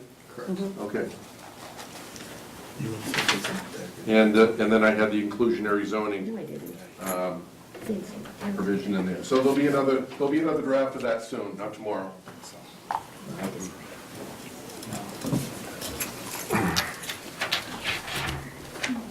Anything else? Are we done now? Yep. When are we gonna see you again? Next, 4th, April The 4th. hell freezes over. Can we go now? And what, Are we there yet? I have one question before you can go. In terms of the review of the legal documents, when does that occur? Tomorrow. Well, why don't we, I mean, can we do that prior to issuance of the first building permit, like for finalization or recording, right? Okay, I mean, I think, I don't see the need for those before. Well, you can take 6 months. You told me that earlier on a decision, right? I told you to. You told me to I take a couldn't long walk. speak up, right off the cuff about something I knew nothing about. Which legal document you talking? You're talking? We were asked to submit the homeowners association, Yeah. and also submit a Yeah. declaration to tie in the homeowners association, and that gets reviewed by town council. Does it? Is that a condition? Yeah. And does that get reviewed prior to something happening? Prior to endorsement? I don't think it has to happen prior to No. endorsement. We have Would you like boilerplate to that we've done before. then, record if you those all want. together? Hmm? Would you like to record those all at one time? It makes life easier for the title examination world, and I do whatever I can to help them at all times. Yes. I mean, we just need, a week or two. I just, All right. they were kind of in Are you flux. gonna write it, or you're gonna steal boilerplate that we already have? They were in flux, so I I've already just written wanted it. I already to submitted review. it. Submit them tomorrow, and I'll send them. All right, wonderful. Thank you. Are we done now? We are. Thank you. What do we got left? We're done. Can I take this? Thank you. Yes. What do we have left? Hey, Tavern? Do we have time? 11 o'clock? Yeah? Well, there's only one. I gotta pick up my son. Good night. I was on at 7:30. Yeah, I know. He's not gonna be happy. Oh, How yeah. you was going? Thank you. Made good times. One policy question for you. Thank you all tonight. I'd like to schedule the public hearing for Article 16, which is the zoning bylaw amendment aquifer district that Water Department needs for the Beaver Brook wells. Yeah. The second one was to reduce, to take away the maximum percent impervious for the aquifer and water resource district if infiltration was done on a site, I'm not saying it right, but that was the one that the water department doesn't need. Do you want to keep this one on the, have a public hearing on this for the Maytown meeting, or do you want to hold on this one? About the impervious? Yeah. Why are we changing it anyway? We have it at 30%. Okay. Because it was one of the recommendations, I mean, we were looking at the one that Corey had, and it was one of the recommendations of the revitalization roadmap, to take a look at that, because the idea is that it has been affecting economic development. So that's why I wanted to bring it up. We stop at 30? What do we So have? do you want to take the time to do it for May, or do you want to push it off to another time? No, I suggest we do something, make it go to May, because with the push of all the sewer line and everything else that we really don't need, I don't know why that's going through, it's ridiculous. But, what are they trying to push it impervious to, 40? Rebecca? No, and it's, you can go above that. There's no upper limit if you're infiltrating everything on site. All right, so that's gonna call runoff of roofs being put into graves in the whole 9 yards, correct? Yes. Yeah. Then that's a pain in the Labanza. That's the law. Well, it is in certain towns, it is in Bedford. Well, it's gonna be here if we go this route. It's just another expense, it's gonna, It's not requiring, it just allows, all right, why don't we just leave it where it is, and if it's not an issue, then leave it where it is, right? We got enough crap going on. Let's wait till after town meeting. that's the policy, this direction that You wanna have a I'm issue? asking you about. You wanna do it now, or you wanna wait till after town meeting? You know what it is, the implication of this is basically you have to put gutters on every single solitary house, you have to do the square footage of the roof, and then the amount of rain that comes off it, you have to dig, basically it look like a septic system underground, and the water runs into it and infiltrates into the ground right there on the spot.